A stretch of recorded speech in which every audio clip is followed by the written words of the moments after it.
Hi, rollers.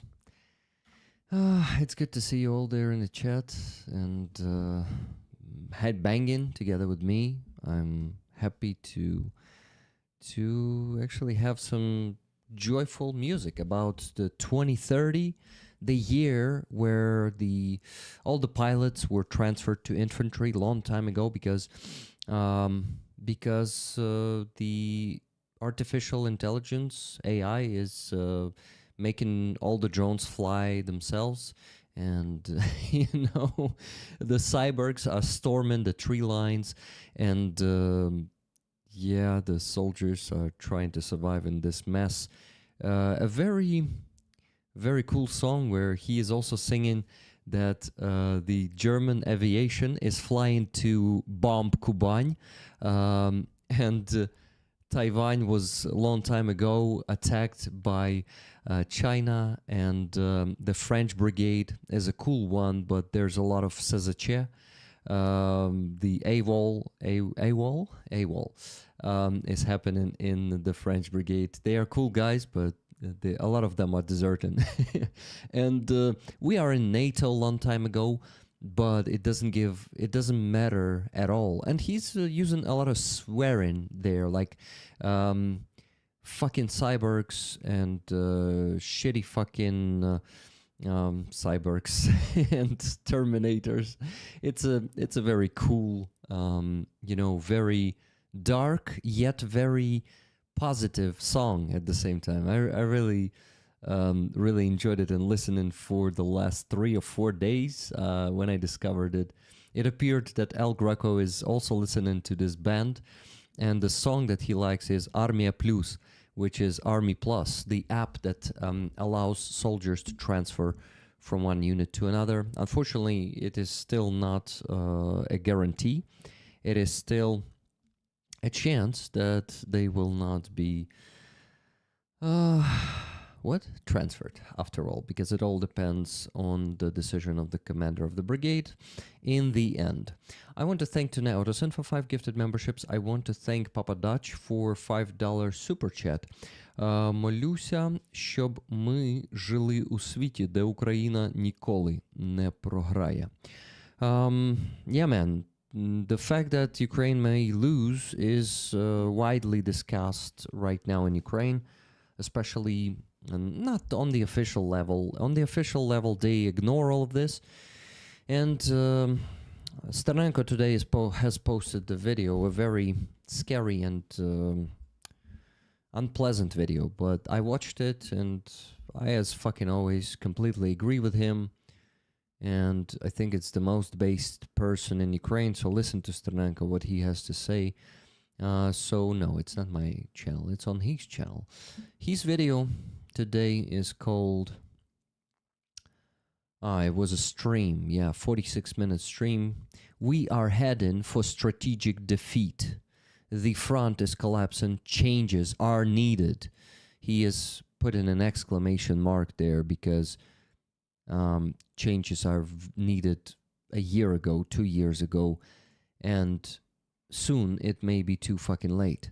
So we need to change, or we will fucking die. If we lose, we die. Most of us will die. Those active Ukrainians will be repressed by Russians. Most of us are going to be tortured to death. Some of us may be just shot in the back of the head after a bit of torture. There's not going to be any life for any pro-Ukrainians. It sounds stupid, but there are some indifferent Ukrainians who are not pro-Ukrainian, not pro-Russian. They just exist here in this country, and they are not very active and doing anything for our help. Hello, Lila. How you doing, my friend? I'm happy to see you here. You should know Rostyslav, our guest today, since you were waiting for the stream before it began, right? Rick, the Ukrainian loving the F-16 sticker, by the way, a great addition to the set. Yeah, I totally agree. Amazing sticker created by Dana Kyiv. This one was created by one of the rollers, just like the some of the previous ones that were created by Rostyslav. This one was created by the Ukrainian roller, Dana Kyiv. Yes, I know Rostislav. He's great. Amazing. I'm always happy to meet some new great people. And Roman Trokhymets, your brother, was very, how do you say it? He was complimenting him a lot. He said, oh, this guy's going to be a great speaker for your stream.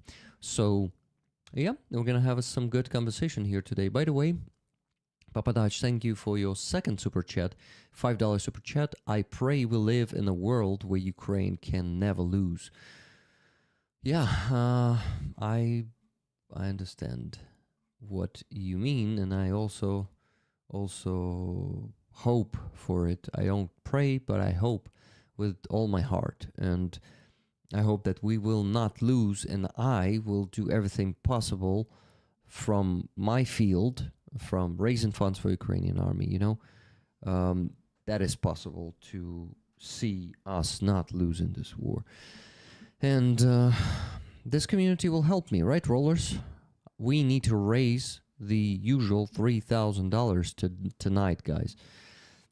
This task seems pretty harsh and pretty hard today to accomplish because we didn't have many donations yet. We had $20 during the Free Azov stream from My K and $120 before I began the stream from Johanna. Johanna from Finland donated $120, and she said this. She said, Rick, this money is to what is needed most. 6 tickets to me and the mods, please. Thank you very much for everything you do for the armed forces and the Ukrainian cultural heritage. Keep up the good work. Все буде Україна. Слава Україні. Героям слава. Johanna z Finlandii. Thank you, Johanna. Thank you very much for this donation, for the consistency in donations. Donating every week is actually something that helps me get to the goal every week. Guys, I really, really need you to donate right now and get the tickets for the raffle item with your donations. 1 ticket is $10. You can buy as many of them as you want. This is a patch of the supporter of the UAV battalion of the 3rd Assault Brigade.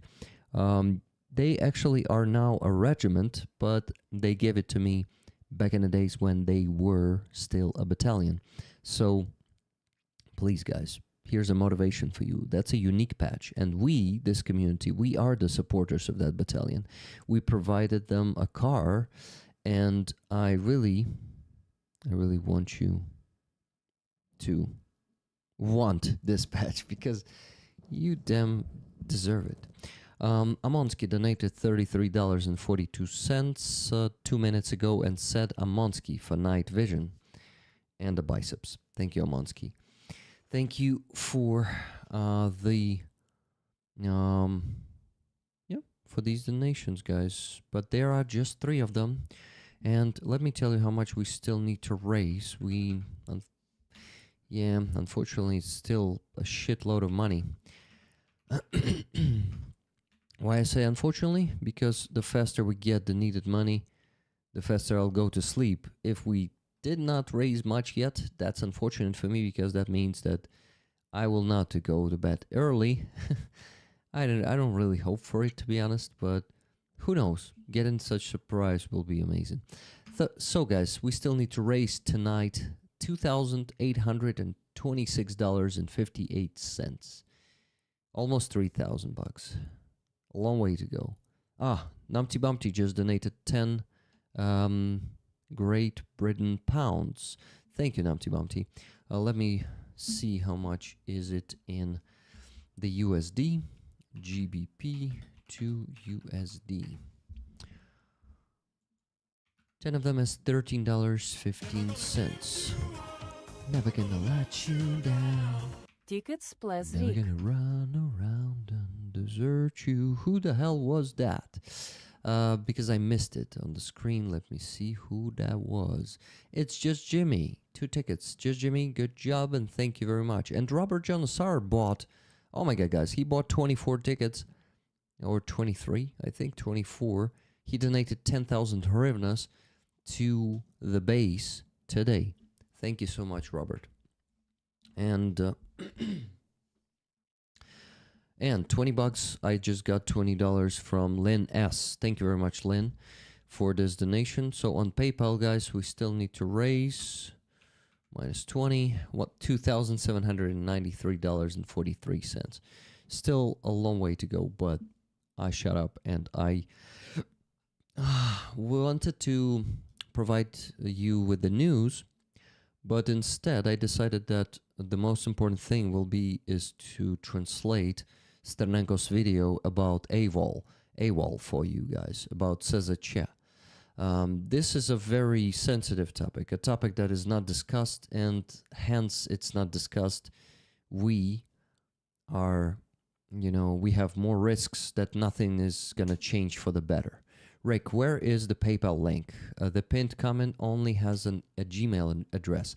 So in Ukraine, we are not allowed to get the links in PayPal. This is why you need to take my email. You need to search on PayPal, search by email. So there's like send button, you press it. In the search, you paste my email, and you will see Yaroslav Nehmatulin when you choose my email. They will ask you, are you sure that you want to send money to Yaroslav Nehmatulin? And then you say, yes, that's me, Yaroslav. My last name is Nehmatulin. So, Papadach, tell me if you will try it, because you see, for Ukrainians, we have too many obstacles to even receive money easily. This is why, all that I can offer is an email, and with this email, you are capable of sending money. Dozens of rollers send money through such method every week. Actually on the website we have a button. We actually have a link.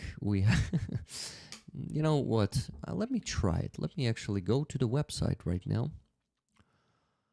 Website is RickTheUkrainian.com. Let me do it. RickTheUkrainian.com. So on the website, there's a donate with PayPal button. So here we have a link, right? So if I follow this link, fuck, guys, I actually have a link. Thanks to Otto Photograph, I have a PayPal link. PayPal link. Here it is. Try to use this link. Are you sure you want to leave YouTube? Kinda. I am sure. Let's go. Go to site. Yeah, you're actually getting to Yaroslav Nehmatulin, to me.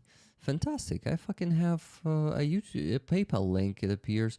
Why didn't I wrap my head around it before and didn't started using it through the website?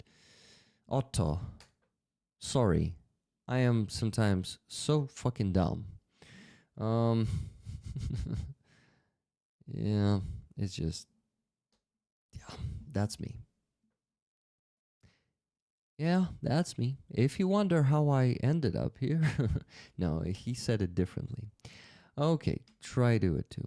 Okay, Twitch too. Let me go check. Yeah, I'm also streaming on Twitch right now. That is epic. GG Otto. Yeah, we had that button there for like a year already, and I just did not. I mean, I even knew that it's it is just fucking ridiculous. Anyway, I have a job to do here, and it's not only raising funds. I just got 3 more donations. First donation is from Lila Trokhymets. Oh my god, Lila, thank you so much. Damn it. $33, guys. Lila donated $33. Follow her leadership and match her. She says, glory to heroes. Glory to heroes, my dear friend. Thank you for being here. Andreas donated 4 donations, guys, after all. Andreas donated $40 and said, not the time to rest. We are rolling. Exactly. Then Papa Dodge donated $100 and said, never quit. And try not to look bad too much. look bad too much? So, like, I should not look bad too much? Do I look bad too much? What are you saying here, Papa Dutch? I'm confused. And thank you for that super chat. Check it again. You just got some momentum. Luckily, Героям слава завжди і навіки. Thank you for that super chat too. Thank you, Cosmic Rose, for following me on Twitch. I just got a notification. Yeah, the problem is I usually don't check the chat on Twitch because I'm not very multifunctional. Try not to look back. Don't look back. Back too much. Oh my fucking god. Did I just say bad? Try to not look bad too much. Try to not look back too much. Yeah, no, I'm actually not trying to look back too much. Thank you for your donation, Papa Dutch. Papa Dutch, 10 tickets for the patch, for the supporter of the UAV battalion of the 3rd Assault Brigade patch, right? I think you would like to get them. So the other donation is from Tuna Ottosen, $100. She says $40 for Anton, the 3-legged dog at her stumble shelter. Rest is up to you. 4 tickets for me, 6 for rollers. Thank you very much, Tuna, for this donation. $10 donation from KNKSGG. Christmas is coming and my goose is not fat, but I can spare a bit from her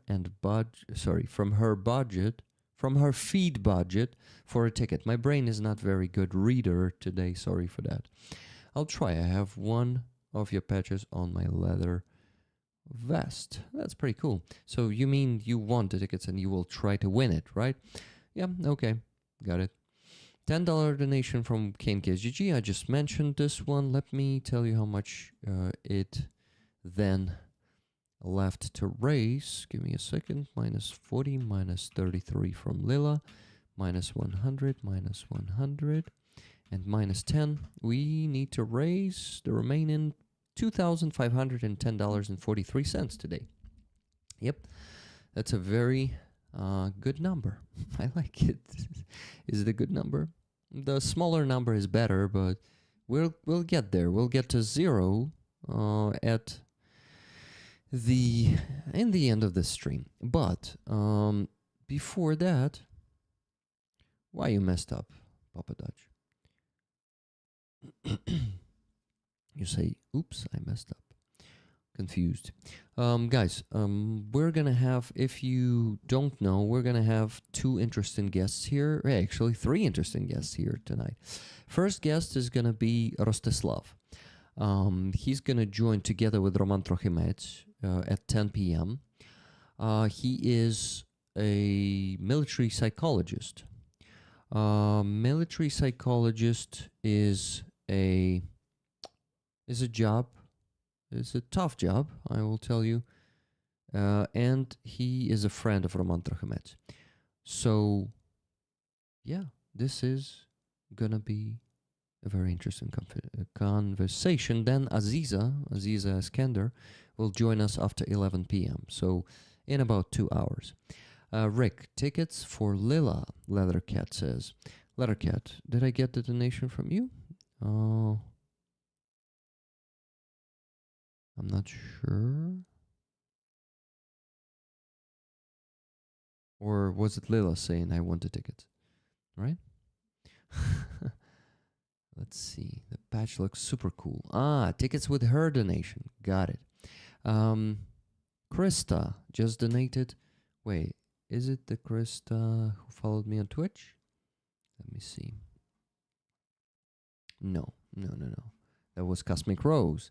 So, Krista H. just donated $11.14 and said, "Hi, Rollers.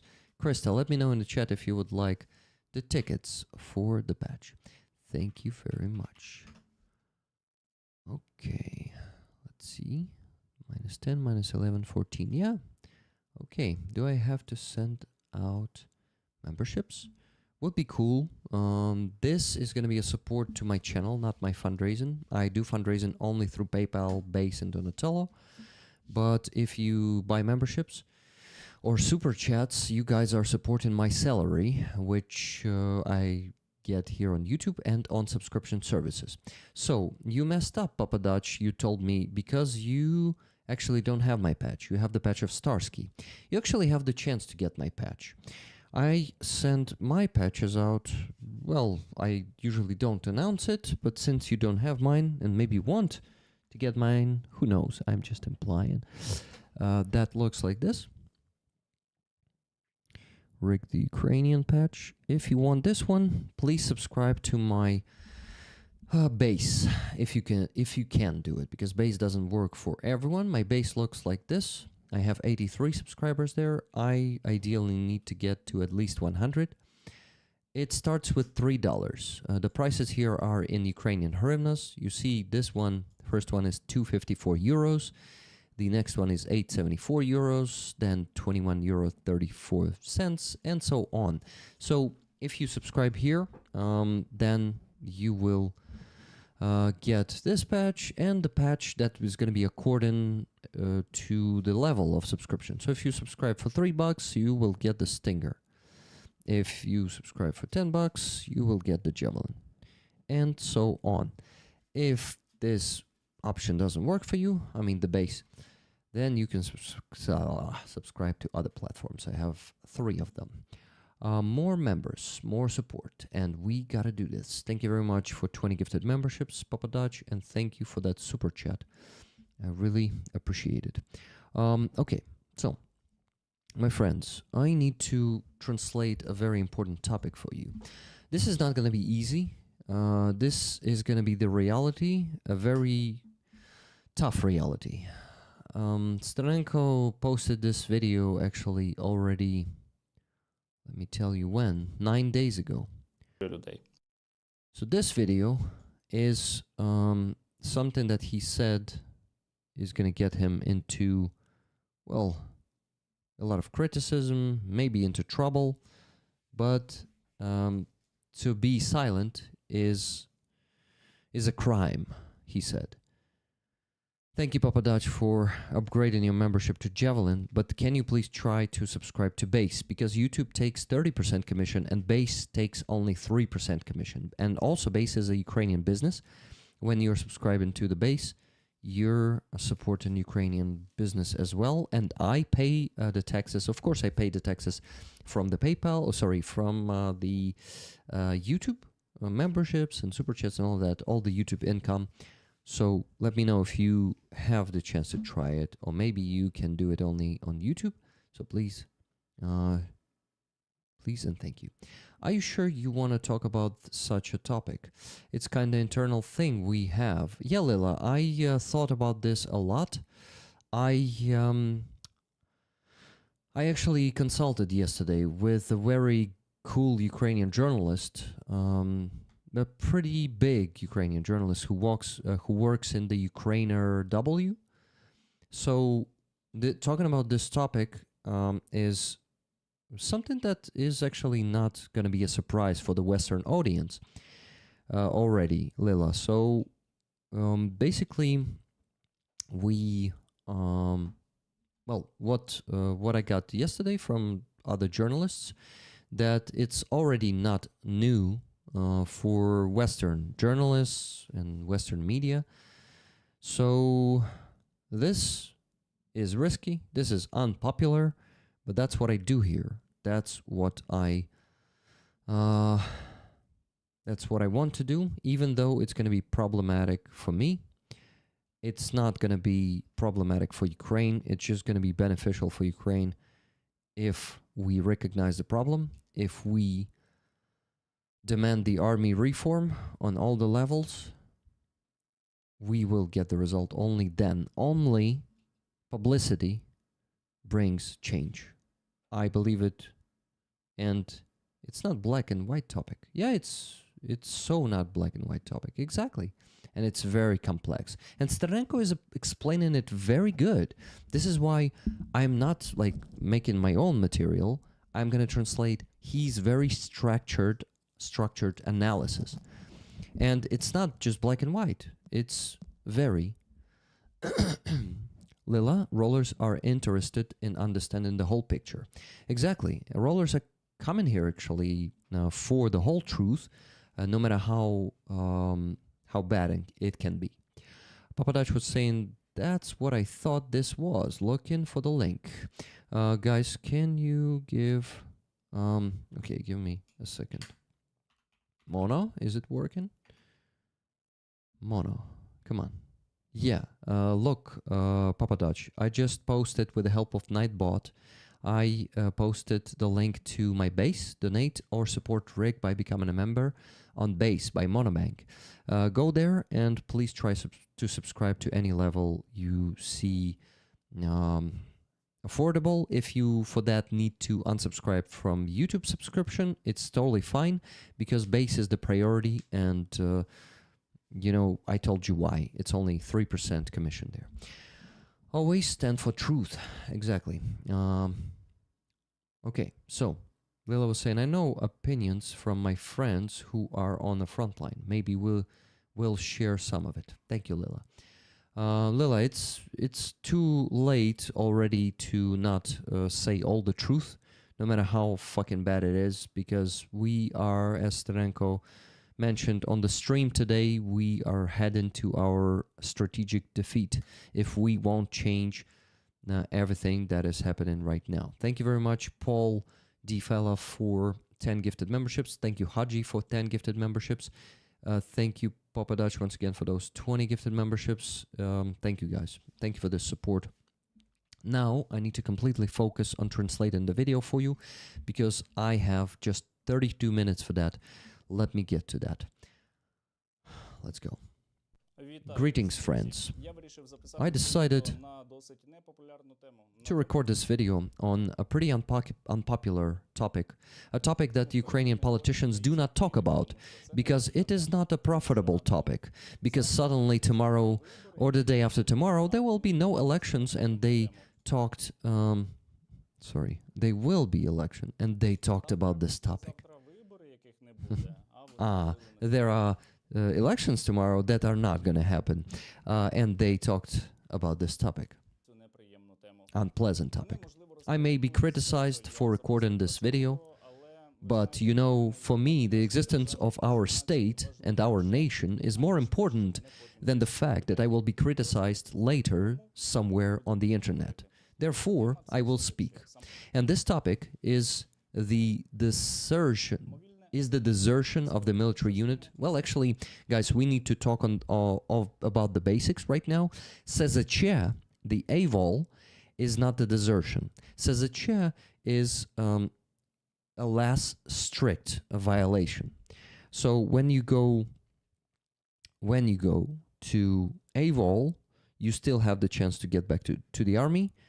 If you go deserting, this is gonna be this is going to be what?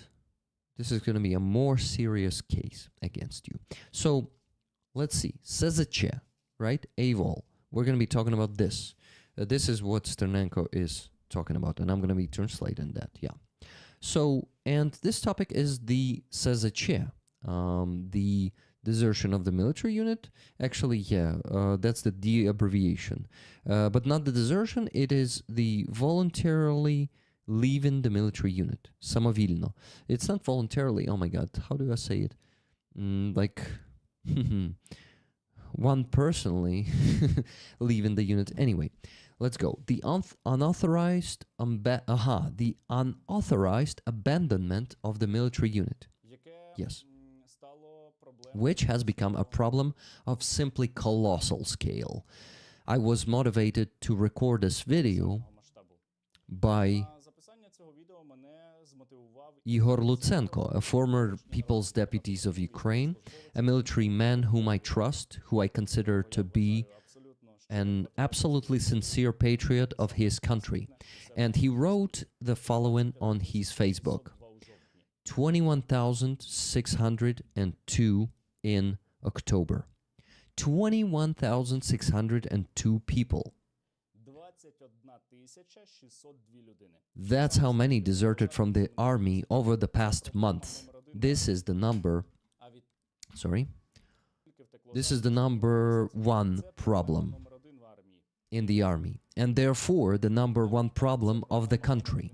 An army that is rolling back is an army that is still capable of winning, an army that is scattering, that is losing more and more people from month to month through desertion and escape from units. This is what the real danger to the existence of Ukraine. Even Pokrovsk, Kupiansk, and the still nameless rapid offensives of the Russians in the Dnipropetrovsk region and Zaporizhia these days are not as painful as these numbers. The army will roll back, but it will continue to fight. But if there is no army, there will be nothing. Nothing. The silence around this topic is terrible, criminal, murderous for us all. Because of this silence, we are dying and melting.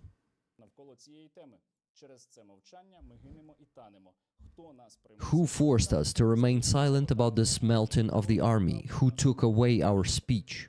Why? I will not remain silent, Sternenko says. I want to talk to you today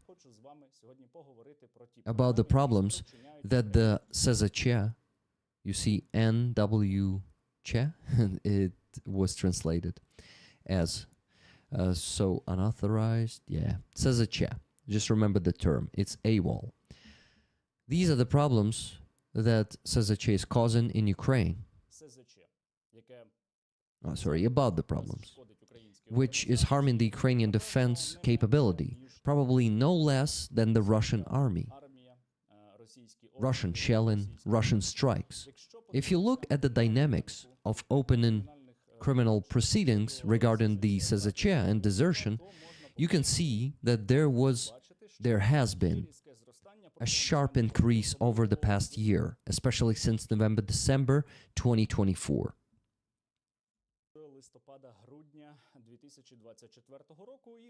And this is not a coincidence. This is exactly the period when the biggest problems in Ukrainian army began to rapidly escalate. Just at the end of the last year, I even recorded a video about the fact that Ukraine could lose the war in 2025 if we do not start changing. And unfortunately, so far, I do not see any very serious fundamental changes that would make me think differently. Maybe I am wrong. God forbid. I want to be wrong on this topic. But so far, the trends are extremely negative, and we will talk about it in a bit. First, I urge you to subscribe to my channel, and I totally agree with this. Subscribe to Sternenko's channel. If you haven't subscribed yet, share this video because it's important, and donate. Donating to Sternenko's Rusoris is something I do every day, and I urge you to do that too if you have some extra means to donate to, except for my fundraising. You do that a lot. Thank you. Welcome everyone who is joining. Please note that I'm translating a very important video of Sternenko about the SZČ, one of the biggest problem of Ukrainian army right now. That's AWOL in English. We continue to collect 50 million to help the defenders on Konstantinivka, Pokrovsk, Novopavlivka directions and more. Your help is really needed. We will purchase fiber optic drones, anti-aircraft FPV drones, regular FPV drones, and as a bonus for a donation of $300, hryvnias or more, you will get a chance to win the apartment from the Endure company. So be sure to join. I'll leave a link to the collection in the description of this video. Let's analyze the main reasons for the SZČ. Because this is not only about the SZČ, it's about the problem of our defense capability in general. Why do people leave the army? Several different factors affect this at once. It is worth nothing that one of the main ones is the lack... it is what? The translation could be odd because it's on an automatic translation. Give me a second. It is worse to mention. Oh my God, it is worse nothing. It was worse to mention that one of the main reason is the lack of motivation and understanding of why a person is needed in the army. And this problem can manifest itself at a time when a person has not even joined the army at the mobilization stage or already at the BZVP stage, basic training stage, at the training ground. We all know that we have problems with mobilization. Well, mobilization can never be popular a priori, especially during such a big war. But in Ukraine, mobilization often takes place using methods that are, how to put it this way, more diplomatic, that do not quite meet high standards. Let's put it this way. And instead of solving systemic problems, we try to patch up holes in this mobilization. We give body cameras to those who conduct mobilization, but in general, the problem remains unresolved. Of course, forced mobilization, it happens because the army does not have enough people, and there are not enough volunteers either. Unfortunately, there is no way to get away from this. But again, mobilization in our country is problematic in many places. And when a person gets into the army, when often there is no proper explanatory and ideological work with them done. A person may simply not understand why they are here. Not all citizens of Ukraine are nationally conscious. This is a fact. Well, that's just the way it is. In any country, there are a majority of such people. And when a person gets to a training ground, to a training center, then not understanding why they got there, haven't seen a lot of Russian propaganda before, or not Russian propaganda, probably meaning Ukrainian propaganda.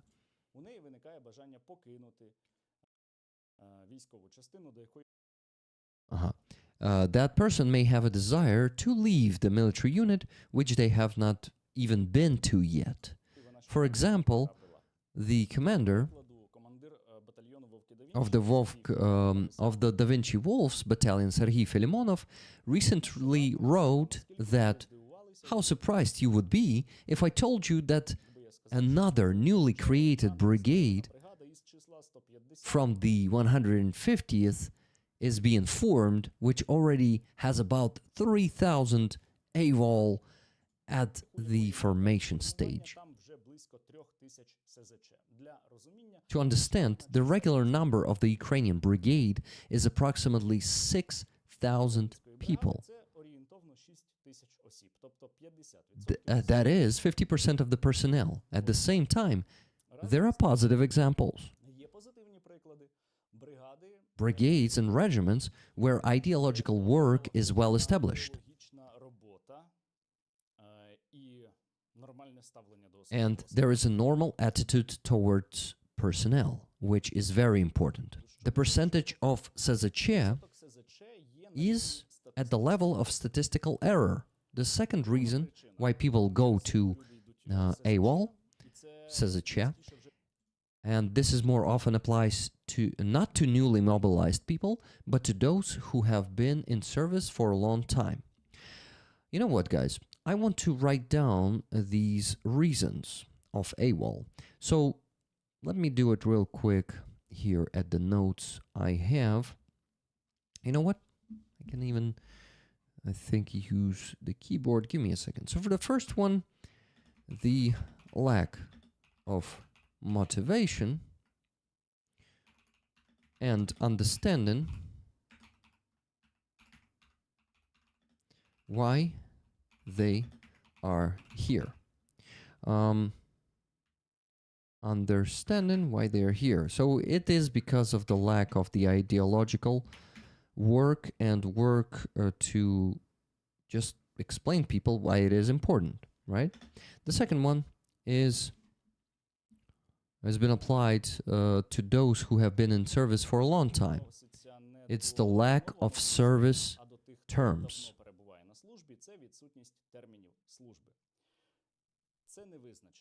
This is uncertainty. So the uncertainty, and give me a second here. And the lack of service terms. Okay, uncertainty and the lack of service terms. Let's talk about this one.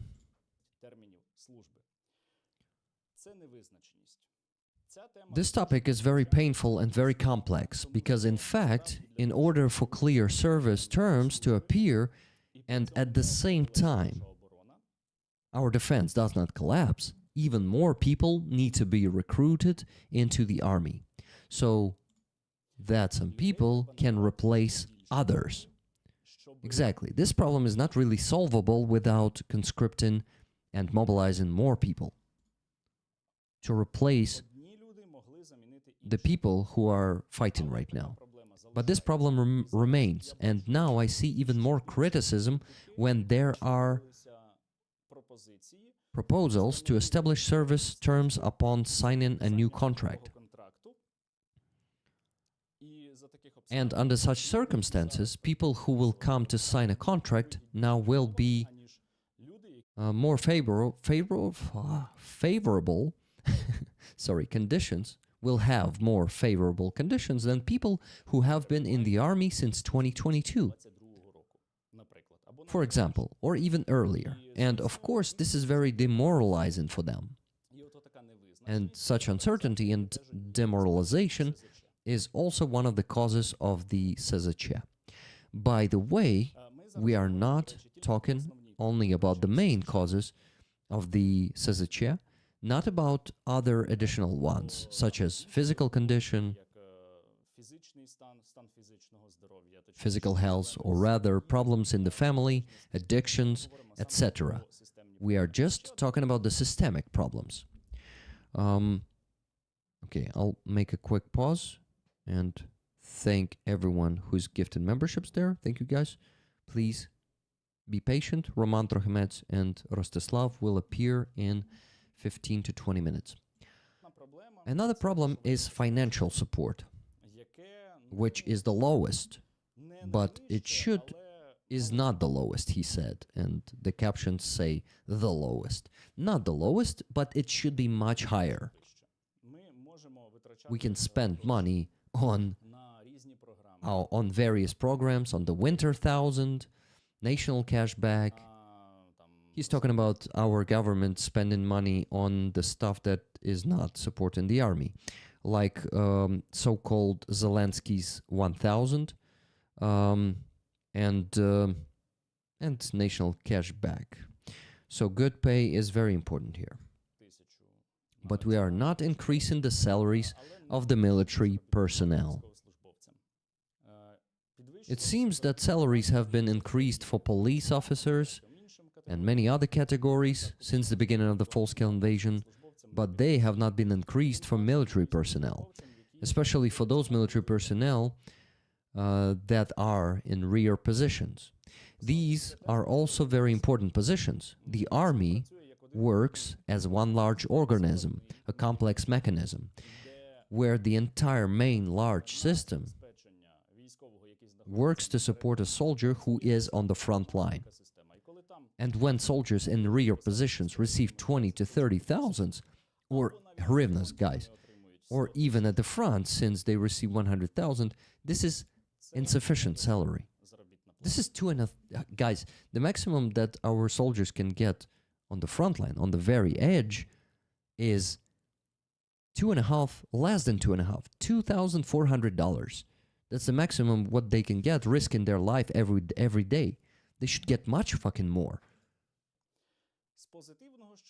From the positive side, what I see is that the Ukrainian government and the president are now looking for the opportunities to find additional funding to increase the salaries of the military. I hope they will do it.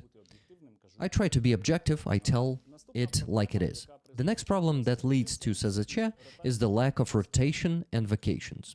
Okay, let me write down the previous problem, which is the low salaries. The next one is the absence, the lack, or absence sometimes. Give me a second. The lack of rotations and vacations. Okay, let's go. So, regarding rotations, this is a rather complicated and complex topic, because in order to carry out personnel rotations, someone needs to be put in place of those soldiers who are withdrawn. Rotations take place in our country, but they are happening very rarely and to a very limited extent. I will not go into details now. Some brigades sometimes go to rotations. In theory, the core system should contribute to this, but it is still being deployed. Moreover, the deployment takes longer than expected, since we skipped the middle level after the brigades moved straight to the corps, having skipped the level in the division. But we're not talking about this right now. As for vacations, individual corps commanders and the individual commanders of military units forbid personnel from going on vacations, although they are guaranteed by law. This also demoralizes Ukrainian servicemen who eventually go to SZČ after all.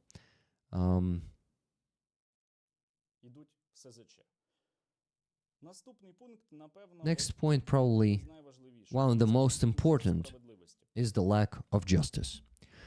And this point is probably indeed, in my opinion, the most important one. Lack of justice.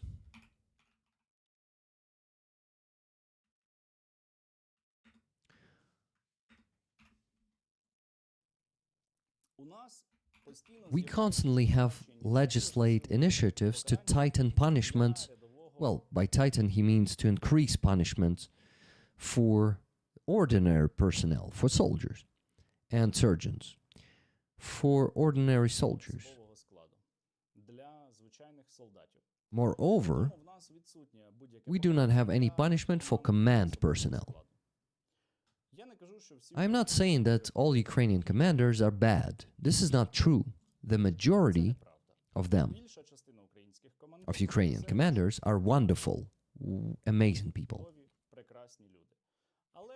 But there are, as in any organization, company, some people who are not conscientious. I don't know how to translate, how to properly say this word. Commanders. Well, добросовестный is like a decent commanders. We can also translate it this way. Let's put it this way. And when these commanders are not responsible for frankly criminal actions, it greatly demoralizes people. When such commanders mock their subordinates, not just mock, they mistreat them, their personnel, sometimes engage in extortion, etc., and do not bear responsibility for it, it greatly demoralizes people. I'm not talking about abstract cases now. I know one example of an acquaintance of mine who was very highly motivated. He understands absolutely 100% why he was in the army as a volunteer. And he went to Sezeche because his battalion commander treated him in such a way that he consistently mistreated him. And this soldier had nowhere to turn, nowhere to go. The situation may change after the military ombudsman's office is fully operational, but still, it remains very difficult for now. There is another example when an entire unit was going to go to Sezeche because their commander promised to destroy them there.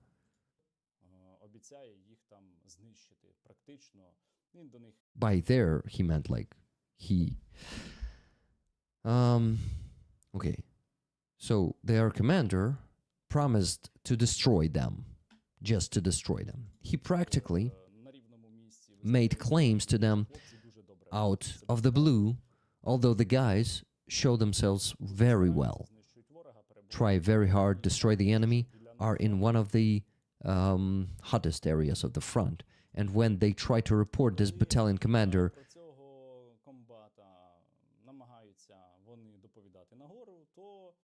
when they try to go above that battalion commander to his command, when they try to report about him to the higher command,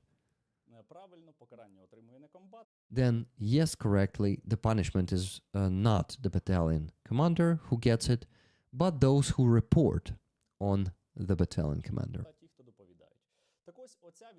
So this lack of justice is one of the most defined factors of the Sezeche. The system is not working correctly. Next, morale and physical exhaustion. Moral and physical exhaustion. That's problem number 6. Not the problem, but the reason. Yeah, moral and which is actually also a problem. And physical exhaustion.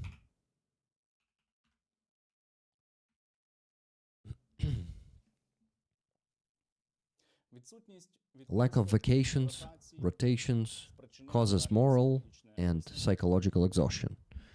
Physical exhaustion also appears during a stay in a combat zone, but its greatest, most complex forms arise where servicemen are in positions for more than 100 days.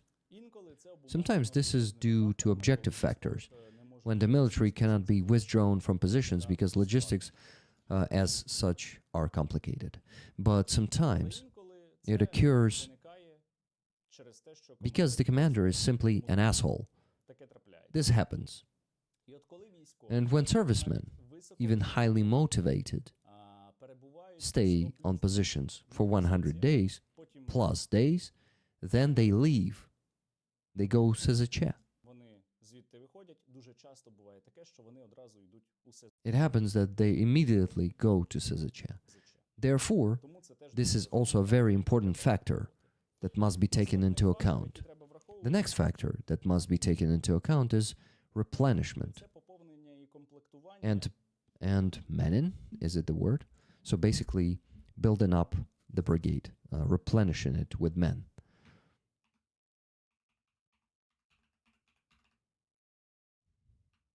Replenishing of the unit. That's the 7th reason. Because this affects the physical and psychological exhaustion of those brigades, those units and formations that do not receive this replenishment. Now, we are mobilizing, as I think I said in the beginning of the issue, if I'm not mistaken, well, according to official data, about 30,000 people per month.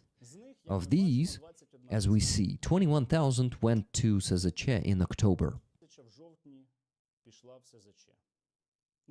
Maybe not 21, but the numbers are still close to that. There are approximately 9 to 10,000 left. These people are distributed throughout some brigades and some regiments during the month.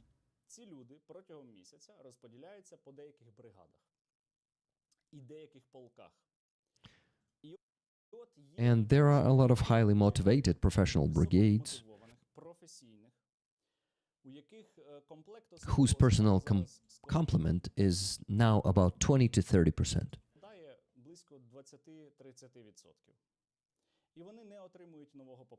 And they do not receive new reinforcements. They don't get replenished. And when the brigade has such a huge shortage, its losses increase even more because it is more difficult for it to fight. Instead, reinforcements go to certain individual units. Such units are manually determined.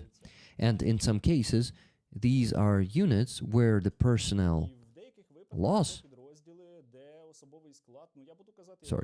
the personnel, well, I will said as it is, ends very quickly.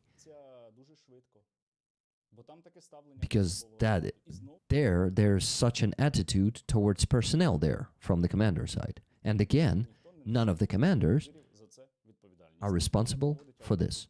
No one is getting any accountability. No one conducts an audit of losses, etc.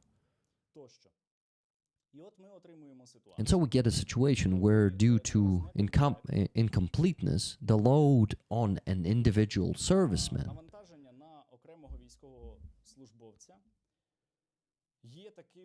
is equal to the load on 2, 3, or 4 servicemen. People can't stand it and leave the army. These problems that I'm talking about right now are all interconnected. This is important to understand.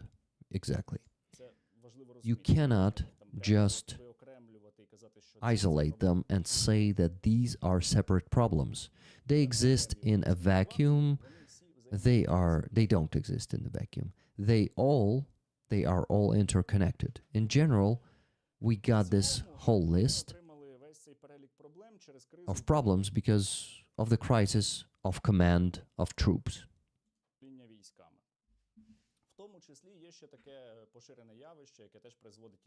Among them, there is also such a widespread phenomenon that also leads to demoralization, to the increase in losses, like orders to restore a lost position.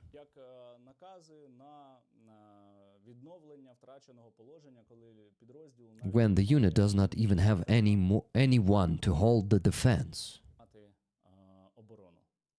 That is, the units are forced to counterattack, to retake lost positions, even if they do not have enough people. And no one cares. Okay. Then it's going to be number 8. Orders to retake the positions with no man to do it. That's number 8. Oh shit, what just happened? Yeah, let's go back. This leads to even greater exhaustion of forces, combat brigades. And this leads to the fact that commanders begin to lie more.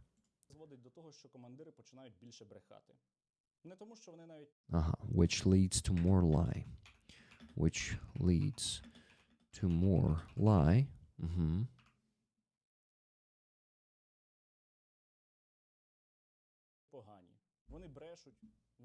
Not because they are bad.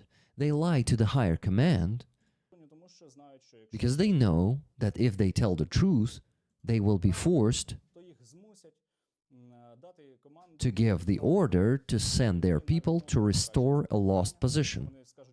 If they tell the truth that some position was lost, and they will lose even more people. And this is such a vicious circle. So you see, guys, this last problem, I wanted to pause it here and for you to understand. So the fact that the highest command always says to brigades, battalions, go and take it back, not fucking caring that they lack man to do it. They make them do it Those commanders, the like low-rank commanders, they have to lie in order to save their own men that they have scarce of. They just don't have enough men to send them to retake the positions. So the main reasons of this is are these, but this is not an this is an inexhaustible list. The key question is, where are we going now? If we leave everything as it is, we will run out.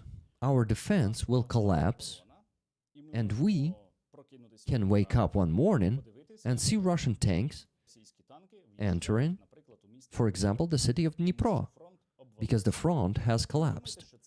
And don't think that's a fantastic scenario. Now, unfortunately, many factors indicate that everything is heading towards this. The front is already segmented.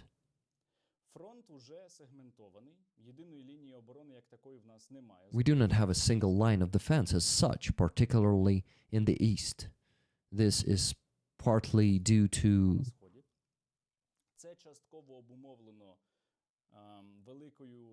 the large number of use of drones, but also to the fact that the Ukrainian army does not have enough people.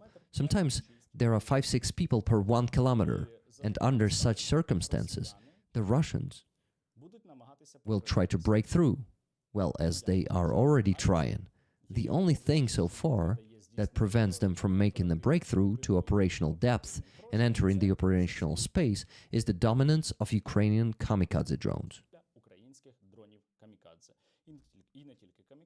And not only kamikaze. And at this point, I again urge you to immediately donate to Rusaris,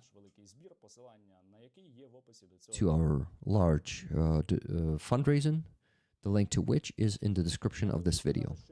I want to say that if it were not for the presence of drones, the Russians would have already broken through and collapsed our defenses. Moreover, the collapse would have been cascading. That is, behind one strip of the front, other neighboring ones would have fallen, and so on in a circle. And in principle, this could lead to a complete loss of controllability by the Ukrainian army, or of the Ukrainian army, and to defeat in the Russian-Ukrainian war with the capture of most of all the territory of Ukraine.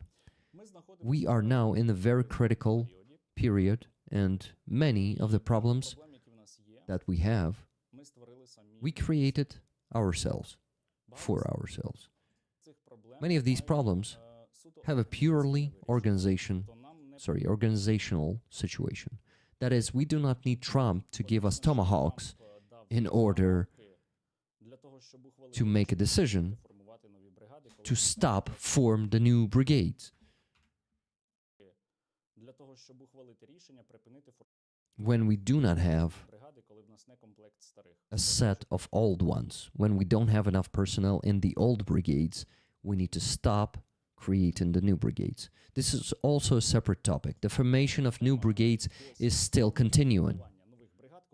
When we do not have a set of old brigades, and because there are not enough middle-ranking officers to form new brigades, the quality of management of these brigades is falling, and the number of SZČ is growing even more.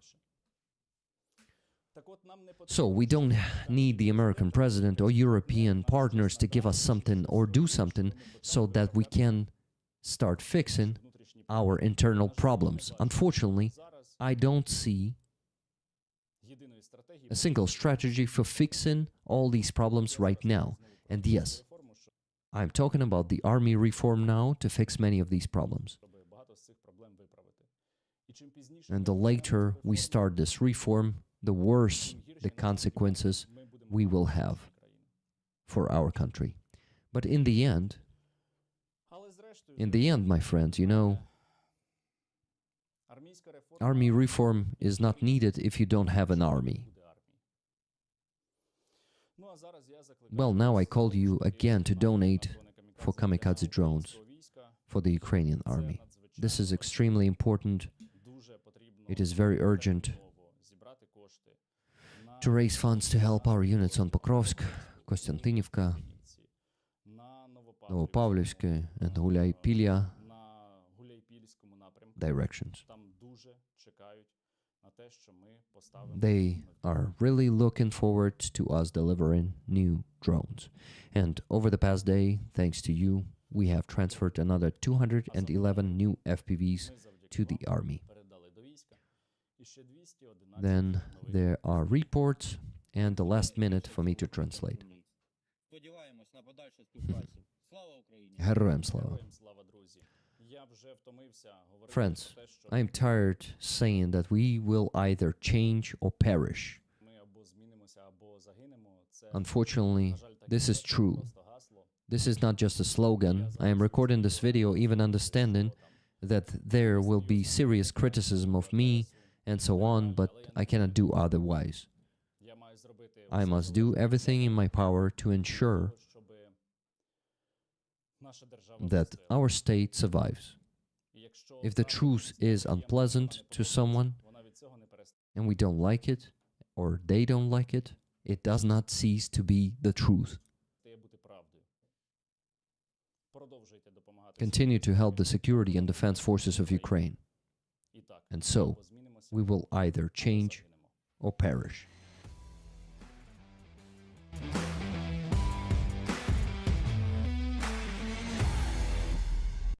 Okay, I hope it was useful for you guys. I hope it was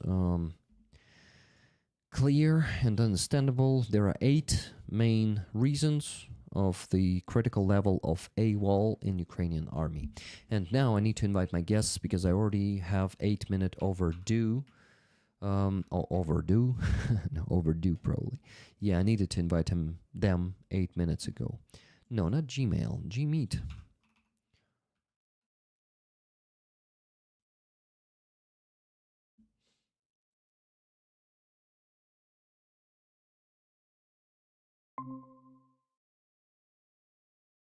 Okay, I'm sending the link to my guests. Give me a second. Here is Rostyslav. Roman Trokhymets is going to get the link now. And Aziza. So, my friends, the situation is critical, and I understand that this is a topic that is sensitive, that is not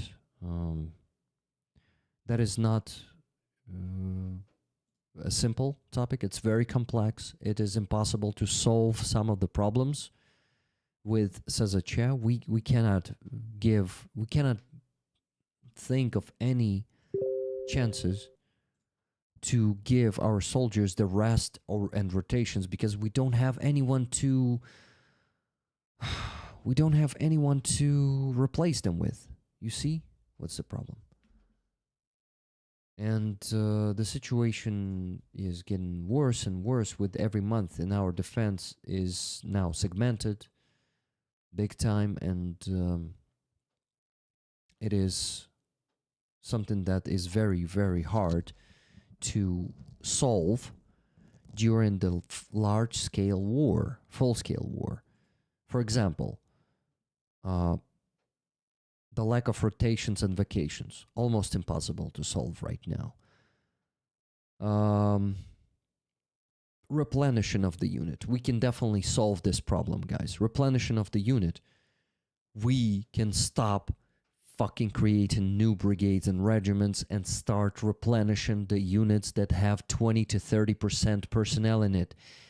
Sternenko is screaming about this problem, and not only him, other military, he is not military, but the military guys, soldiers and officers are screaming about it for more than a year. For a year and a half at least. They keep creating new brigades and not replenishing the old ones. So we can definitely fix this problem. Replenishment of the unit. Please. I don't know. We need to talk about it. It seems that talking about it in Ukraine is not enough.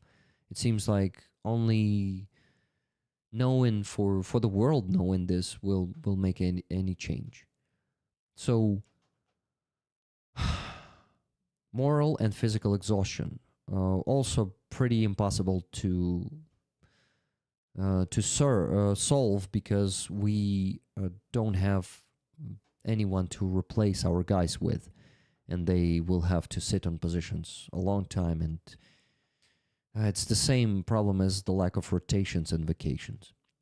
But orders to retake the positions with no man to do it, which leads to more lie from the low-ranking commanders, is definitely fixable. But the problem is we will have to change all the system of managing the army, managing the troops. It is a very complex one too. Okay, this one died, so I need to connect my power bank. Give me a second. Okay, guests start to join in at the moment when everything started falling on the floor, turning off, and all this shit. Okay, let's see who that is. Okay, this is Rostyslav. Hello, Rostyslav. Hello, Rick. Hello, everybody. Could you see me and hear me? Yeah, I see you now. Rollers also can see you. So when I'm gonna be saying rollers, I mean the members of my community. We call each other Rick Rollers. If you remember the old prank called Rick Roll, maybe. Yeah. Okay. Good. So Rostislav, I think Roman will join us soon, but I don't know when. He didn't read the message yet with the link, but we can definitely start without him because I have good enough communication skills to meet new people and talk to them. So it's not a problem to me. I think to you too, since you're a military psychologist. That's your job, actually, to talk to people and to find ways also probably to help them get through some situations, right? So Rostislav, if you're okay to briefly or not briefly as you want to do it, share with us your story. Yeah, where are you from? How did you join the army? When it happened, and what are you doing now? And yeah, anything you want to share about your path will be really appreciated. So please. Hmm. Uh, First of all, I know Rostislav is very difficult to pronounce for foreign people, so you can call me Ross, Okay, will do. like Ross Geller from France. Aha, so you like Friends? Psychologist, a Sorry. psychotherapist. Actually, I used to be a civil psychologist and psychotherapist, Mm-hmm. and I was military. I joined army during previous phase in uh, 2015? what we 14? called ATO, anti-terrorist operation. Uh-huh. I used to be soldier. I used to serve in special operation forces as a soldier. Mm-hmm. After a couple of years, I got retired, and during the invasion, I decided to come back, of course. But I thought, as a psychologist, I would be more useful than as a soldier Mm-hmm. because I'm a bit old already, and I would like to continue to practice psychology. So I combined my military experience and my psychological knowledge, and I became military psychologist. Mm-hmm. Now I work in the National Guard of Ukraine, Rubish Brigade, Antares Battalion. Mm-hmm. In short, that's it. Okay, and when did you join Rubish, and when did you join the army again after your break?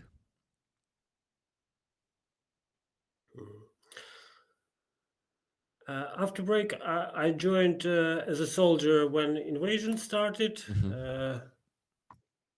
but it was informal. It was like if you know what is TRO. Yeah, territorial defense. I don't know how to describe it in English. Yeah, Yeah. yeah, territorial defense So forces. a couple months I fought with them near Kiev. Then I quit it, and then I worked as a civil psychologist, and about 2 years I work in Rubizh. Wow, 2 years already. So I think you already had the chance to, well, how can I do it properly? Give the psychological assistance to quite a lot of soldiers and maybe also officers. I don't know if you work only with soldiers and surgeons or maybe with everyone, with officers too, but you probably already had a lot of, like, I don't know if you do sessions there. Yeah, tell us about your work, how you do it there. It's interesting. Mm.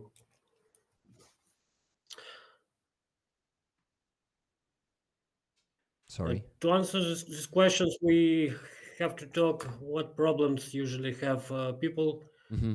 who become military. First of all, when a person decides to go to army, it's every time about losses because he loses his usual lifestyle, profession, possibility to see family, friends, etc. And it entails a lot of hard feelings like guilt, like sadness, like grief, uh, and that's he even didn't started to fight. Mm-hmm. Then he comes to the army, and he's in a completely new system of relation. All previous experience doesn't work. He has to learn. He has to build new connection, new relations, and it is very stressful. Mm-hmm. And after then, he began to fight, and this is very extreme experience. So, as a psychologist, I accompany military on all these stages. So, I try to help to adopt in the army. I diagnose them before military mission. I diagnose them after military mission, and I'm trying to help. Mm-hmm. Uh, and of course, all civil problem stays. I mean, soldiers have their, I don't know, wives, girlfriends, and Mm-hmm. Yeah. this, this problem stays. Mm-hmm.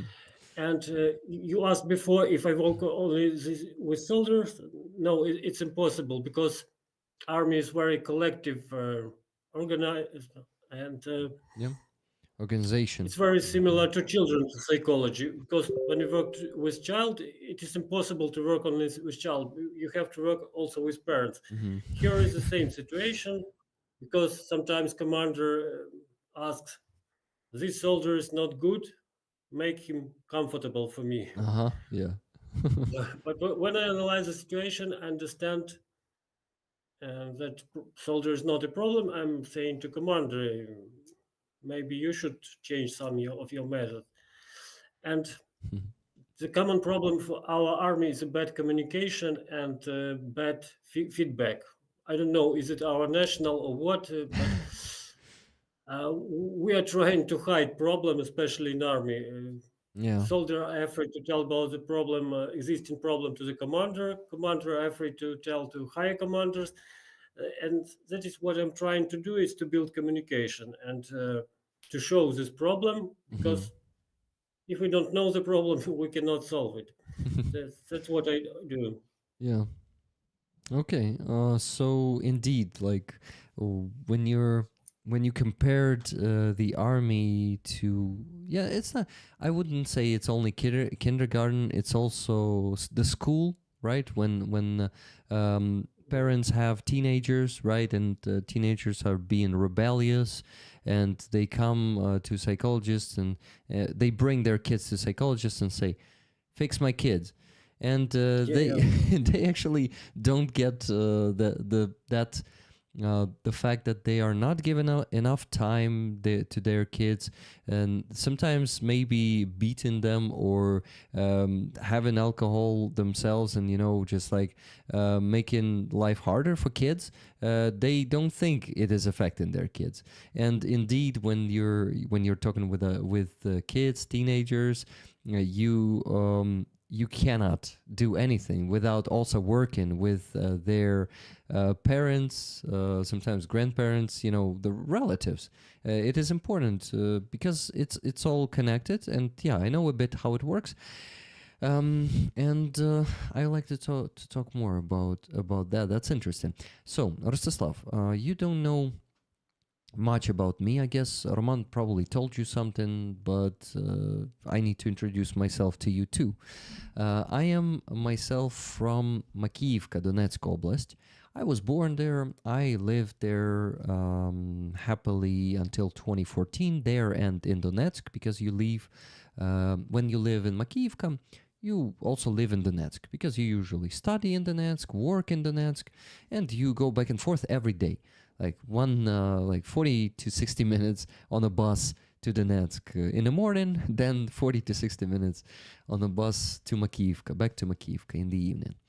And then Russians invaded. The first time they used a more tricky hybrid invasion, and they managed to fool a lot of our partners, international partners, and also part of Ukrainian society with that, right? And a lot of people thought it's some kind of, I don't know, like a separatist movement, which was partially it was, but it was all very artificial.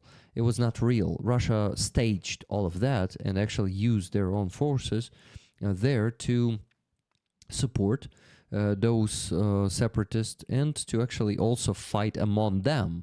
So it was technically Russians fighting Ukrainian forces, and especially Russian special forces. They were engaged a lot, but it doesn't concern my life. I never served in the army, and I stayed there. I left at first in the summer of 2014. I left Makiyivka. I was actually not there when the hot phase of military action started in Makiyivka and Donetsk.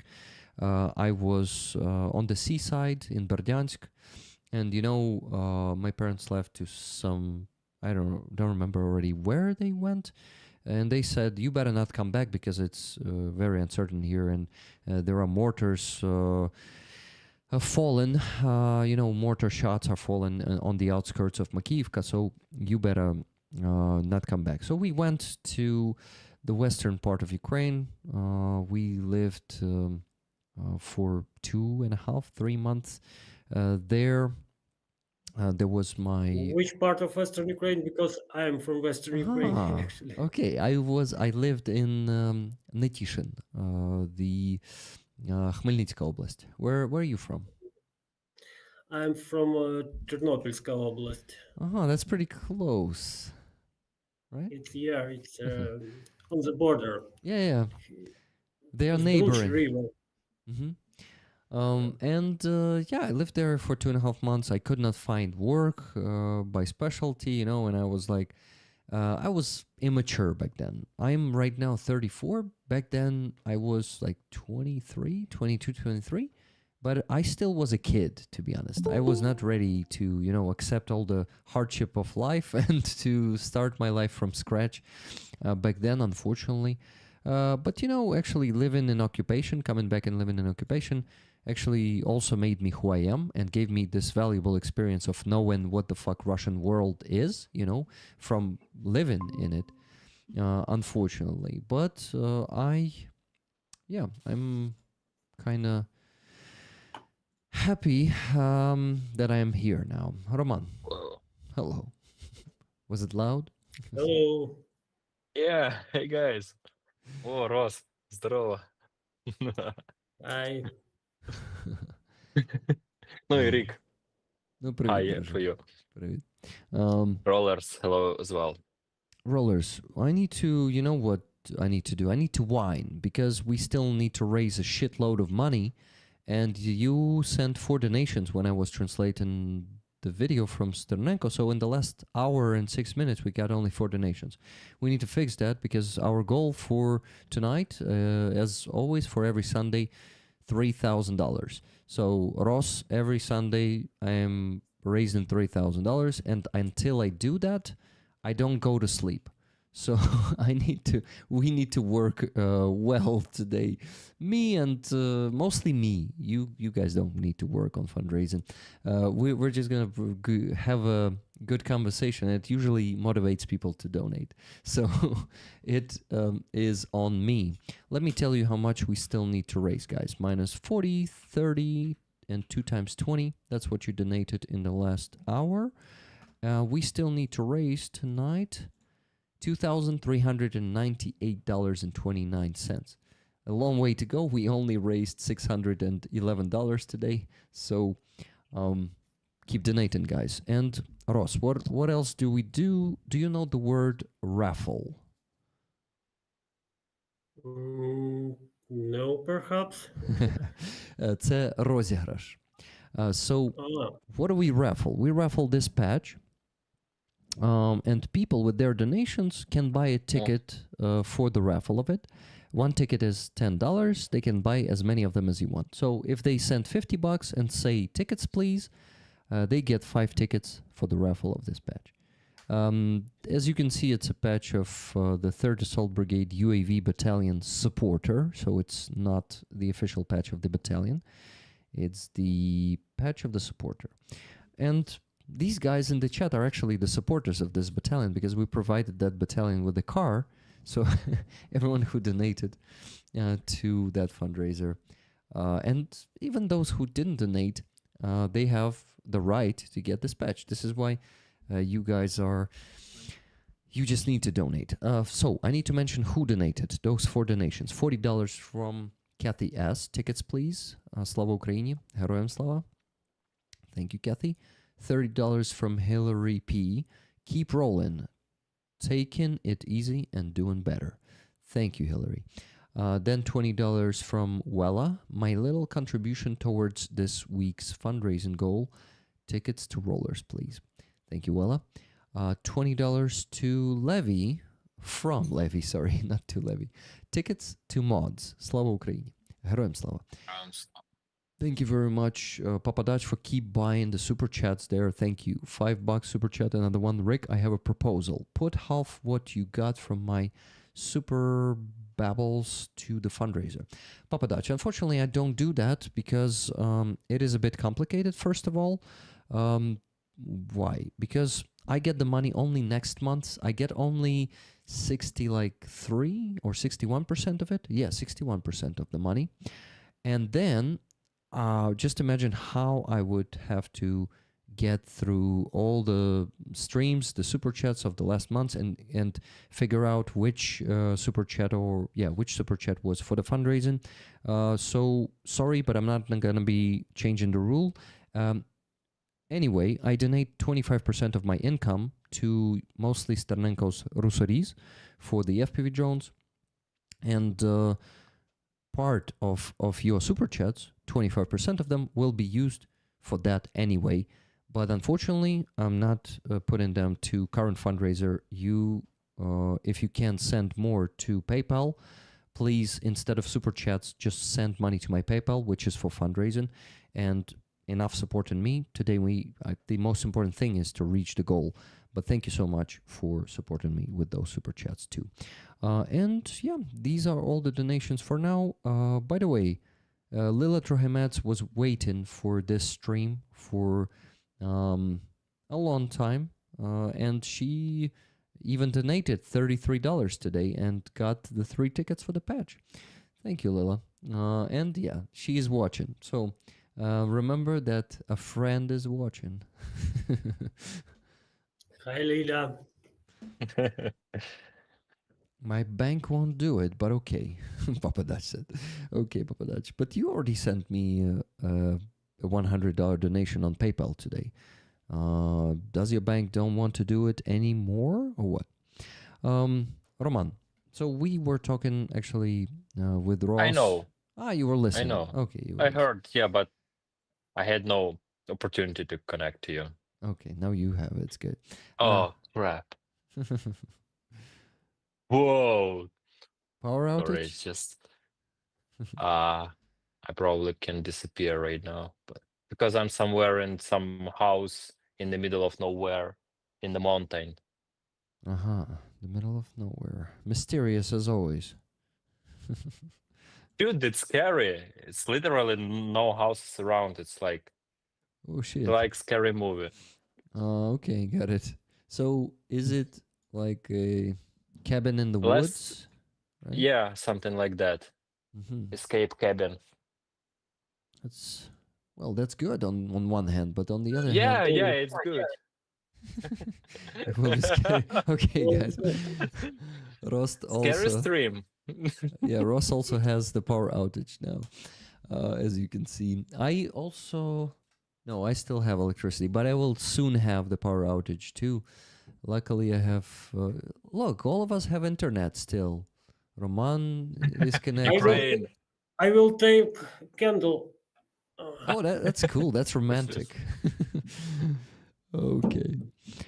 So rollers, please keep donating because we still need to raise the same $2,389.29. Did you go in the sauna, Roman Trokhymets? That's a good question, Cheryl asked.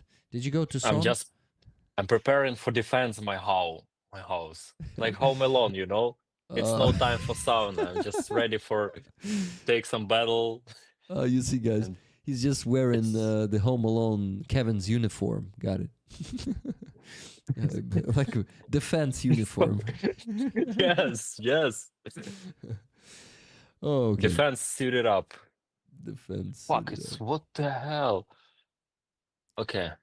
Yeah, please continue. Leila says, sounds like the beginning of some interesting story. I mean, what happened there, Roman? Like, I'm sitting in a cabin in the woods and the electricity disappears, you know? It really Yeah, I sounds... just have only one just little tiny lamp like this, and that's all. Uh-huh. That's all I have. And laptop. Well, that's enough for us to see you. How are you doing these days? Oh, all right. That's all right.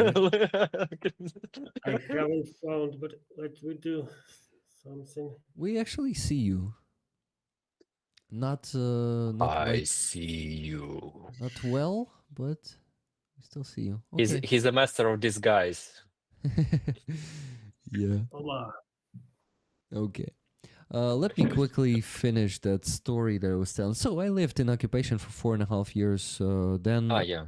Then after in 2019, before COVID, I managed to leave and I went to Kyiv. I started living in Kyiv since then. In 2022, I was already a gamer streamer and I decided that I don't care about gaming anymore and I need to stream some news. Then I figured out that it is a good idea to translate the interviews of Zolkin with prisoners of war into English and voice over it with English. So it was a pretty demanded or content in demand back in the days, and still it is, I guess. But it's getting harder to push it. Like YouTube is not showing it much. But anyway, people found me thanks to that. This is why I'm mentioning it. I built up a small but very capable community. Every week we raise, in average, $5,000 for the needs of Ukrainian army. And Ross, if you ever need help, you can also ask for it. Contact me. For the winter, right now we're helping many units with EcoFlows, car repairs. Of course, we're also doing big fundraisers for cars. Right now, our current fundraiser is for night vision 2 devices. The Chinese analog of PVS 31, J31, is cheaper, but it still works good. We tested it, Fuzzy tested it, and he said it's as good as PVS 31. It's 196,000 hryvnias, so we need 2 of them, and we need to provide them with a shotgun for 37,000 hryvnias. So in total, we are raising 429,000 hryvnias. for the guys from 27th Brigade of National Guard, and it's actually it feels good to be able to support the defenders, and it feels not. I won't say it feels bad, but it feels tough when it is getting hard to reach the goal. And unfortunately, lately it is happening sometimes, but we still managed to reach that goal after a bit more effort or a bit more time online. I reached the goal of every stream. And I'll quickly mention 2 more donations, and then I will give you the microphone. So $22.28 from Giancarlo. Thank you, Giancarlo, for this donation. And Nikki Hill just donated $20 and said tickets to rollers. Thank you very much, Nikki. And yeah, this is getting us a bit closer to our goal. But guys, we still need to raise $2,347.01. Thank you. So, Ross, anything that I just told you about me, my story, do you maybe have any questions? Anything like that I didn't tell that you would like to know? Actually, no, maybe some comments. As one of my teachers said, life is a very good teacher. Yeah. So, listening to your story, maybe I realized that we needed this word to understand that we are Ukrainian, and this is very important to us. Yeah. And you could live in America and forget about Ukraine, but you couldn't. And you help, and it's very, we appreciate it. Yeah, and you know, I didn't only stay because I cannot leave. It's my choice to stay, because a lot of people who decided to leave, they left no matter the restrictions. You know, they found an illegal way to leave Ukraine, and you know, I was unfortunately one of those not interested in politics people. I always thought myself a Ukrainian. I was lucky to learn the Ukrainian language in school, but I was still a Russian speaker until the very full-scale invasion. Only in 2022, I realized that to actually preserve our language, to save it from extinction, we need to be the carriers of Ukrainian language. We need to speak language. It is crucially important, because if we don't speak Ukrainian, it will just extinct. We won't have this language. It will be replaced with Russian, English, Polish, whatever language that is going to come here. But unfortunately, the first one that will come is Russian language. And we see how they do it. They just invade and make everyone speak Russian. It is forbidden to speak Ukrainian wherever Russians occupy any part of our territory. And these days, if they come to your home, they will shoot you in the back of a head or in the front of your head if you speak Ukrainian to them. We all remember what happened to Alexander Matsievsky, who was shut down for saying Slava Ukraini. Yeah, this is just one of the many examples. Secular Sakai, thank you very much for $10 super chat. Hey Rick, been stupid busy, but wanted to pop in to say hi. I'll make a donation to the fundraiser in a sec. Slava Ukraini, Heroям Slava. Thank you, Sakai. And Sakai, check out the patch that is on the raffle today. UAV Battalion of the 3rd Assault Brigade, and that's a patch of the supporter. Okay, so Ross, I wanted to ask you, what? Wait, I'm sorry. Wait, I'm sorry to interrupt, but you said Ross, not Rost. Yeah, because he said it to me before. Call me Ross, like Ross from France.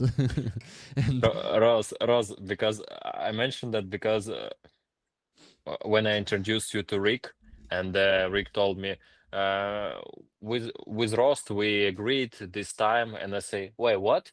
You called Ross the same as Lila, and like I always called you Ros, and only two people called you Rost, and it was Lila and Rick, maybe someone else. Taking into account my experience with foreigners, it's very difficult for them to tell Rostislav, Ross, so Rost. So Ross is Oh. better. They know Ross, and it's usual for me. I'm Dr. Ross. Dr. Ross.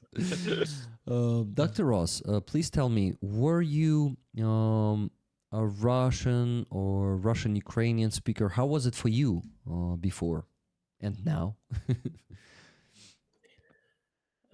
Oppa. Actually, I was in a strange situation because I was born on the west of Ukraine and my native language is Ukrainian. Uh-huh. But when I was maybe 5 years, we moved to Crimea and I studied in Russian-speaking school. So I completely bilingual. I can use Russian, Ukrainian. I can switch between them. It never was problem for me. Okay, do you still speak Russian in the army? Because I know in the army it is still widespread and a lot of soldiers speak Russian, and it is like maybe you switch in from Ukrainian to Russian when others speak Russian to you. How do you do it? Yeah, sometimes I switch when it is important to be understood. Mhm. So it's better to use native language of the person. Yeah. And I And think it's not a problem. Of course, we have official language, it is Ukrainian. mhm. But in private life, if someone wants to speak Russian, and especially if he or she is a soldier, he fight for our country, for me, it's okay. Mhm. I think we fight for free country, and everybody has right to speak whatever he wants. Yeah, I understand you, and I also understand that your profession is also you need to Require. build connection with people, right? Acquire what? It's require to Required. be, yeah, Mhm. such profession requires such flexibility, probably. Yeah, I So guess. sorry. Yeah, I think that's what I wanted to say. So it Yeah. actually, yeah. Do you agree with us, with me and Roman? Or is it more Agree like in what? personal? That this profession, your profession, requires such flexibility, or is it like more of a personal choice? Sorry that if you don't like to discuss this topic, we can move to another one. I'm just No, no curious. problem. I Problema. think both options are good. So it's professional and it's a personal choice also. Okay, got it. Lila says, but it's not a rule for civilians. And she says, interesting topic, especially knowing two soldiers are replying. What? Yeah, yeah. Oh, wait. Two soldiers are replying? Are you talking about the two soldiers on the screen? By the way, Ross, I forgot to ask you, are you a soldier, sergeant, or an officer? What's your rank? Uh, Difficult. for now, I'm sergeant, Uh-huh. but any minutes I expect to become officer because I'll already pass all the tests and I will be officer soon. Mm-hmm. Okay. Because in our system, psychologist is officer job. Mm-hmm. Okay, got it. So you basically do a job of an officer being a surgeon, right? Yeah, Right now. that's right. Okay, and you've been doing it, I assume, for all this time, for 2 years at least, right? Yeah, about 2 years. Yeah, it's actually an interesting detail for our viewers, the community, to realize how it happens these days in the Ukrainian army. Many positions are taken by the lower rank officers, or sometimes soldiers or surgeons. And yeah, when you have the lack of officers, in many cases, some jobs will be done by soldiers and surgeons. And I think Ross can confirm that, right? Yeah, exactly like that.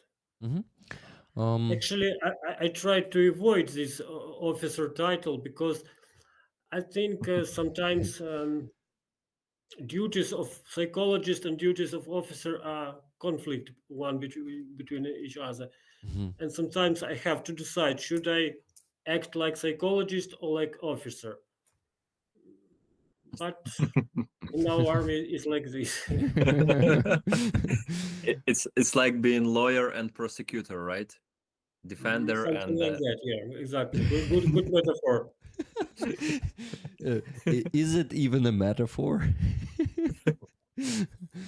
um, Rick, I think that a psychologist would have a much different impression than ordinary tourist, Papa Dutch says in the chat. It's very curious to me.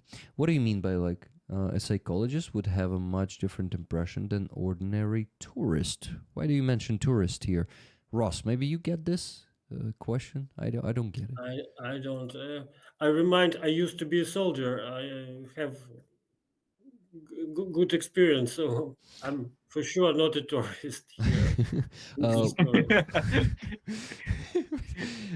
You missed I my would like to previous. be a tourist, but unfortunately, no. Ah, okay. No, no, no. He says, Rick, you missed my previous message. I'm coming to his previous message. He said, I'd like for you to ask Ross if he has studied in Europe or been there. I wonder about his impressions. Yeah, so he's asking if you were studying in Europe, it would be different for you to be just a tourist in Europe. So what was the case? Did you study in Europe or went there as a tourist? I wasn't studying in Europe, but I visited Europe, Italy, Austria, Poland, and I used to work not in Europe, but in United Arab Emirates, where there are Oh. people from all over the world. Mm-hmm. So I have good experience with living in foreign countries. Um, I like Europe, but I like traditional Europe, old Europe, which is disappearing. Hmm. Okay. I mean Christian Europe. Christian Europe. Okay, got it. Um, Traditional, like more like conservative Europe, right? We can call it Yeah, that way. that's right. Okay, got it. Um, yeah, Papa Dutch. So I think I think now Ross properly replied your question because I properly asked it. Sorry for that. And he says, so then classical Europe. He says that. Papa Dutch, remind us, where are you from? From United States or from Europe? Because you're from Netherlands. It's obvious, right? If you're Papa Dutch, you should be from Netherlands. Okay, maybe it's different. Yeah, you're probably not from United States.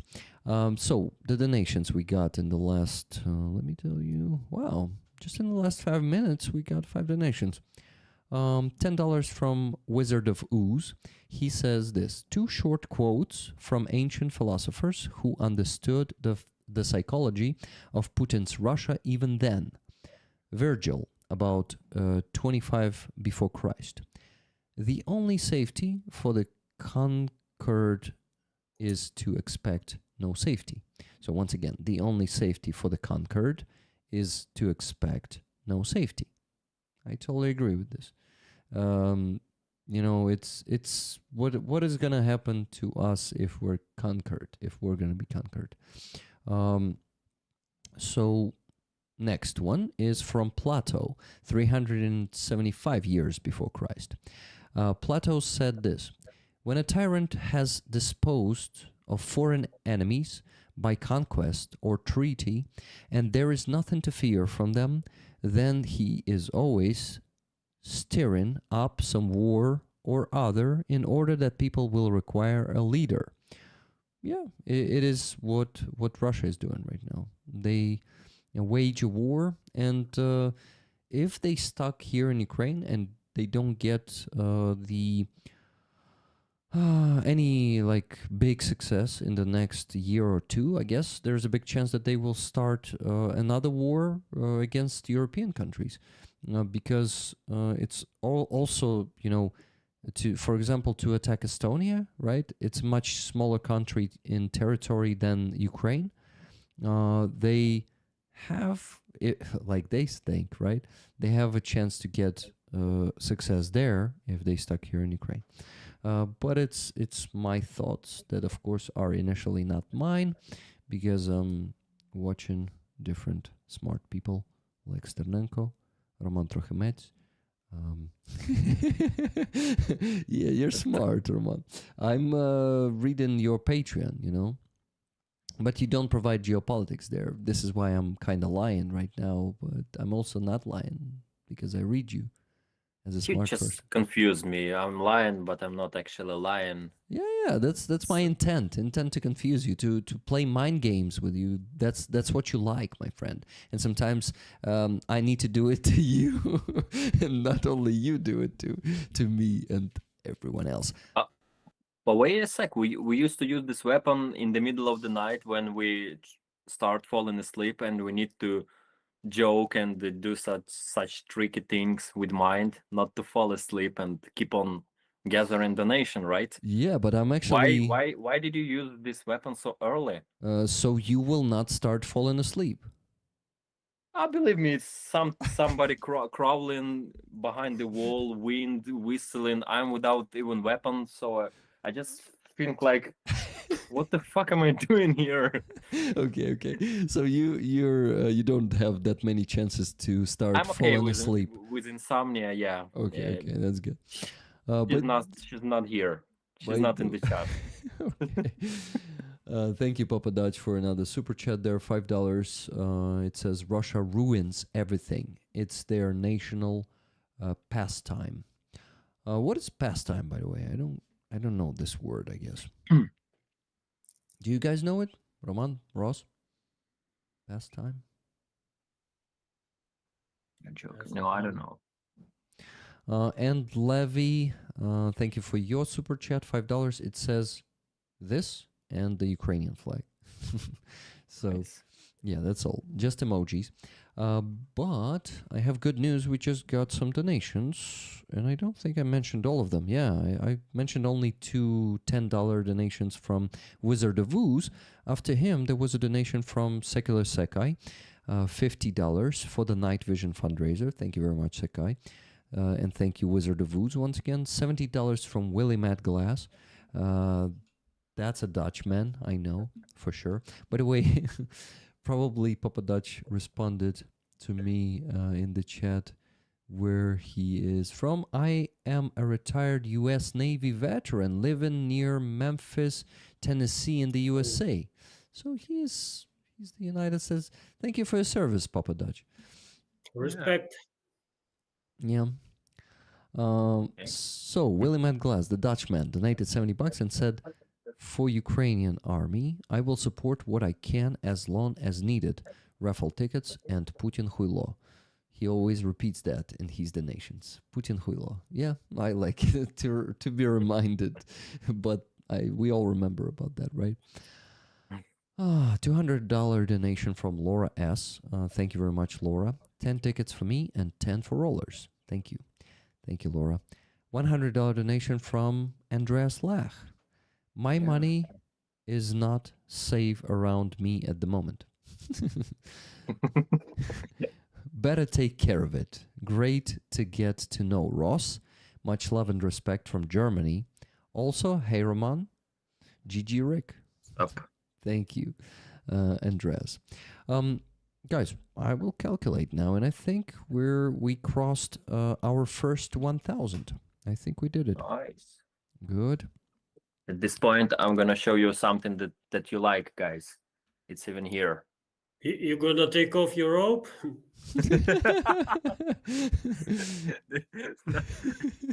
Not yet. For But now. this tactical plant, it's almost on every stream we find out some plant, and yeah, and even here there was only one plant in this abandoned house. Yeah, house. Yeah. So Rick, you get down to your spreadsheet. Yeah, I will. And I think you maybe already have some questions to Ross. You know each other for quite a long time, I assume, right? So maybe you share with us how you know each other. That's what I'm There are some interested in. rumors, people talk, some different things. Let's get back to more interesting question. For example, rollers. You have opportunity to ask Ross the interesting question because he has experience in. But you You can, make people think that there is something strange that we know each other to avoid in these questions. Maybe You're smart ass. That's why I like him. Yeah.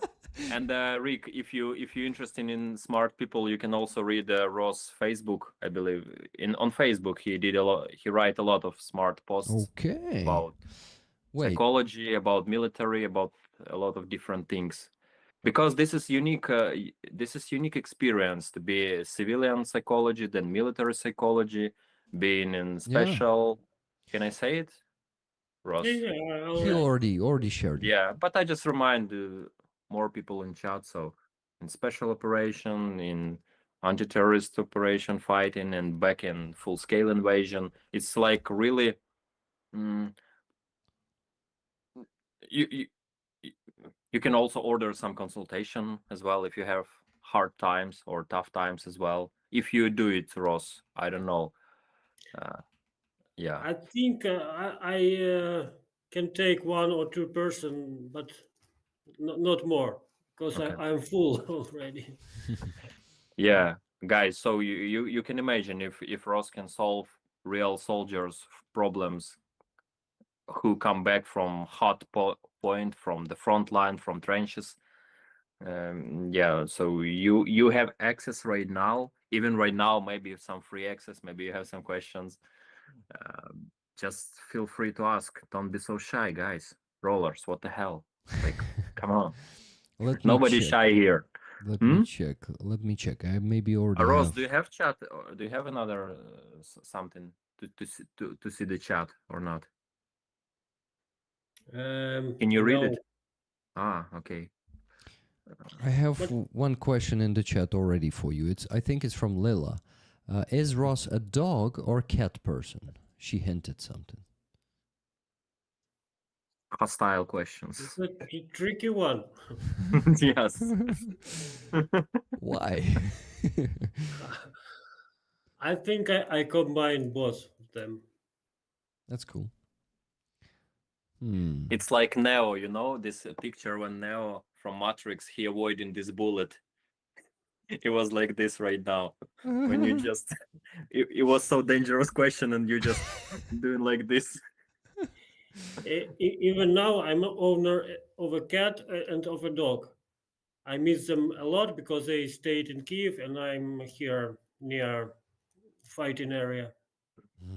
But I love them equally. Wow. This is actually good. I have two cats. I had a dog. My grandma had a dog when I was a kid, so I already have experience to live with dog. But I have two cats, and it's easier with cats if you don't like walks under the rain, and under the sun, any walks. So yeah. By the way, let me interrupt. Animal therapy is very suitable for soldiers because we men we have problem with stressing our emotions and we're trying to hide it. But with animals, it's okay. It's horses, dogs, cats. It's very helping in therapy. Helpful. Yeah. So just Nila, I believe, asked to drop the link. But I don't know how to drop the link. I believe it's for Ross Facebook. But you write in Ukrainian, right, Ross? They need to use this like translation button, I believe. Ross, if you If there are many people who want to read me in English, I can write in English, no problem. But for the moment, yes, I write Ukrainian mostly. My audience is mostly Ukrainian. I may recommend some AI like ChatGPT. It can perfectly translate into Ukrainian better than Google Translate, I guess. So you can do that. Ross, can you send me the link to your Facebook, and I will send it to the chat so people. What the could follow fuck? it. Mhm. What was there? Some UAV. I don't know. What color was it? Camouflage. No flash. So green. It's little. It's some kind of new weapon technology, you know. It's little, but Ah. it fly. Battle mosquito. Maybe FPV mosquito. FPV mosquito. Okay, got it. But can you imagine? Maybe in few years, it's gonna be some drones so tiny like mosquitoes, so they can eliminate maybe some generals, you know, or some very important person. For example, if you want to eliminate some president, you can fly somewhere, or you wanna kill some commander from the troop. Mm-hmm. You can just command mosquito to fly and to inject something, maybe some psychedelical things in eye, for example. Who It knows? would be so amazing if what they say in Russian propaganda, if we really had those weapons. Yeah, you of know? course they told about it. I just Exactly. sorry, I forgot. Yeah, Well, sorry, don't do. I mean, it's strange. It's effect on PTSD effect, I believe. Being in uncontrollable space like that, it's like I don't know from which direction I should wait some dangerous here in this house. Guys, And I sent Ross's. It will take some time to adopt to this life, but it's normal. Yeah. thank you for saying it's normal to afraid. Fuck. You know, I'm without any night vision, without weapon. It's strange. Need to take every gear. When I was retired from army for the first time, I came home. I was very aggressive. Every word kept me mad, and I couldn't sleep for a long.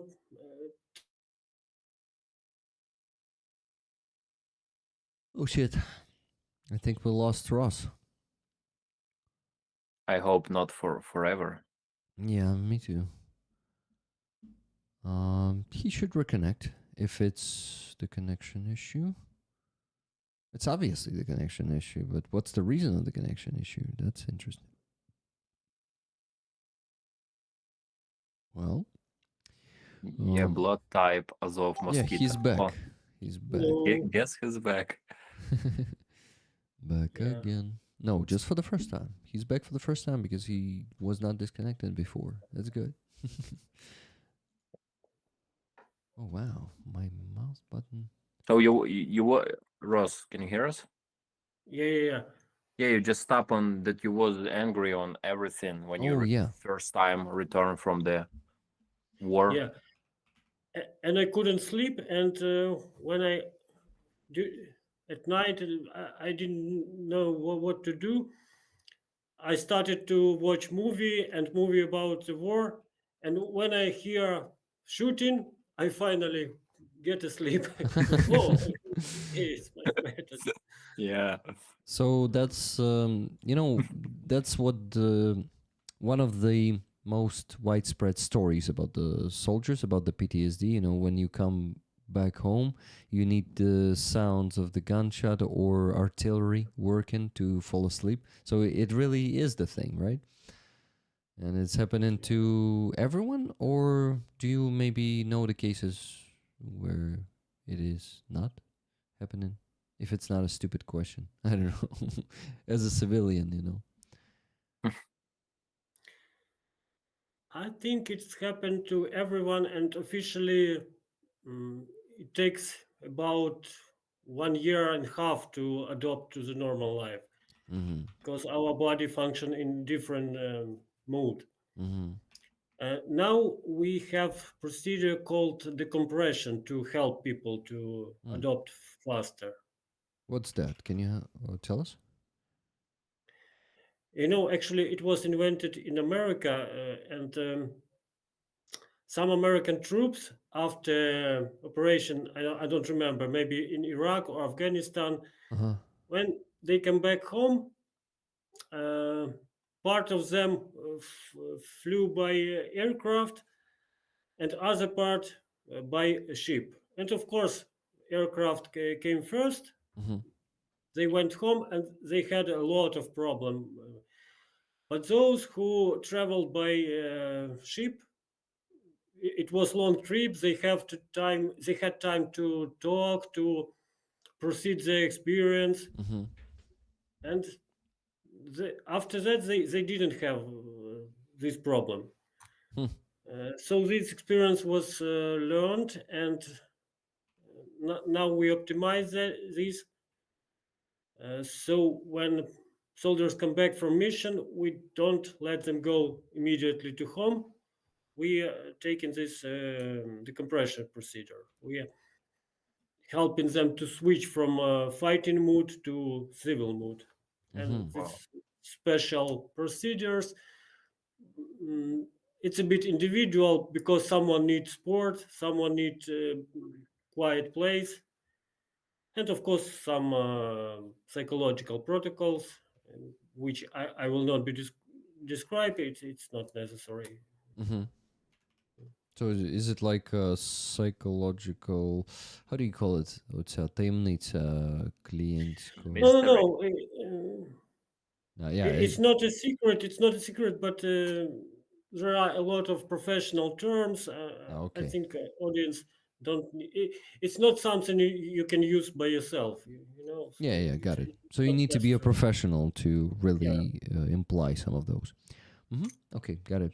$5 donation, not donation, sorry, super chat.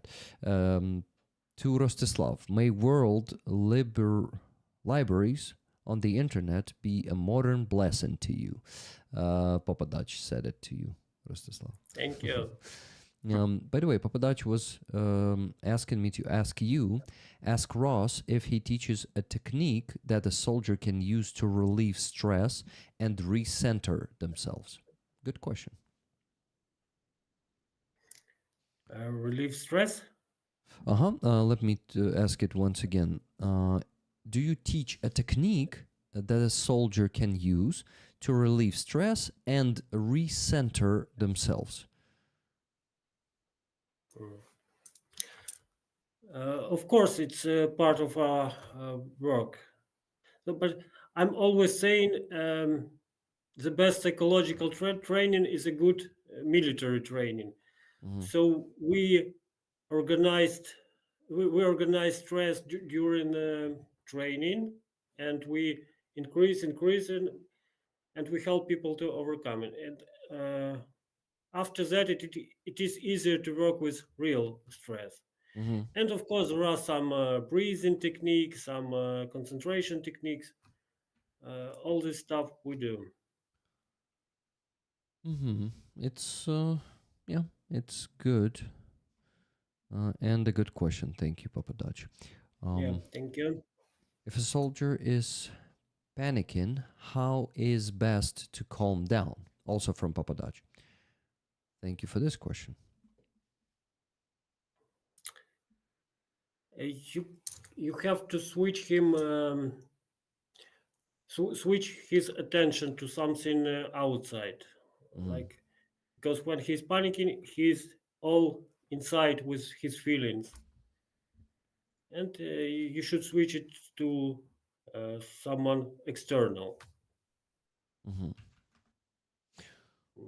Using simple words, simple questions, simple actions. So you basically are trying to get them out of themselves with questions and asking them to do things, right? Yeah. But you cannot hit him or push. It make be worse. Roman told me once that it worked for him a few times. It was necessary.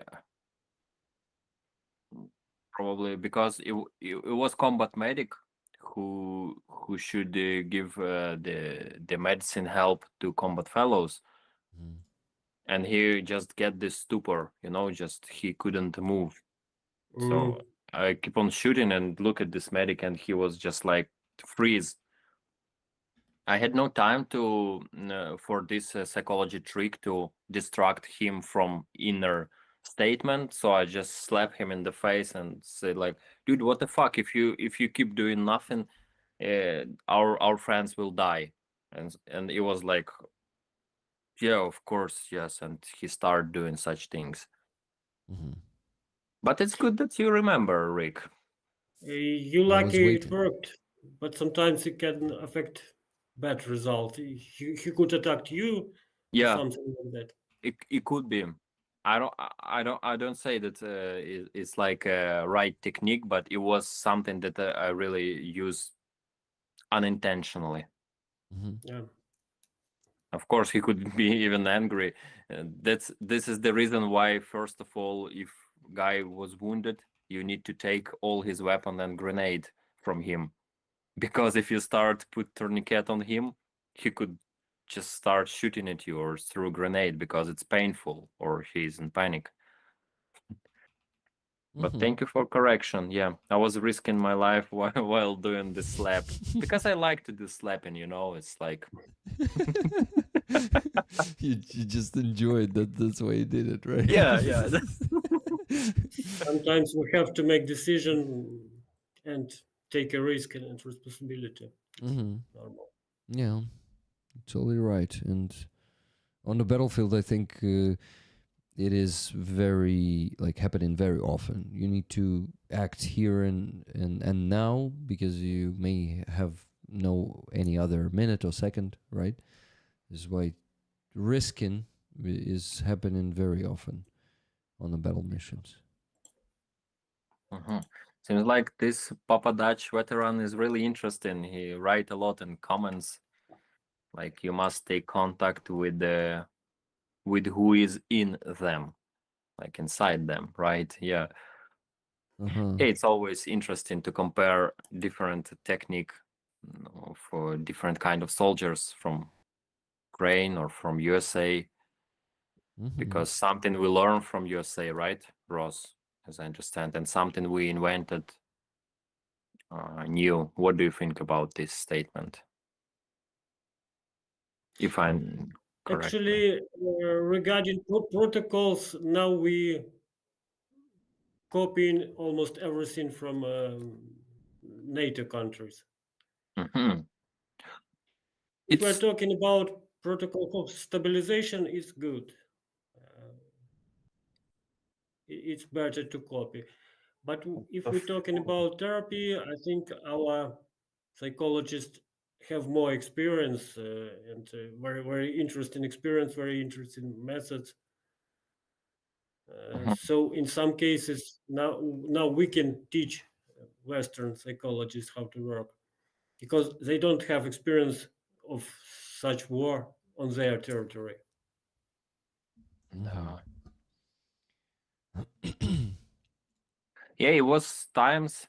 Actually, if I'm not losing this contact, maybe I should connect you, because it was time in 2023 then when some generals from NATO bases from a few countries, they connect with me and ask some consultation. I'm not like a professional psychology, and sorry, I forget to mention you, my friend, that back that time it was counter-offensive operation times.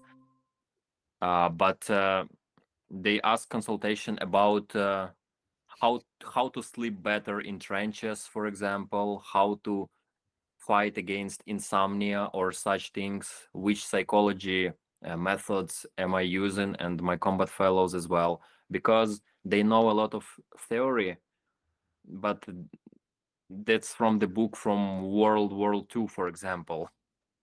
And they for we have modern time that they have no experience like that. For example, for you guys to understand, like energy drinks, like in in the Second or First World War, I don't think they have this energetic, energy drinks like nonstop. But in our reality, it affects a lot on insomnia, on dreams, on sleep, on quality of sleeping in trenches, on battlefield, on this paranoia. And I was witness a lot how it affect on soldiers' brain, and with that point, it was available for them for NATO bases to hear how it affects and what consequences could be after that and such things. But if I remember, maybe I try to connect to you, Ross, if you're interested, because Yeah. I just want to finish that. When we met last time, I remember your English was so fluent, like he was talking better than Ukrainian. And now I believe, you correct me if I'm not mistaken, that you have no practice for a long time in English. Yeah, very long time. I'm sorry for my English. No, I it's haven't- okay. I It's can just great. compare. That's before it was like, wow, I learned a lot from your English before, but now I can feel it because when people talk to me Ukrainian language, I can say, man, or like friend. How long? What was it last time when you use Ukrainian language? Because it's like you can listen it, right? You can hear it. It's pretty easy. So Ross, we need to bring you more for English communication for if you're okay practice, with yeah. that. By Yeah. the way, you mentioned energy drink. I have to say it's very big evil. It's like drugs or alcohol, because Oh, soldiers like they want to control everything. They want to stay focused, and they don't feel themselves safe when they cannot control. So they drink this energy drink, and even when they come back, they continue to drink, and it's yeah. big evil. Yeah, and Hmm. it's difficult to fight because drugs are not allowed. Alcohol is allowed, but Allowed. society is not like doesn't like when you're drunk. But energy drink is legal. Everybody can buy it, and but it creates a lot of problems for nervous system, for psych. Big topic. Yeah. Big pain, I assume, right now. Um, Okay, we have new participant. yes. Maybe someone Hi. introduces. Hi. Happy to see you. Thank Hi, you. Aziza. Aziza, good to see you. Aziza is my friend and the friend of community. I think Roman's friend too, right? Not just mine and the rollers. She is from Crimea. She's a Crimean Tatar, a very talented musician, painter, artist in general. Singer. Singer. By the way, guys, I finally put some new paintings of Aziza on the auction. You can go and make the bids. The Aziza new paintings are Russia kills Crimea.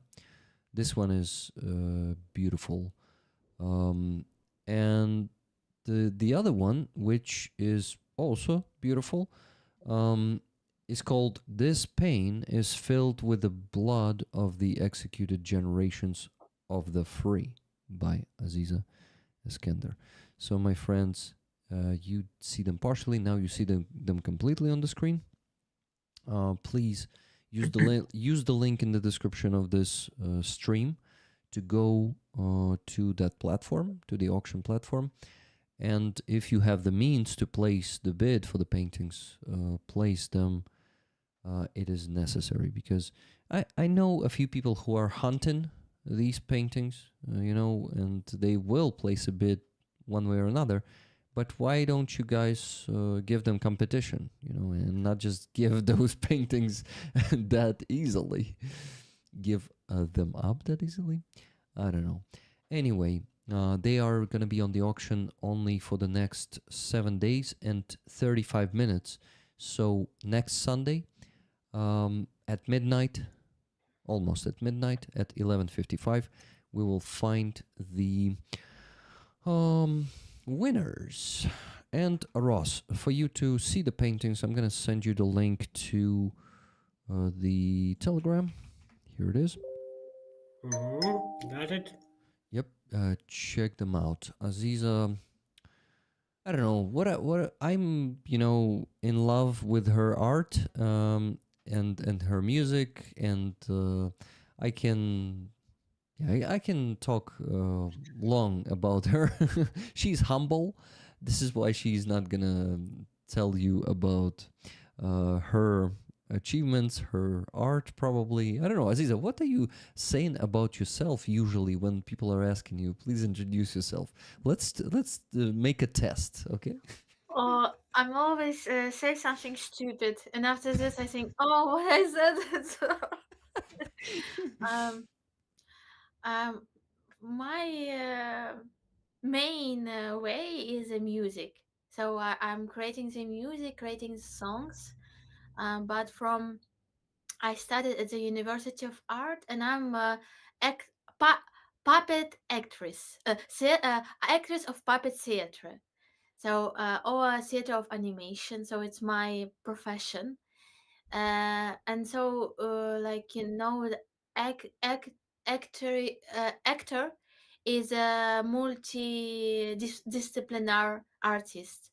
So we can dance, we can create a puppet, we can work with a mask, with shadows, we can dance, we can draw. So because we have to see the world in a different Dimensions. yeah. So because for example, first year of my study was exercise. We have to create story about the hands and create a performance, and from this performance people have to understand the story, what is hand what thinking, what thoughts, what action. So you have to see the world in a different way. But music is my love. um, Ukraine is my love, and Crimea, but music is my second love. And yeah, I love to sing. Hmm. And Great. I will also send you a link to Aziza's song for you to listen later. And if you would like to comment on that after you listen to it, Ross, I will be grateful too. Okay, even if it's not your style, even if you don't like it, because to how do they say without like tastes differ? Yeah, it's like when you say to each his own, you kind of also refer to what Third Reich, right? Because that's what they wrote on one of the concentration camps. If I'm not mistaken, in German they wrote to each his own. And yeah, this is not probably not the best thing to say. So I better say tastes differ. If you guys know about that, let me know, because maybe I'm mistaken. Did they have this on one of the concentration camps? Did they say? I didn't understand what did you say To about. each his own, це типу кожному своє. А, я не знаю. По-моєму, було таке. Рос, щось таке знаєте, ні? No? Roman, you're muted. I'm gonna stay muted. But I like good music, so I will listen. Yeah, sure. Sound. This is music is in acoustic version. So I see this music in a more big sound with big band, but now I'm creating the music only with guitar and keyboard. So it's like small example of music in my head. Good. But damn, it's already pretty powerful, Aziza. Even if it's a small example of your music in your head, it still is already mind blowing sometimes. Thank you. I will not analyze it. I just will listen to. Yeah, please do. By the way, Ross, if you want to get the translation of songs of Aziza, you can go to the description because some of the texts are in Crimean Tatar, Kremli. Yeah, there is always a translation. Aziza provides the translation in English and Ukrainian for every Not song. always, not Not always. always. The first part of our stream. Mhm. So our first stream was absolutely with translation, with everything. But a new song, I understood that I don't want to share with my lyrics, maybe because I'm work in process. So I Oh, want okay. to change something, and so It's a I pity, Aziza, because I would like to understand some of them more. because they are very new song, like we create Mhm. new song, and it's like sometimes not perfect for me and something like this. Okay. Guys, I want to mention one more donation. It's Andreas Lach. After donating $100 in 8 minutes, he donated $20 and said, I might need to ask Ross how to keep my money safe. It slips my fingers. Seem to not be able to really slow down my donations. Okay. Ross, do you have an answer for that question? Could you repeat it, please? Yeah, how to keep my money safe? It slips my fingers. So he keeps donating. He cannot do anything with himself to stop donating. Sometimes he cannot afford it, but he keeps donating. Do you have a question? Oh, not question. Sorry, the answer. How could he make his money safer? I think this person needs a private consultation. Exactly. So Ross, do you give them now? I said private, not in public.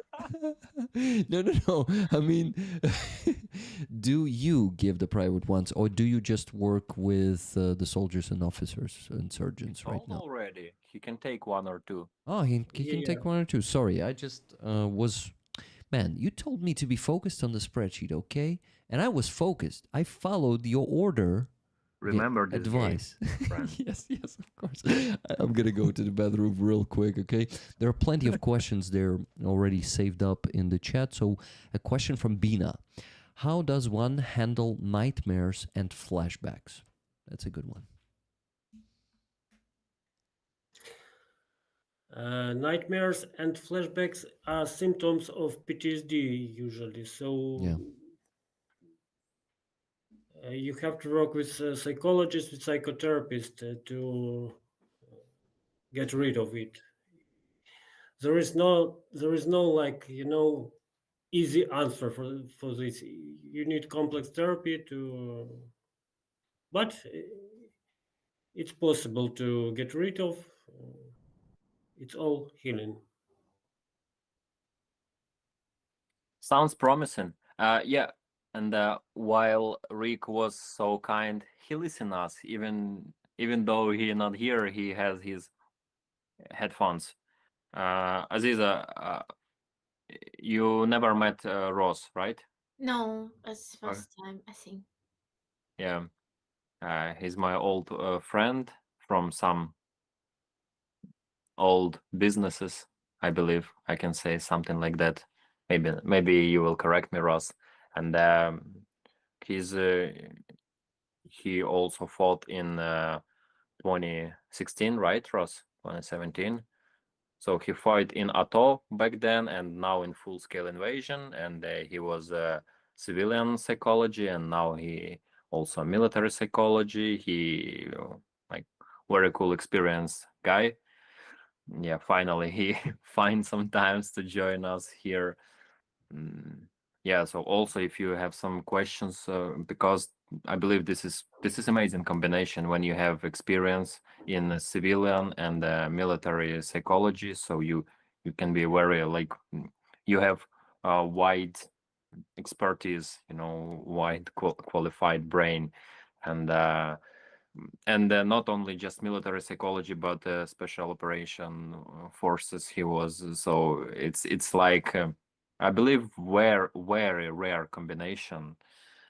in one person. So you can also ask some question because rollers sometimes shy.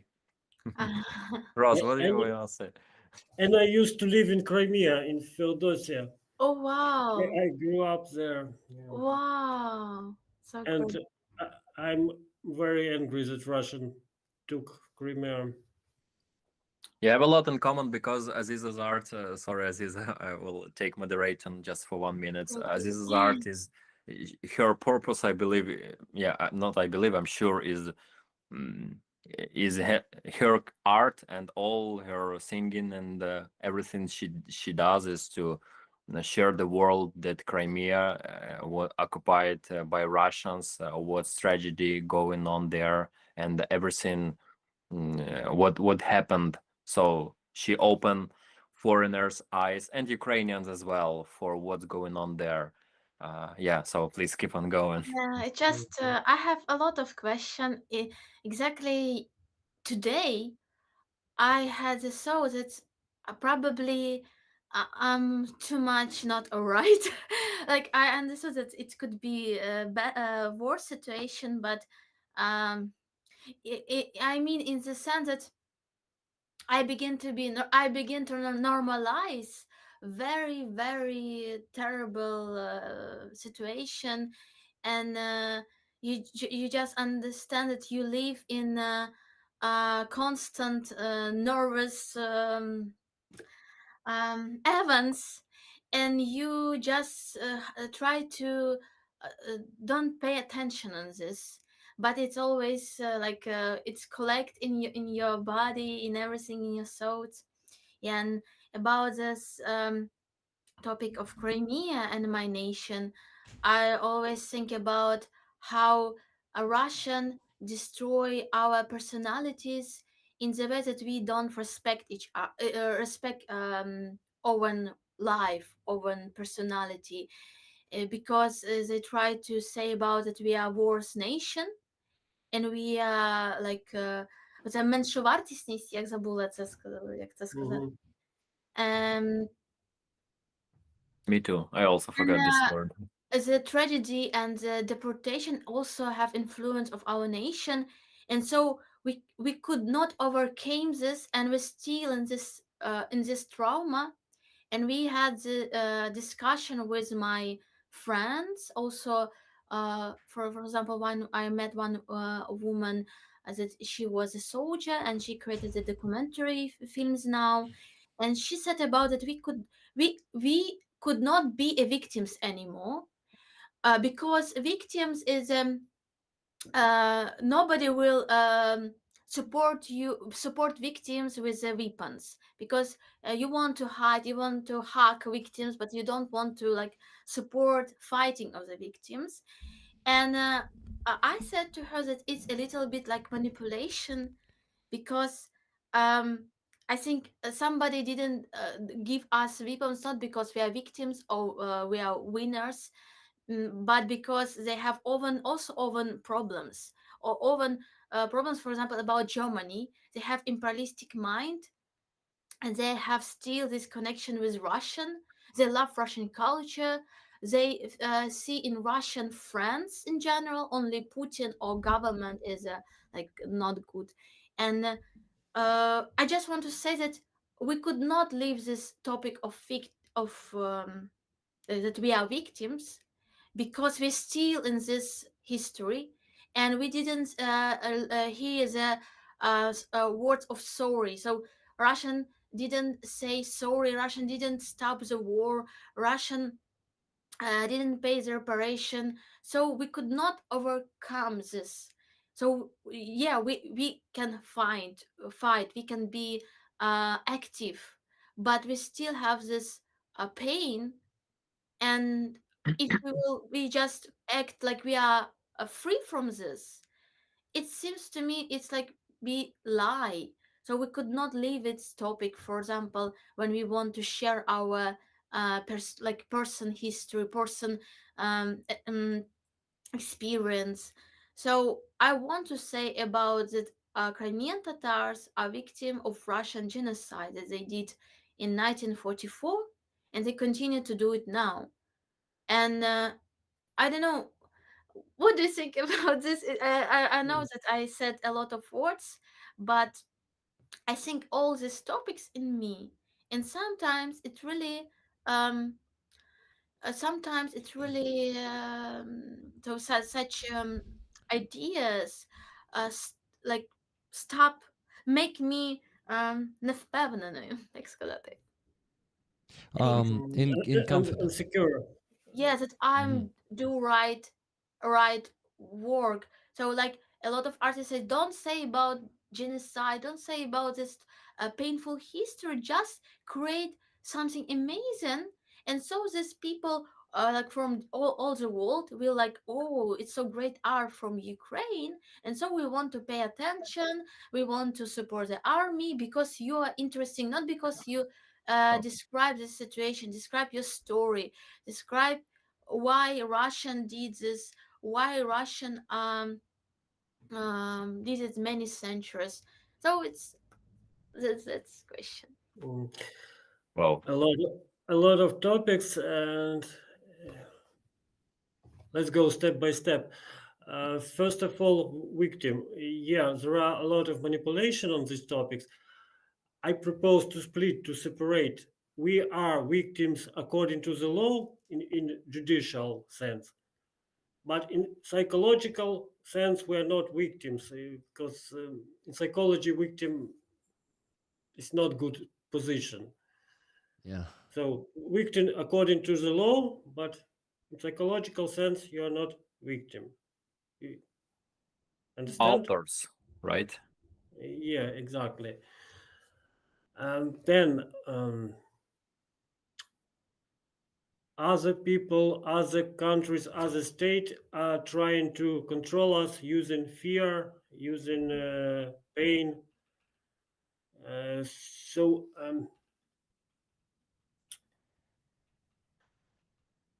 now that what it is Russia's doing is like be afraid of us, be victims, Mm-hmm. don't create, don't live.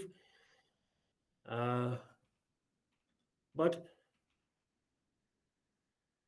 they do it because they are afraid, because we have very big creative potential, we have a lot of values. So people and nation are traumatized in the area where there is something very valuable for them.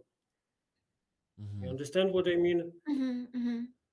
So if you are afraid that you are menšovarta, that means you are in Inferior. reality you are very very strong and precise. By the way, guys, меншовартість inferiority. Комплекс Inferiority, yeah. меншовартості inferiority complex. Дуже складне слово англійське, я завжди забуваю. А пам'ятаєш, я тобі його писав прямо And українською. the last thing I would like to say, now people often use trauma as an excuse, as an excuse not to live, not to act, not to fight. But we should not do that. It's not an excuse. Yeah, that's a good point. It just, this pain of trauma is drawing our attention to something important. So if we feel pain, we should go there and overcome it. Holy trauma. Yeah. Guys, I wanted to complain a bit, to make a pause and complain a bit. We did not get any donations for 39 minutes. We need to keep them up. You guys need to keep donating because we still need to raise $1,887.01. We're almost 50% done, and 50% is going to be in $387. So yeah, not really. Keep donating, guys, and we are gonna sit here and talk. Of course, not all of us. Some will go to sleep. Some will go to service. Ross, how much time you still have with us, do you think? Maybe an hour, because I have very difficult day tomorrow. Oh shit. I need to sleep a bit. Okay, an hour. So guys, I didn't finish to answer Aziza's questions. And exactly. but they need to keep The donating. last thing, everyone from us had a lot of losses, and it takes time to grieve in it. So it's normal. If you are suffering from losses, you're grieving. It doesn't mean you are a victim. Okay, Yeah. you Mhm. just have to take time to grieve in it, and then absorb new reality and move. Thank you so much for answer. You're welcome. Guys, I believe such conversation worth more donation, right? It's some kind of online therapy with rollers, with Aziza. You can hear a lot of life hacks, which can literally save you from suicide, from spending money to alcohol and drugs as well. And energy Please. drinks. So show some, yeah, and don't forget that we gather in here and maintain this interesting conversation for one main goal, right? To support defenders. Yep. This is the most important, especially right now. Especially, fuck, right now. I don't know, Rick. You've seen this Of Sternenko course, stream? of course, I've seen Sternenko's stream right this is before fucked up. right before my stream. Yeah, we Yeah, are yeah. So we're this is totally heading. fucked up. And the only thing, the most important thing that we can do here, it of course accept a lot of new knowledge, but also to donate money for Ukrainian defenders who keep on fighting. Almost fucking 4 years of full-scale invasion is, despite every trouble we have inside of Ukraine, despite any politicians, any inner difficulties which any countries have, it still keep on.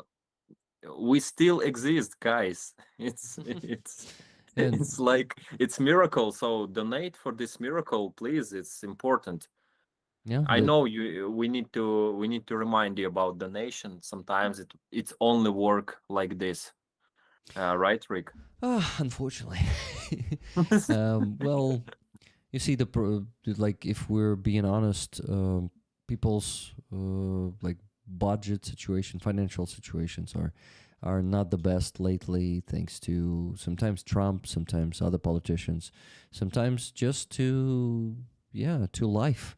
And I'm kind of accepting and not accepting at the same time the fact that it is getting harder to raise funds.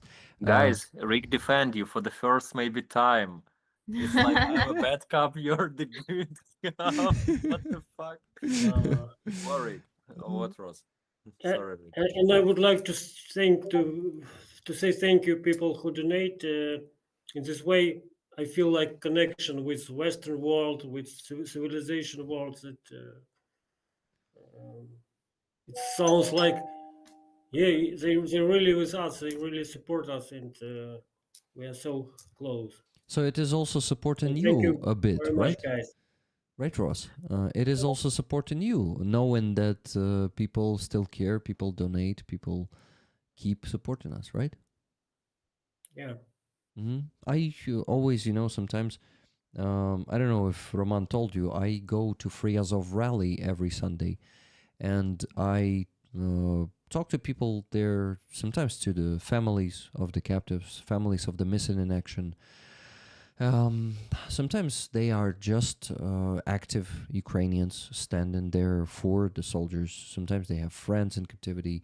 It is different. Sometimes they are soldiers, the actual soldiers. For example, by the way, Ross, maybe you know him since he also serves in the 4th Brigade in Rubish, Serhiy Volosovets. Did you happen to meet him? I don't remember.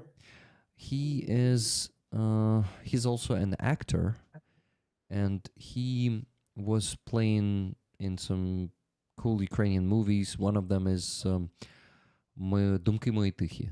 I think he was playing a priest there.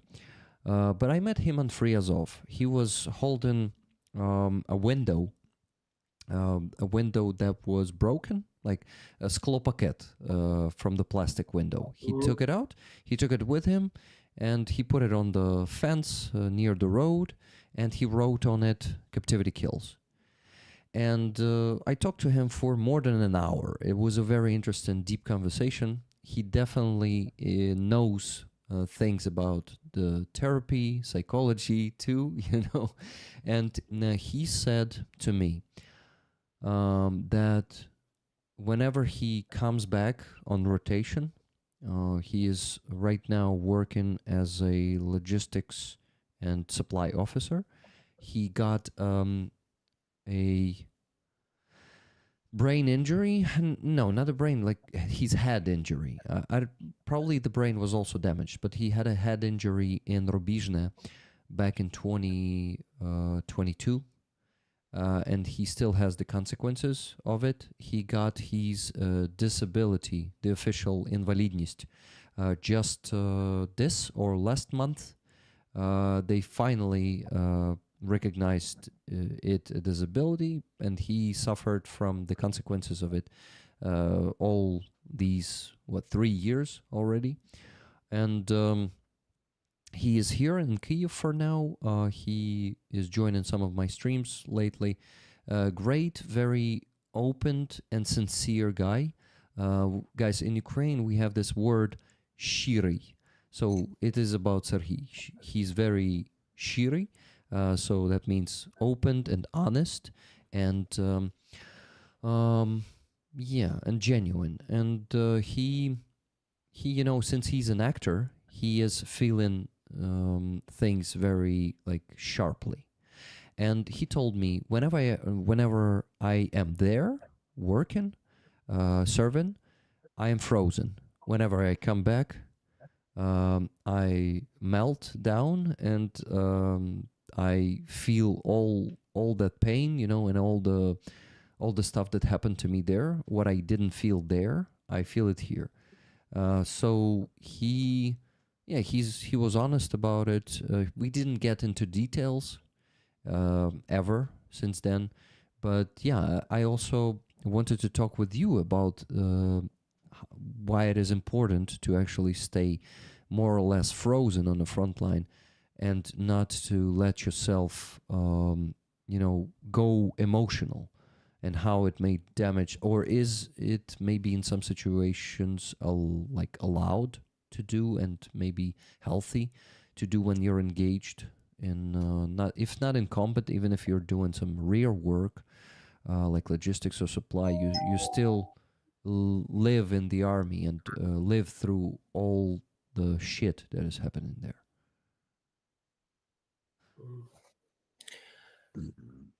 It's a problem when we are military, when we are as a service. We have to freeze some feelings, but they need to be proceeded later.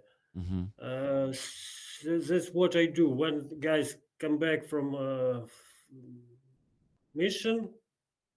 We talk about this. I took this emotion. I extract them, extract emotion from them. Mm-hmm. Yeah.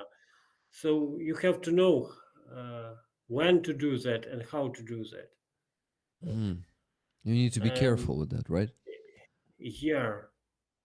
If it will be frozen for a long period, it will more, and it will create a very big problem. So it's Thank like it's like normal medicine. If you diagnose problem on early stage, it's easier to heal. Yeah. And if you do some prophylactics, you can avoid some sickness or illness. So that's what I do. I open this frozen emotion and work with them.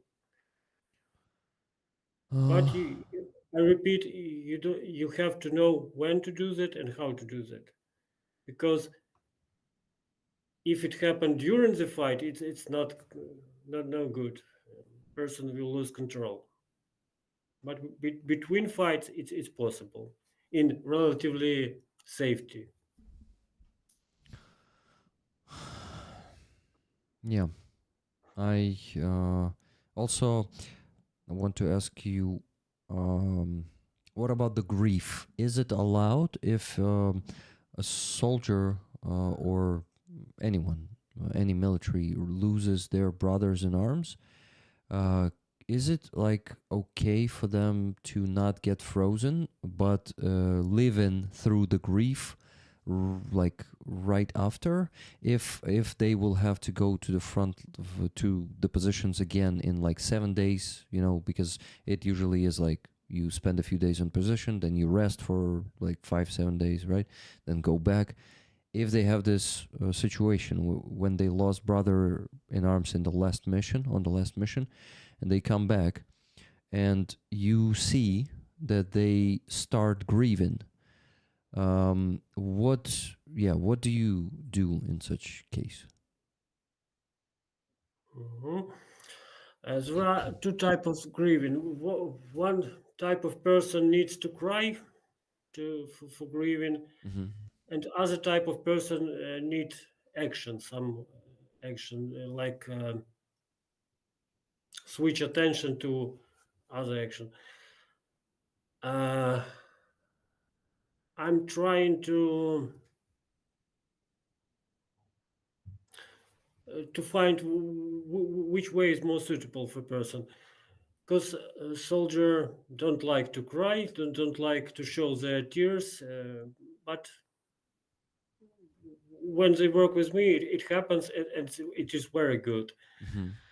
Uh, so I would say grieving for soldier is not a big problem because they want more action like revenge and other thing.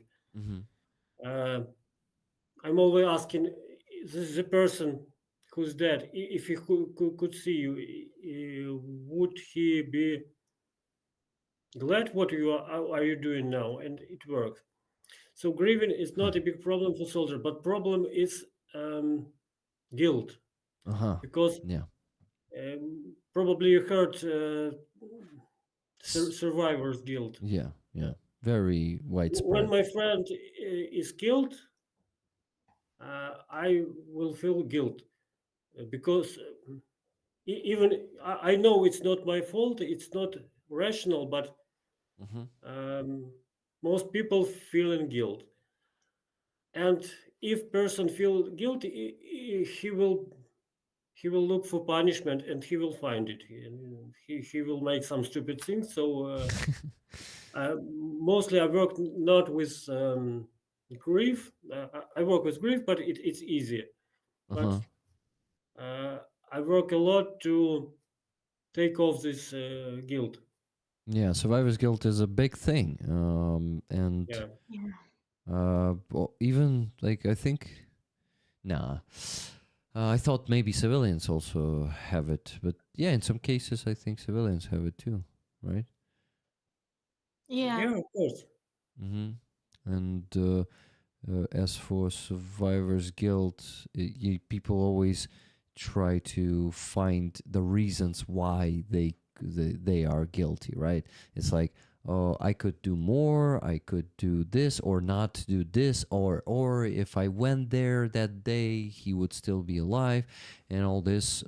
It's always this rationalization mechanism that helps them get to find the guilt. especially especially for men, um, we get used to control everything, we get used to be responsible for everything. So if someone dies, we feel guilty, Mm-hmm. and it's difficult to accept that you cannot do everything, you cannot control everything. Yeah, and there's actually nothing you could do, and I think it comes from this feeling of being powerless. Like powerlessness, Be what?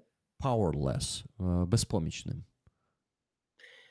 Yeah, this feeling of victim, Aziza told, it's the most traumatic thing.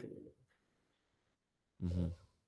So, like, it also is being helpless, right? It is also connected Yeah. to the victim. We can go deeper because my basic method is psychoanalysis. It's basically it's from childhood. Hmm. For example, mm, if my parents are, I'm a child and my parents are not happy, so I will become better, controlling, strong, just to make them happy. Then person grew up, but this mode of action it's inside, like subconscious. Uh-huh. So if something happened, okay, I'm not a good one. Parents don't love me, and this trauma playing inside. Mm-hmm. Mm, absolutely, yeah. Yeah. Interesting stream, right? It's like it's like is Yeah. this rollers? Are you still here? You start thinking like, okay, grief, guilt, It's but I all can agree with the I'm sorry again for my English. I haven't practiced for many times. guys. You need to ask Rick in comments maybe to invite No, Ross more. maybe next, yeah, my next stream I will be. I will do it better. Ross, to be honest, I would love to invite you once again more because Wow. it's yeah, nice. Now it's not that scary for Roman, or maybe it's scary now because the light is on and he's like, "What the fuck? The light is on." Yeah, please carry on. Don't be interrupted.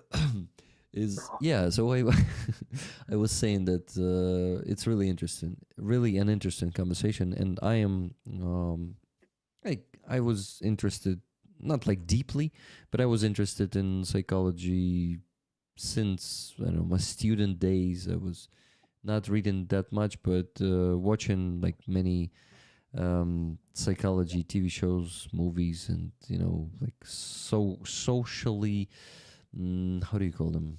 Shit. Гостросоціальні. Like, how do you translate that in English? Like, I don't know. So like different social movies to see how these things sometimes work. Survivor's Guild, it is shown in some movies, and grief, and there are movies that strike me pretty hard when parents lose their child, and in many movies they show very well how it is ruining families, how it is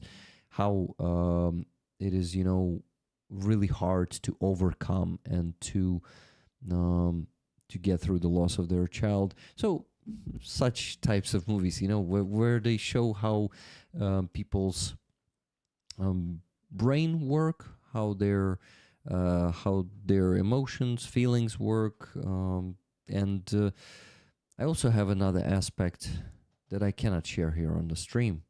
Actually, that's not my thing to share. Why I am pretty close to psychology still. Yeah, so Ross, I will share with you privately then later. Okay. But yeah, I know some of it. Some of the questions may seem stupid. First of all, because I'm not a psychologist, and I actually had an opportunity to start to get into the second stage of Gestalt therapy, where they teach you to be a therapist. So I went through the first stage for the clients, and I decided not to go to the second stage because I decided that I don't want it. I mean, some tell me that since I have pretty good empathy, I would make a pretty good therapist, and then I decided that I just don't want it, yeah. But the intensive of the Gestalt therapy, you probably know something about them, right, Ross? Yeah. It was pretty impressive being on that intensive, almost 2 week everyday therapy, a few times everyday therapy, like a group therapy and a personal therapy. When you get through it 10 days straight, That's a mind-blowing experience, yeah. And a lot of people, they get divorced after such intensives. They just quit their jobs. They make some like serious life choices.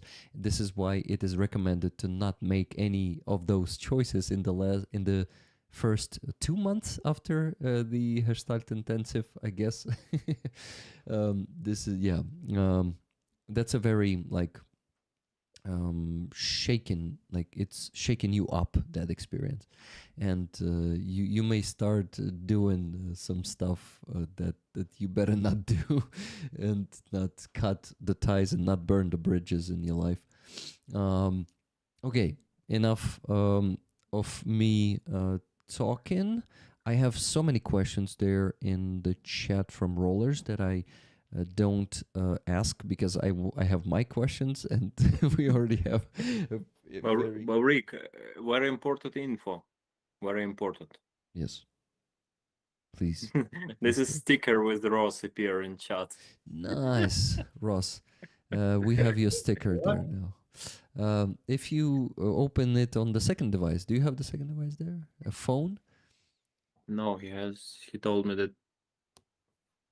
That he has something there. Look, he's looking at the flashlight. It's not a flashlight. It's your phone, right, Ross, that you're looking at right now. Yeah, smartphone. So I have to open YouTube translation, yeah? Not translation, just my Just channel. chat. Yeah. Open my channel. Let me send you the link. You will just Yeah. open So cool. the stream there. A lot of Ross here. Ross invasion here. Expansion. Ross expansion. So cool. Sorry, Rick. It was important. Sorry, my friend. It's already group dynamics. Yes. It was important. It's everywhere. Oh my god, Roller's unstoppable. Yeah, Ross, I sent you the link. Just follow the link and you will see all those emojis of yours being posted to the chat. Ross, I sent you the link. Just follow the link. Yeah, just reduce your sound to minimum, because I can hear myself, and it is strange. It's okay. It's a lot of Rick also. 2 rigs, not a lot. Just 2. 2 is not a lot, right? But just imagine how much those guys will be talking. If one rig talks for 8 hours non-stop, there's gonna be 2 rigs. There's gonna be too much. So Ross, did you see your emoji? yeah. Okay. I'm a star. GG. People like the stream. Thank you guys for expressing your appreciation. $200 from Martina. She says. Whoa. She says, I always watch Sternenko and try to donate $100 to him, but couldn't get PayPal to work for him. So I will send you this donation and ask you to please forward $100 to him for the drones or whatever he wants. Well, he wants only Rusoris. Rusoris. Kidaj na drony, kidaj. You didn't know that one, right? No. Motorist, kidaj na drony. Na Kidaj. drony, kidaj. Yes. This one. It's like, Vladislav, Baby Don't Hurt Me. What is love, actually, but we have we had this version here in Ukraine. Okay, so I will definitely send $100 to Sternenko today, Martina, or on Tuesday. I will do it on Tuesday. I'm on all the donations. I will send $100 of these $200 to Sternenko's Rusaris on the stream. So visit the donation stream on Tuesday, where I donate all the money to all the jars. I will use the daily jar of Sternenko for Rusaris. So yeah, this is cool. Thank you, Martina. Then Gabriel donated $22.29 and said, "It's the little steps that lead to victory, and Ukraine needs to remind the whole world of the threads and all of our throats." Interesting. Everybody is good to buy 2 tickets to save the world show. World show?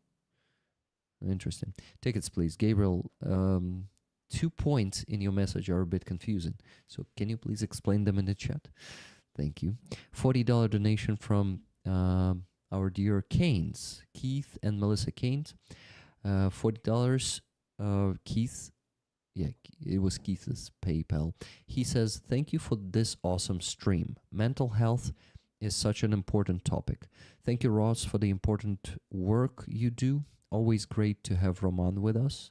Much love and respect to you all. Tickets to Rollers.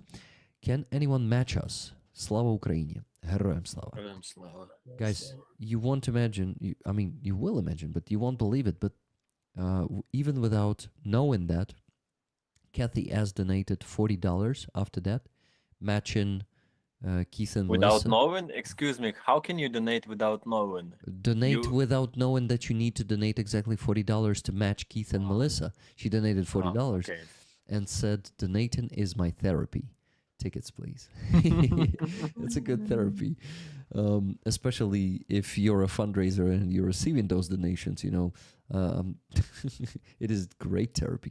Keep treating yourself with that therapy. So guys, please send 40 more bucks if you can, if you have the means, to match Keith and Melissa Kane and Kathy S.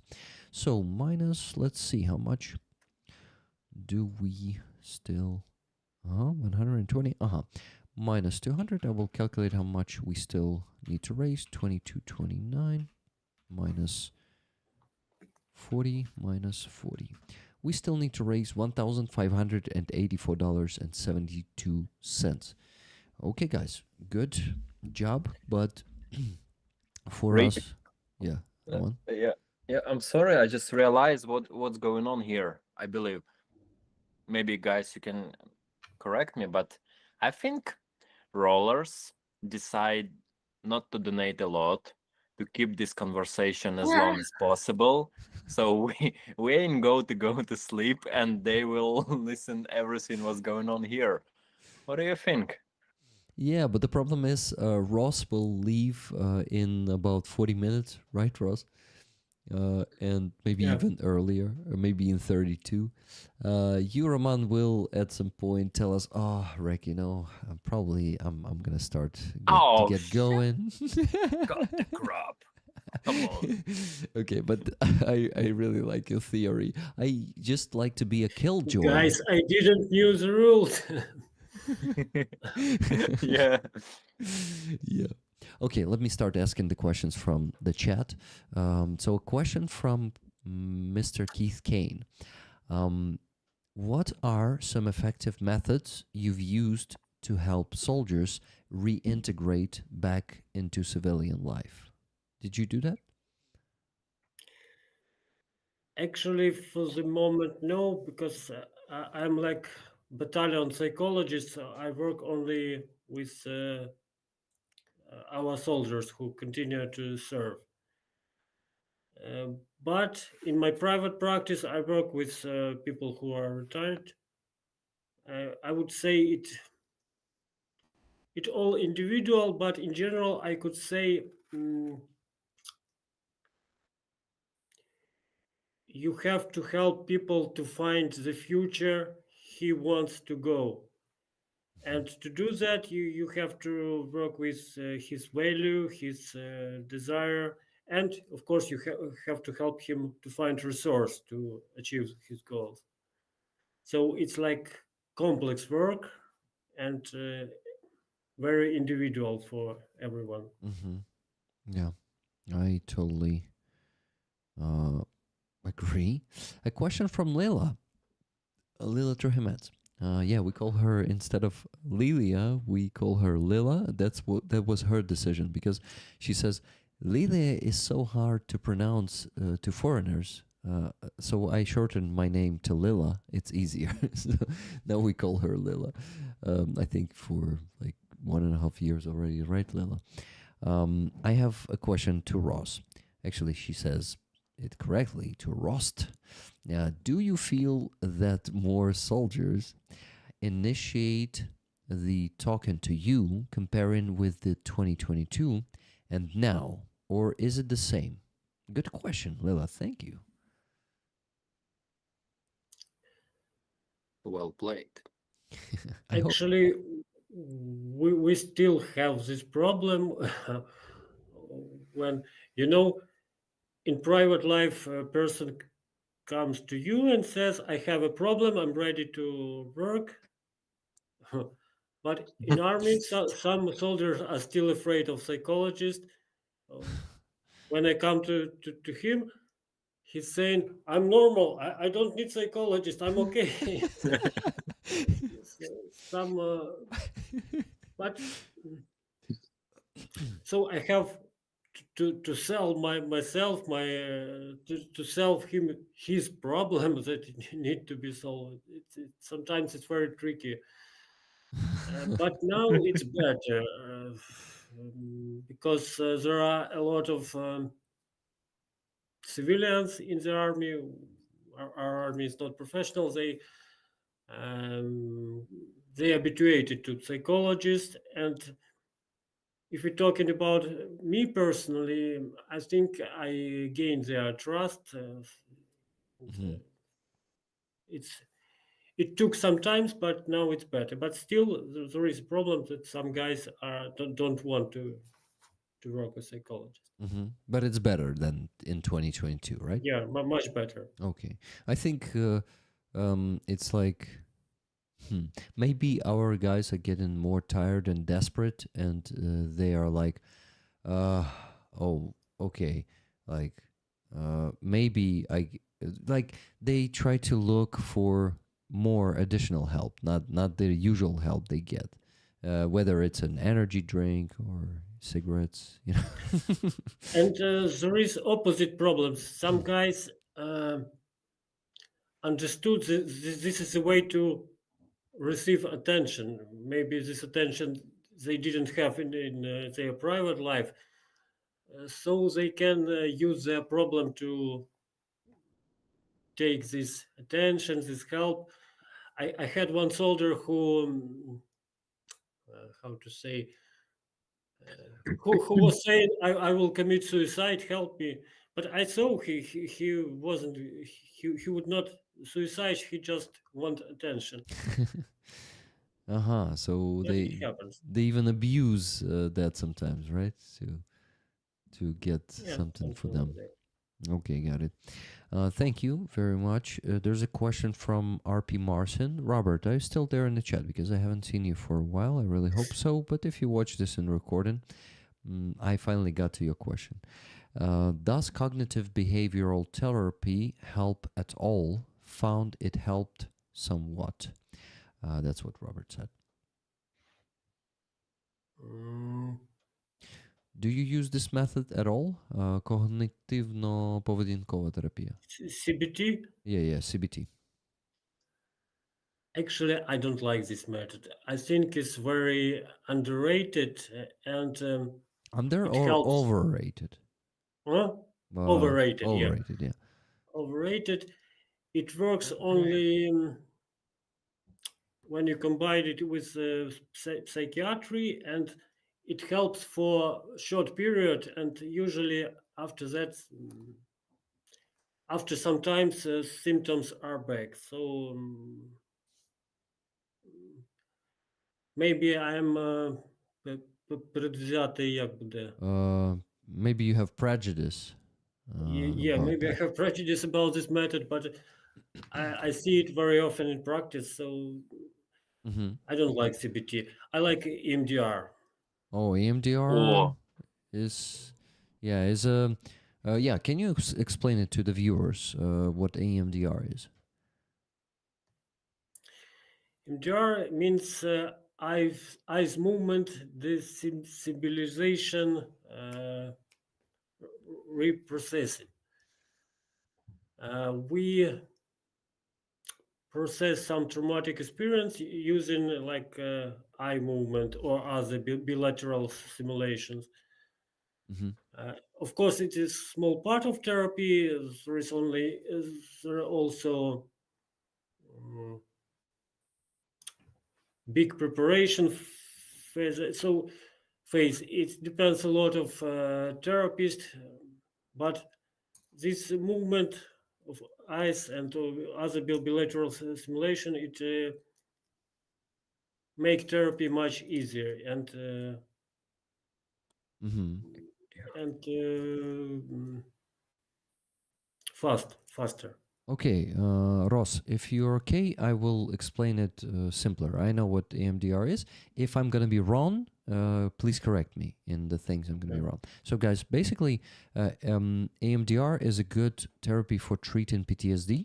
If you have some traumatic experience with this eye movement, actually, the specialist who is trained to do this therapy, they can rewrite your experience.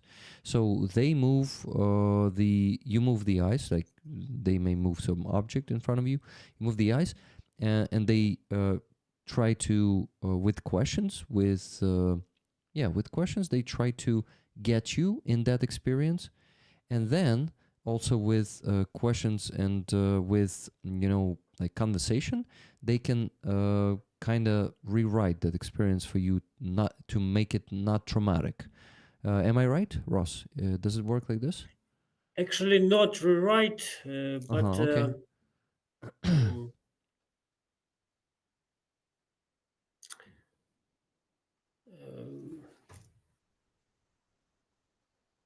not rewrite, but we remove this bad emotion and bad cognition from this experience. Yeah. By rewriting, I'm not saying that you will not remember that.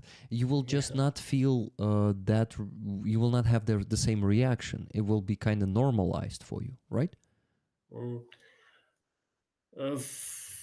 For example, if somebody hit me, traumatic reaction is I am weak, I am victim. In EMDR, we proceed in it, and usually person makes another Final. cognition, another cognition. For example, yeah, it's happened, but I can protect myself or something like that. Yeah. Okay. I hope it was understandable, guys. Because I'm not a psychologist and definitely not AMDR specialist. So, I just thought, Ross, sorry, but when you explained it, I thought it is not completely understandable what the therapy is about and how it works. But I think together we made it like a bit more understandable, or maybe not a bit, maybe completely understandable. Rick, it activates both brain hemispheres. The mind of reason is able to make sense of the trauma and reduce symptoms drastically. Salt of the earth said in the chat. Ross, do you agree with that statement? Actually, I didn't catch. Once again, it activates both brain hemispheres. The mind of reason is able to make sense of trauma and reduce symptoms drastically. Yeah, agree. Yeah, I think we actually have a few specialists there in the chat. Well, I know it for sure that at least one or two therapists we have in our community. So that could be the case. Salt of the earth. Are you doing, like, are you a therapist? Or okay, Darren has a question. He says, so my question would be, is it even possible to completely recover from PTSD related trauma, or is it only about managing trauma? Good question. It is possible to recover Mm-hmm. completely.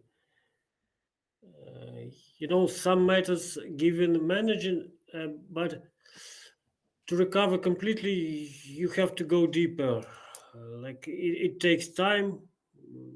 It needs so it is not possible to do during the war, but when the person is in safety, yeah, it will take time, but it is possible to remove completely. Yeah, so basically... I have such cases. Oh, okay. So you have some clients who went abroad and not in Ukraine. This is how Yeah. you're capable of doing it. Yeah, because I thought the only way to do it right now these days is for people to leave Ukraine, because in Ukraine there's no safety, no possible safety when every night drones are attacking us and missiles. So yeah, Salt of the Earth says, Rick, I have done 25 years of intensive social work, child welfare, vulnerable adult abuse. I am finally in the process of getting my master's. Honestly, I love research. That's very interesting, Salt of the Earth. Thank you for sharing that with us.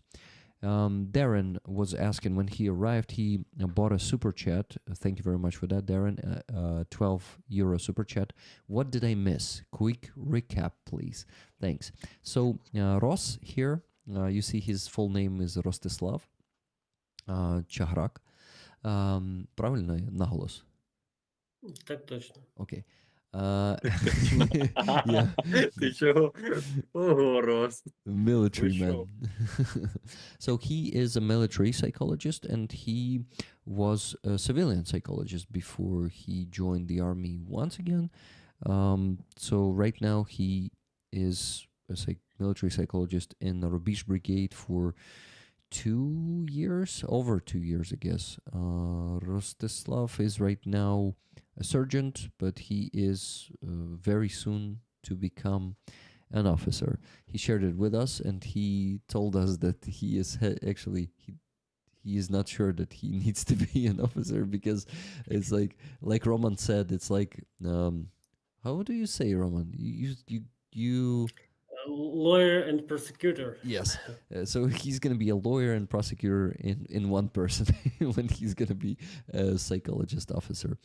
Yeah, and we And don't forget he was a fighter, real soldier. So exactly. I don't know why I added, because for me it's important, because it's big, it's huge difference between Mhm. military psychology and ex special forces and infantry who also military psychology.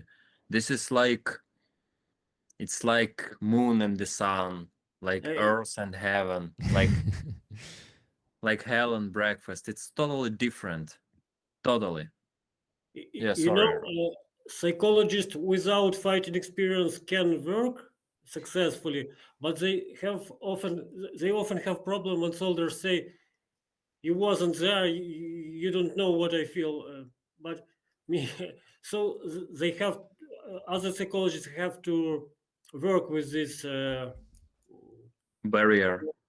barrier. Yeah. Obstacles, But right? for me, there is no such problem because I was there. I know what they feel because I felt the same. Can I have so many questions about PTSD and trauma and different methods. You need to open another topic maybe every Wednesday. Maybe. only on this stream. Yeah, but I want to ask you actually about your infantry and special forces experience, Ross, because it's actually a very important part, in my opinion, also, not only in Roman's opinion. So can you please tell us what was your specialty? What battles did you go through? What directions you've been on? Yeah, I understand it's a lot of questions in one question I have here, but yeah, anything you want to share with us, Ross, please. It's very interesting. It's indeed will also make like an integral impression and understanding, our understanding of you as a person and a specialist at the same time, because your combat experience is, as you said, gives you this tool, right, to work with soldiers as a psychologist. Gives a right. It sounds too much, but No, it makes it not easier. right, not right. Tool gives the tool. I didn't say Uh, gives right. Yeah. I didn't say gives you a right. You have the right to work even if you were We not need in prosecutor or lawyer. yeah. So yeah. Let us please know about your battle path in the infantry and special forces. Really mm. curious. As an infantry, I was in Piske. Piske. Hmm. It was ATO, so it wasn't such intensive war as we have now, but still we were near Donetsk airport. It's from our position to Russians about 600, 800 meters, and we often have fight. They try to attack us. About special operation forces, it was mostly recognition. Um, Reconnaissance. yeah, yeah. I was in different places, but about this part, I cannot say a lot. Tell much. Uh-huh. But but we work usually in Donetsk region because our third regiment worked in Donetsk region and 8th regiment in Lugansk. Uh-huh. Okay. I didn't know that, by the way. Interesting. А, ти в третьому. А, я щось і забув. Ти в третьому полку був? Yeah. Хрена собі. Now, okay. I told he's a serious guy because this is like very famous regiment. Like третій, восьмий полк. Це таке. And 2022, you were in territorial defense in Kyiv Oblast, right? Yeah. Can you tell us about those days? Actually, there I didn't have close fights because we protected some Strategic missiles. object. So he wanted to ask strategic objects. Yeah, some strategic options. So it was pretty quiet. Okay. What about the? Can I just make a quick mention at this point? Because guys, this is you not always see the soldier who like had the opportunity to share some stories, but who will sincere with you and who will say, I was just I was in some places which was pretty quiet. I don't know, Ross, I just respect that, you know. I just respect that. It's something,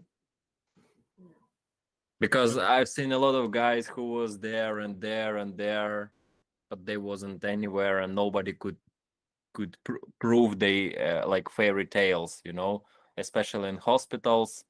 I've seen a lot of rumors, a lot of stories, and then I just ask, who can prove that, or can you show me some videos, or maybe, or bro, that brigade never was on that direction. What the bullshit you talking about, or stuff like that. And I just always respect for guys who can say I was there or I wasn't there, and it's also okay. It's respectful. What can you ask about? What can you tell about this, Aziza? Because you're quiet for so long. I have two questions. I don't know if maybe it's too long question. Um, I was But sorry for 1 sec, Ross. Did you finish? Because I yeah. interrupt Yeah. your story. Fuck. You interrupted Rick, not me. Yeah. So when Rick will be back, we'll continue. Is it okay? I think because you Aziza can ask her question. Yeah. Okay. Just one question. It's about guiltness, and can you feel that I feel a lot of sorrow that I did not good, not enough, and I know that maybe it's feelings of guiltness from different times from childhood. I don't know, but if the act of join to the army can help to like to leave this feelings of guiltness, or it will be continue to be with my. So I always have the feeling that if I will not join to the army, I will, like, such souls. Maybe you heard this, that a lot of civilian people said that I could, if I would not join to the army in the future, I could not see my face in the mirror, because I will be not respect myself. I will be not like feel me like a human. And a lot of such from this topic, a lot of artists, a lot of people who were always pacifists, or they never wanted to be soldiers, but they joined to the army because it was like feeling that they have um so if it's can help, or it's like another feelings, maybe I'm like mix something different feelings. And another question, maybe weeks ago I was in a taxi, and taxi driver was soldier warrior, and he was absolutely, um optimistic with a light head. And he talk about his um experience in Crimea, and how he met a lot of good Crimean Tatars in Crimea, and how he really wanted to see Crimea free. And he said, and he was on the battlefield. From his words, that he was exactly on the front line, on the like hot um, places where it was really a terrible war. But he said, but I feel myself happy. I'm absolutely happy person. Wow. I have everything for happiness. I have my lover, beloved wife. I have work. I he and I'm happy a person, and I don't like. I want to share with people why people have a lot of things and they are not happy. Like they have the health, they have their lives, but they want to more and more and more. And I saw that how it's incredible. This person was on the battlefield.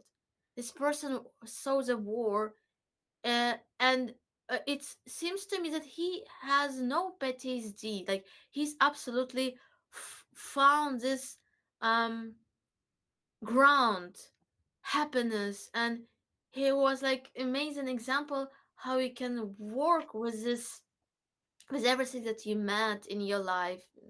I'm sure he was honest with me that it was not like maybe I'm maybe it was like like you told fairy tale, but I think that it was real story from him. And it was really very like inspired me how to be like, how to be such person, or how to uh like be such person that you can met a lot such people with you, because you're share it, like you're created in your world. So because I and he said that I didn't want to change something in my life. Everything was really absolutely uh great, not great, like because here I'm personalities because of this experience. I'm really okay with all this experience.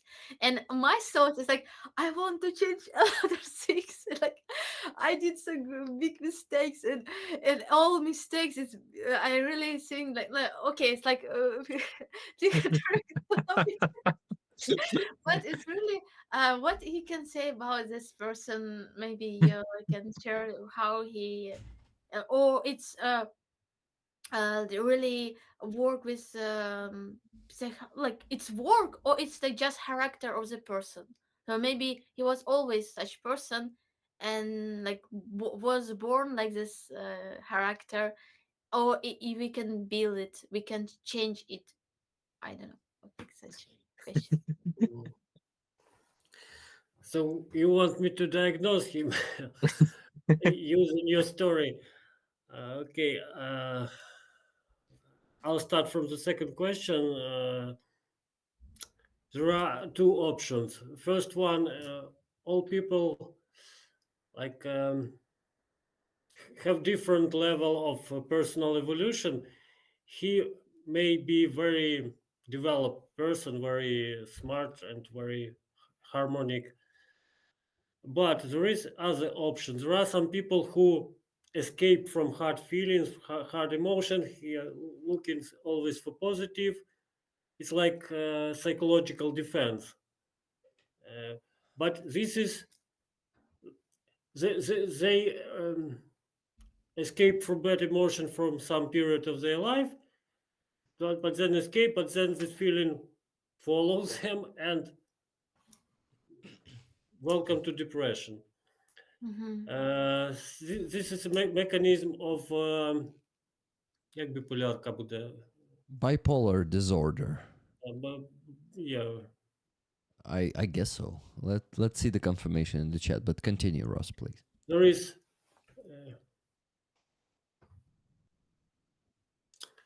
it's like this positive feelings is like mania, and then Oh yeah, I understand. then depression, mania, depression. So without not meeting him in person, I cannot say is it first type of person or second type of person. As to guilt of many people go to the army guided by guilt. Maybe it was partially my story for first time, because when on the street I met soldier, I hide my eyes. But now I'm saying to everybody, it is not good motivation, and if I have possibility to work with it, I try to remove this motivation. Motivation should be different, not guilt, as to my opinion. Okay. But Thank you. some people, some institution manipulate with them. You have to you owe to the country, and etc. etc. To my opinion, it is not good. Thank you so much for answers. Okay. Maybe also just one quick mention. I met such a so-called pretty happy person in hospitals, and another short explanation that they wasn't for so long in the battlefield.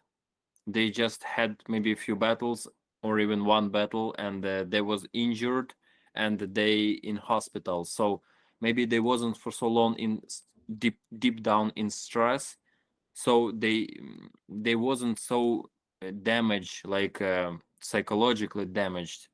Maybe Ross, you can correct me, but I believe it could be one of the reason they wasn't so mentally injured. What do you think? Yeah, maybe.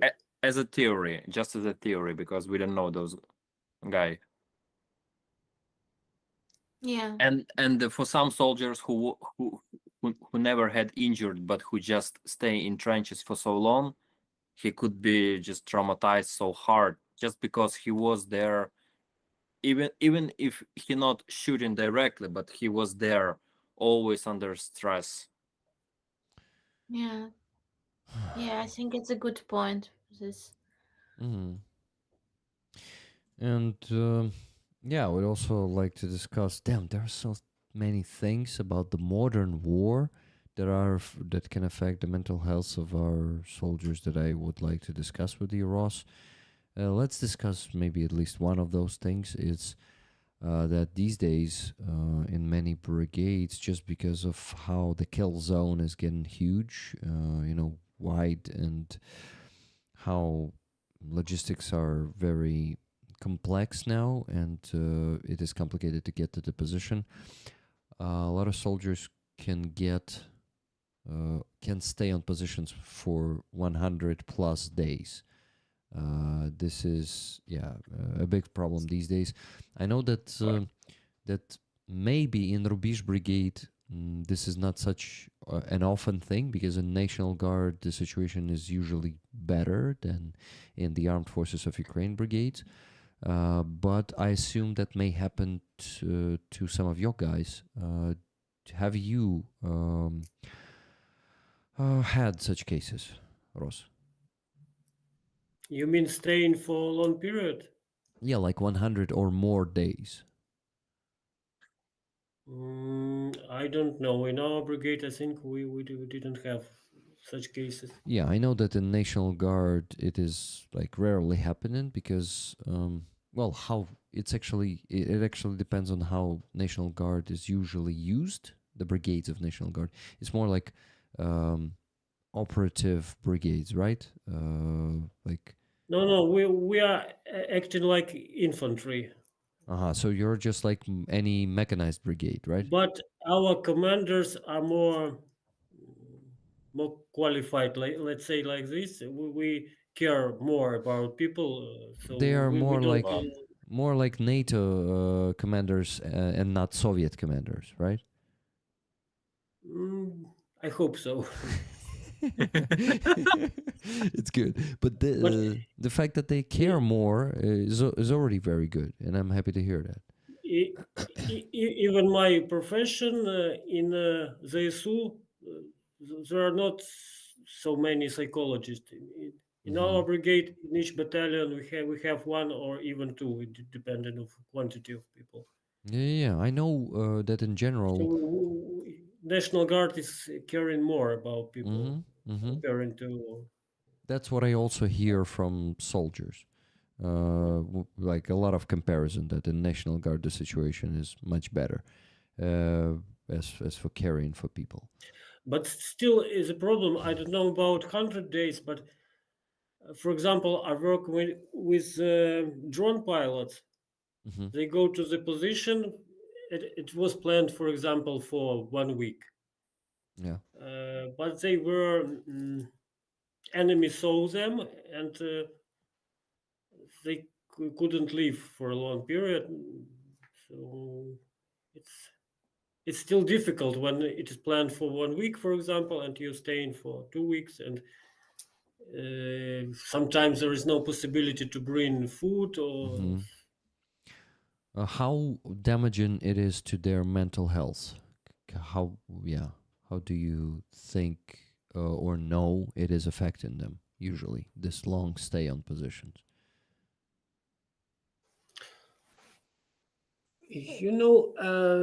As to mental health, it's okay, but they are very exhausted. Physical. So you can be completely healthy, but for example, if we don't let you sleep for a long period, you will have hallucination for sure. Oh yeah. So it's happened to them. When they come back, it seems like, oh, they have PTSD, they have other symptoms. But when you give them normal rest, they are okay, more or less. Yeah. As for the exhaustion, the physical exhaustion, usually, like what it does to me, when I get exhausted, just like not sleeping properly for 2 days, my health is starting acting up too. I'm not just not seeing hallucinations, but my allergies are increasing. My like what else?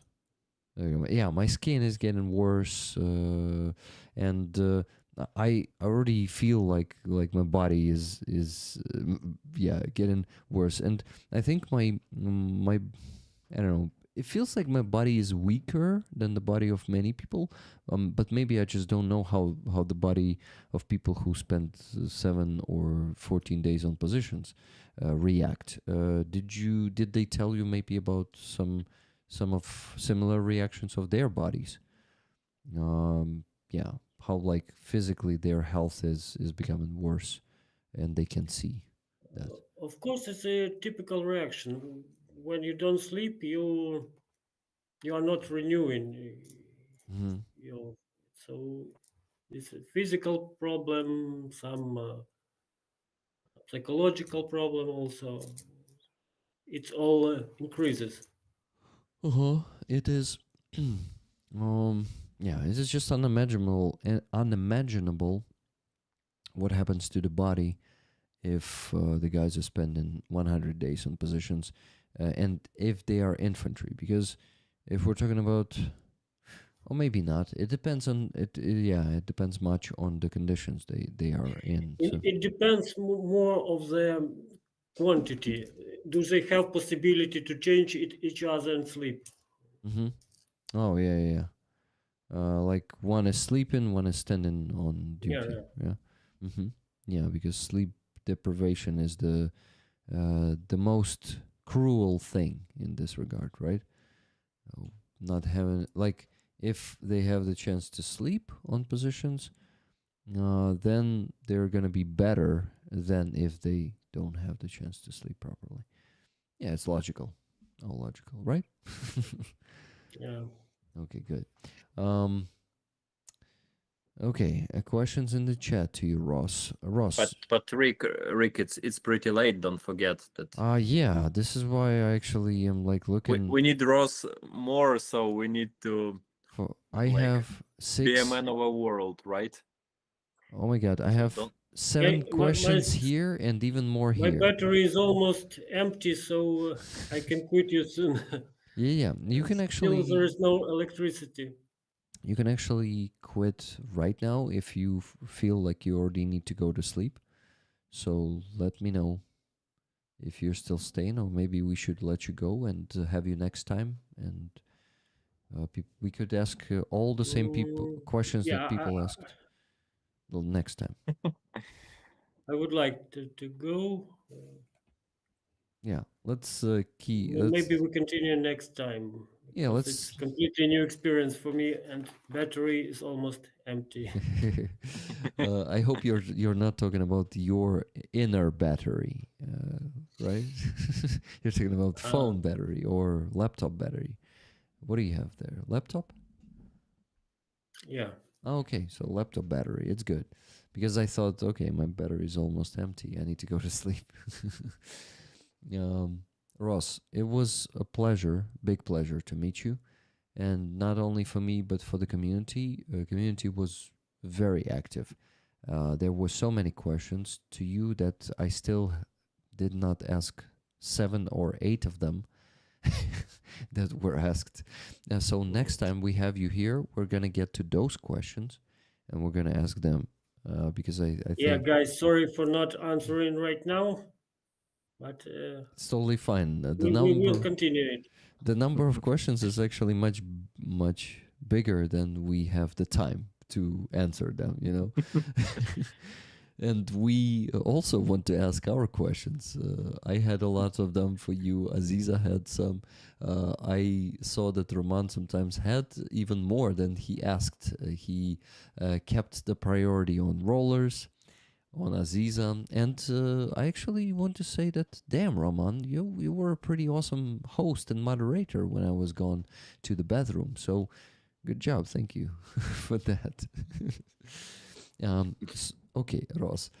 Then it was really nice to meet you. I see you once again here in, I don't know, a week or two. When you have time, I would like to get you here again, and ideally not in a few months, but in a few weeks, because I know how sometimes it is like, oh, okay, there are more guests, and you cannot do this week or that week. Then we forget about each other for a couple of months, and they're like, oh shit, I wanted to invite Ross once again. So yeah, if you liked it here, then you're welcome to come back again. Yeah, how do you like this experience? You say it's a new experience for you. Can you share with us? It's very interesting. I like to have more instrument to share my ideas, my thoughts, and it's a new place for me with very interesting and good audience with good questions. Thank you. Interesting. Thank you for this So compliment. that means I'll come back. Awesome. Thank you, Ross. Ross, when you leave, please read the chat for a bit, because rollers are thanking you there. They are saying you some nice words, and they are wishing you good night. Night words, good night, and nice words became night words. Yeah, so please read the chat. There's always a lot of love there and appreciation. So yeah, it will. Yeah, I will do that. Reading something good before you sleep will make your sleep better, right? Yeah. So thank you so much for being here. Thank you for your service, Ross. It is very appreciated by me, Aziza, and Roman too. Your friend definitely appreciates your service. Thank you for this Amen. opportunity. Thank you so much See for your you. time with us. It was amazing. Thank you, Ross. Yeah. Have a safe night, my friend. Yep. Good night. Bye. And as I Bye-bye. say, live long, prosper, and donate. Thank you, Yeah. Ross. Okay. And then there were three. Okay, I see. I missed my chance to leave. Roman. Roman, you're not getting younger, definitely. Wait, how dare you?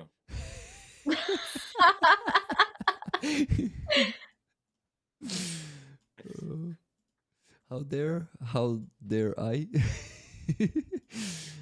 Easy peasy. Yeah, I see easy. That's what's bothering me actually. That you did it easy, like easy breezy, like Yeah. That's what. Yeah, Roman. That's a consequence of being a friend. You know, it's like when you're acquaintances, you cannot really do that to your acquaintances, right? But when you become friends, you're like, ah, now I can also troll him a bit, right? Yeah. TikTok. yeah, yeah. Oh, okay. Eh, We actually It's had. cool.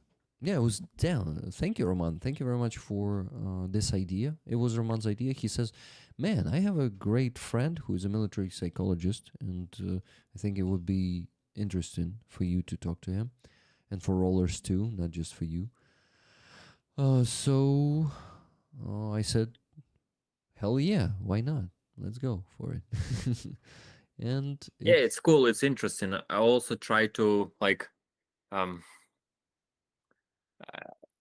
he was so bit like maybe how to say depressed because of service because he when you psychology you need to fight against system and to protect soldiers to protect their mental health yeah, and when you one guy for battalion for 3, 4, 500 people like soldier in this military structure it's very hard and but he keep on posting a lot of things on Facebook and I just thinking like damn he's really smart and he has not book experience but real life experience and yeah, I just thought that maybe it would be interesting and he really uh, and it's pretty rare for such guys to know English and maybe he never used it for a very long time but before he was so fluent speaking and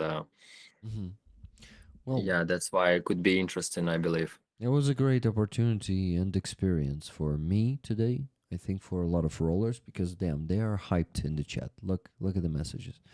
They are thanking you. And They say I want to donate but I forget, sorry. Rick, Rollers, Aziza, Roman, who will donate more?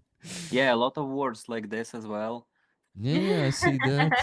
They are like, oh shit, it was so interesting that I forgot to donate. I'm gonna go and donate right now. In the next 5 minutes, Rick, you Yeah. will get 1, 2, 3, And 4. motivate my neighbors as well and speak about Ukraine in my cities and talk to my politicians. Damn, Rollers, you're on fire. Yes. Oh damn, Roman, I missed your energy. Thank you for joining us today. Damn. I need to be energetic because if I fall asleep, I'm being unsecure cabin in the middle of nowhere. So Yeah, yeah. I actually know what middle of nowhere he is visiting. But I won't tell you because it's not my secret. Okay. If I had a secret of mine, I would definitely share it with rollers. I always do that shit. Yeah. But if it's not my secret, I don't share it. By the way, we had 3 donations. $10 donations? donations before. Not only in chat, but for real? Yeah, but before, not now, not after you said that you saw those messages, because those 10 people who were saying, I'm going to go make donation now, they still haven't donated, not a single one of them. Wait. Wait for it. It has a delay. Yeah, wait for it. It's delay in timeline, you know. Money need to fly from USA maybe to Ukraine. It takes some time. They need to take a ticket for for plane. You know how money sent themselves from one country to another. It's a long way, actually. Yeah, So you sometime- need to be patient, Rick. No rush, bro. No rush. Yeah, I'm actually being patient. So, okay, in the last hour, we got 3 donations. $10 from Andreas Lech. He said, I promise to stop donating soon. Maybe. Love to all the friends in chat. Thank you, Andreas. Then we got a $220 donation from Ooh. Average Ogre. He says, Ukraine will resist and endure. Her people will overcome and heal. Thanks to Rostyslav for sharing his valuable experiences. Please join again. Lots of love, Roman, the legend, and most magical Just Roman. Aziza. Roman the legend. For Average Ogre, accept that, okay? Accept that. I also don't like when they call me legend. I need some psychology for to understand how to accept such things. Yeah, I understand. I mean, like, when they are calling you a good guy, for me it's easier to accept when they are calling me a legend. You know, I'm like, me? Legend? Seriously? Who the fuck I am? So you call me legend. I'm not a legend. Yeah, maybe I'm a good guy. Maybe I'm doing a good job in fundraising. But legend? I was not on the front line. The legends here in Ukraine are those who are fighting for our freedom. So when they say Roman the legend, Roman, it's easier for me to imagine why they're calling you legend. But yeah, I understand it might be pretty hard for you to accept that. It's not necessary, yeah, and it's too loud, you know, because in such Yeah. things, if you're a legend, if you know, it's the same that if you're some maybe travel blogger, right, and you depict not war but some travel, or you're some extreme sport guy, and you have followers who told you, man, you're a legend, you're unforgettable, and you can accept it because you do something like amazing. But when you in country which is on war, you can't, even if you're let's pretend like me or some of you guys will be those person who stop this war, who finish Russia, Who killed Putin? yeah, who kill Putin, and who just drop some, who eliminate all Russia, all as a country, for example. And people will told you, man, or Aziza, or Rick, or Roman, you're a legend. I believe even in this scenario, you couldn't accept this legend thing, because you understand, okay, even though I finished all Russian, Good but to there see was you today. whole army of soldiers who fight and died and was injured. It was the bigger even army of volunteers in Ukraine. It was the huge supporting community all over the world. And how can I myself call myself like a legend and accept it? Yeah, is it understandable? Was Yeah, it's understandable. so you can't accept it, this title, tak? Yeah, This, title. you Mhm. can't accept this title because of scale of what's going on. Yeah. It's not about your travel blogging YouTube channel, for example. It's about full scale invasion in country, and Yeah. I would say million people's fight for that Yeah. all man. over the world. That's the deeper explanation, maybe why you will never accept that you're a legend, even though if you do something Legendary. yes. Um What do you think, Aziza? Because you're so quiet for so long, it's I believe We need to hear Aziza, you. you were so quiet that you become muted. I think in any case, we could not accept something like this huge about our life. Even if you will be best, I don't know, boxer or athlete or because it's like it's took from you everything. And when you begin to think about yourself too much, like I'm very great, it's something not healthy, I think. Yep. And it's right another person to call you a legend because for another person you are like this, and this person can find the proofs of this, and something that it can really be history. And I can say that how I begin to feel some people in Ukraine like legends because it was some history, some stories were similar with the stories from the ancient time, from the no from the books of, and even more, even like we watch a lot of films with different characters, different people, and we can say wow, it's so it's so it's so the story is so big. It's not the small story, it's not the about your stomach, or I don't know, it's something about the spirit, about something that you can buy, sell. And I think it's all about this topic. And when another people call you like this, it's, I think it's about this. And of course it's not good to say yeah I'm legend, because it's in this moment maybe What? like in You. like irony, like something that can make fun. Yeah, yeah, I'm legend. It was brutal Aziza mode. Yeah, Yo.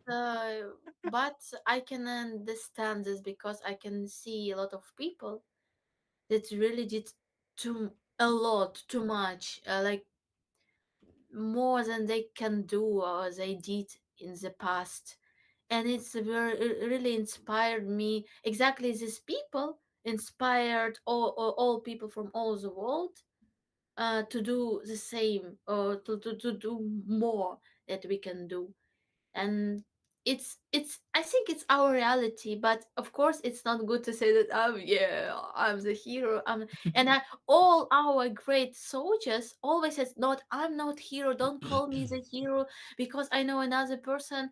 And Need a hero. never the best people, never the strongest people never say they are strongest, best of the best. They always try to find this balance and try to find this inner power, because you can always lost everything.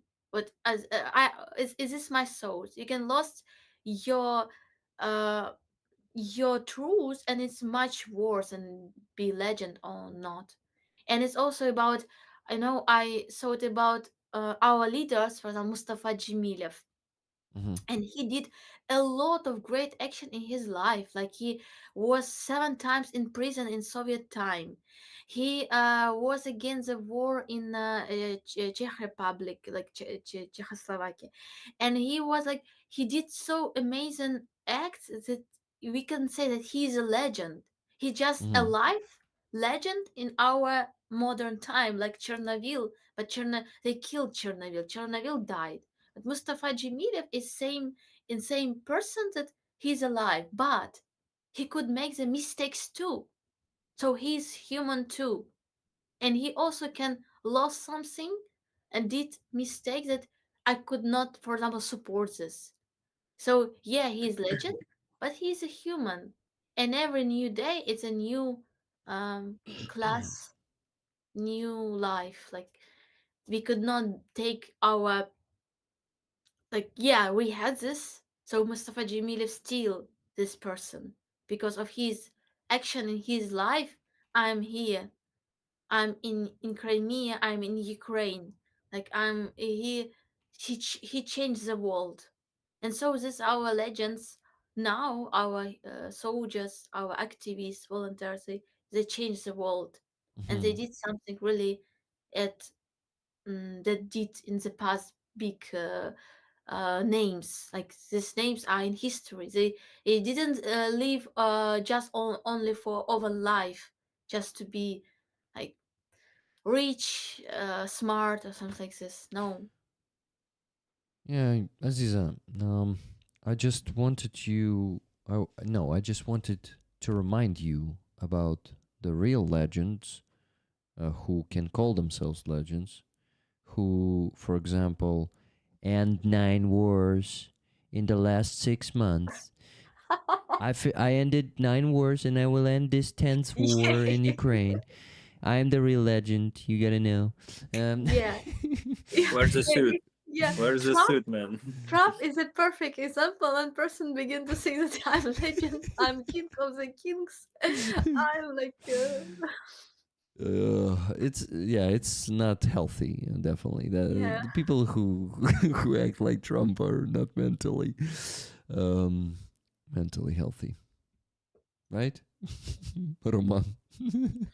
Yeah, for sure. That's why we have problem with show off people who like, yeah. I believe it's maybe even not normal to accept such things. For example, when people call soldiers heroes, and soldiers, most of them, like all of them who I know, they said I'm not a hero. And but there are maybe some soldiers who think they are, who had some medals or stuff like that, who take them, but who never deserved them. Yeah. Yeah, so we have such a behavior or such symptoms, psychological symptoms. In any country, we have such people. Yeah. That's why we need to just accept it or eliminate that or them. Yeah. Or I'm just kidding. I have An FPV drone. What? An FPV drone for them. If we're Yeah. talking about some generals, there are some generals, like degenerates. There is such a pro-Russian element, General Chervonenko, who Sternenko likes to post. It's that dude in his chest in medals, Yes. and Yes. and he's always somewhere in the west of Ukraine or abroad. Sometimes he's being seen in European countries. Of course, without medals on his chest. So Maybe chain on his chest. Yeah. So that's the first time I figured out this term today. The generals, like Chervonenko, yeah. Generals, the generals, yeah. Aziza, you don't know who we're talking about, right? You're muted again. Did you do it? I can imagine, but I think I didn't see him. Yeah. I think he was like a head of some academy. Maybe the ground academy. No, it was not him. It was another dude. That dude was a straight mafia guy. So yeah, we have such characters here. Okay, there are far too many of them to free the world of them. Strange Pilgrim says. You mean like the generals and the presidents, like the Trump? Yeah, you're probably right. Tinup says, Roman, I want to hear more about the generals, not the dead generals, but the generals who asked you about your experiences and your fellow soldiers. You mean those that don't exist, right, Tinup? Yeah, you need to clarify. Yeah, because, like, are there any generals who really ask the soldiers themselves about their experiences and of their fellow soldiers? I don't know. You need to clarify, please. Yeah. Rollers, be very careful. Some questions are not accurate. Unfortunately, we met this situation. Just now. Unfortunately. Just now? Yeah. Okay. Okay. Who do we? What about donations? Is it well, possible that we will? yeah, we actually got. I don't know if I mentioned the one from RP Marcin, $40. It was half an hour ago. He said. Oh. He said. Thank you, RP Marson. He said tickets to rollers. Thanks, Rick. Thank you, Robert. So $40 from him, and then $5 10 minutes ago from Andreas Lach. He says, just say good night and thank you. And to say there is not such thing like a small donation. Exactly. Andreas, I think already went to sleep. Oh no, he's still here. About 5 minutes ago, he was saying, oh, hey, Ed. Yeah, by the way, Ed is in the chat, and he donated 250 hryvnias to the base and said, good to see you here today, if I'm not mistaken. He said, yeah, Edward Matthews, our dear British friend, the photographer from Photographer, yeah. The photographer, yeah, that. The photographer, right? Yeah, so the photographer still did not contact you? Yes, he is. He contact. He did. Okay, that's good. Still have some question for him. Still have. Okay.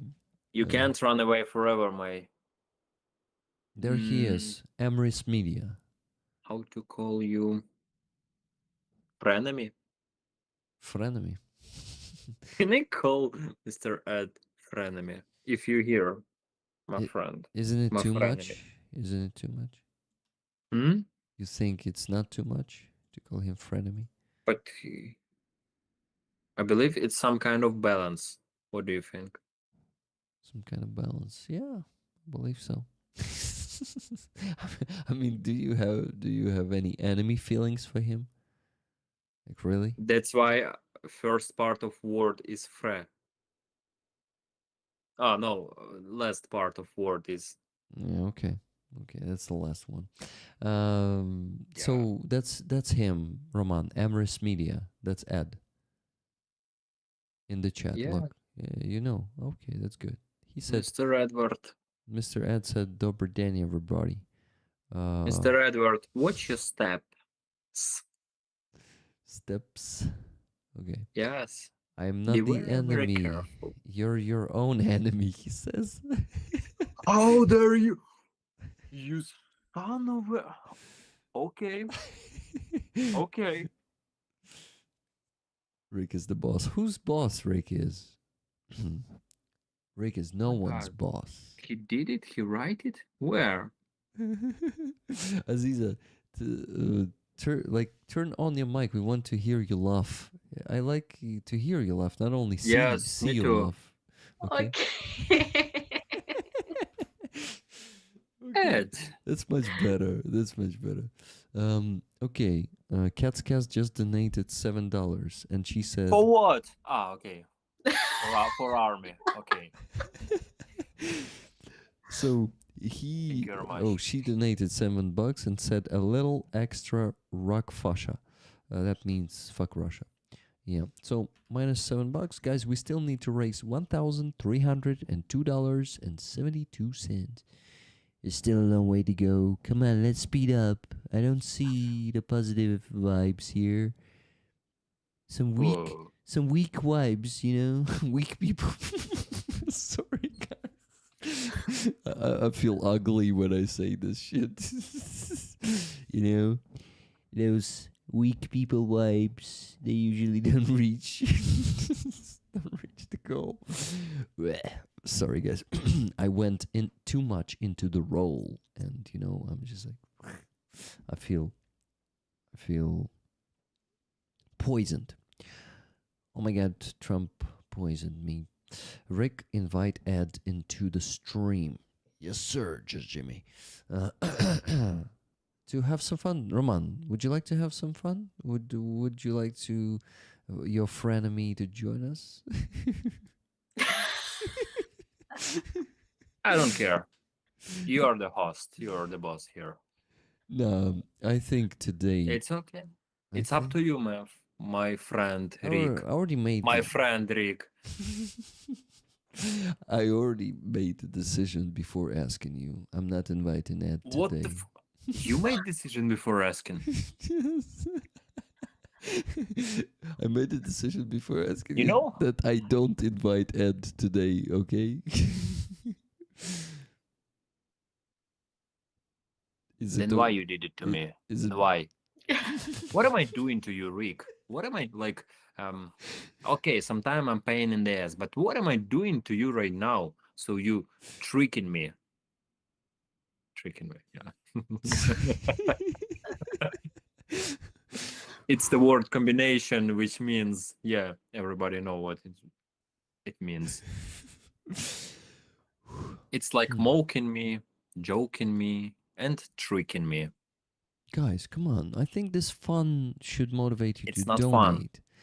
Actually, that wasn't fun. Guys, Where's I this think ad? I need to check the chat. I think this not fun, guys. I think this not fun should really motivate you to donate. Please, we still need to raise a huge sum of money: $1,302.72. We had a fantastic stream today with Ross and Roman and Aziza, and I No. think we should reach the goal faster. And I. And I. No, like this. And I. That's better. That's better. And not me. Yeah, Ed. Sorry, not today. I just am too lazy to send links to more people, you know. I think you will definitely not be mad at me or disappointed in me. Whatever. He's disappear. I don't live to please other people, okay? Yep, not too bad. Thanks, mate. Got to do another trip, but never mind. Quite a bit of traffic on way home for a Sunday, Elvin Archer says. Okay, where the hell do you have so much traffic, Elvin Archer? If I recall correctly, you live in United Kingdom. But where in United Kingdom, actually? And where do you have such big traffic? Now I'm being suspicious. Guys, now I'm just honyu bisa. You know, it's in Ukrainian we say hnati bisa, and it means like just being ridiculous, right? Being Ridiculous.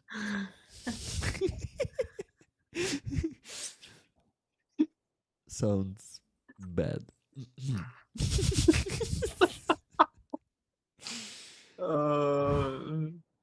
Guys, I'm still not like midnight tired. I mean, like 3 a.m. tired.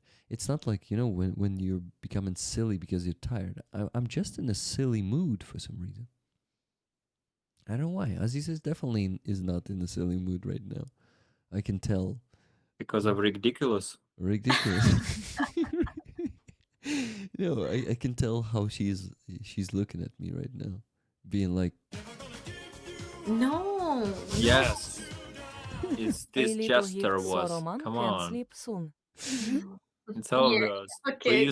We used to shut our mouth with fingers when we try to keep quiet and not to spill everything what we wanna. But it's okay. I also try to be cool. So I understand you totally, Aziza. It's pretty risky stream. Risky stream. What? Risky stream. Friskies? Frisky. Frisky, yeah. Yeah. Yeah. Aziza, You need so how bad I am for the last 10 minutes on the scale from 1 to 10? You are not bad at all. I like it. I like this mood, really. Yeah, I know. I'm also trolling you a bit, Aziza. Yeah. I Sorry. just I just not good in the such conversation. Maybe I could not um continue this vibe.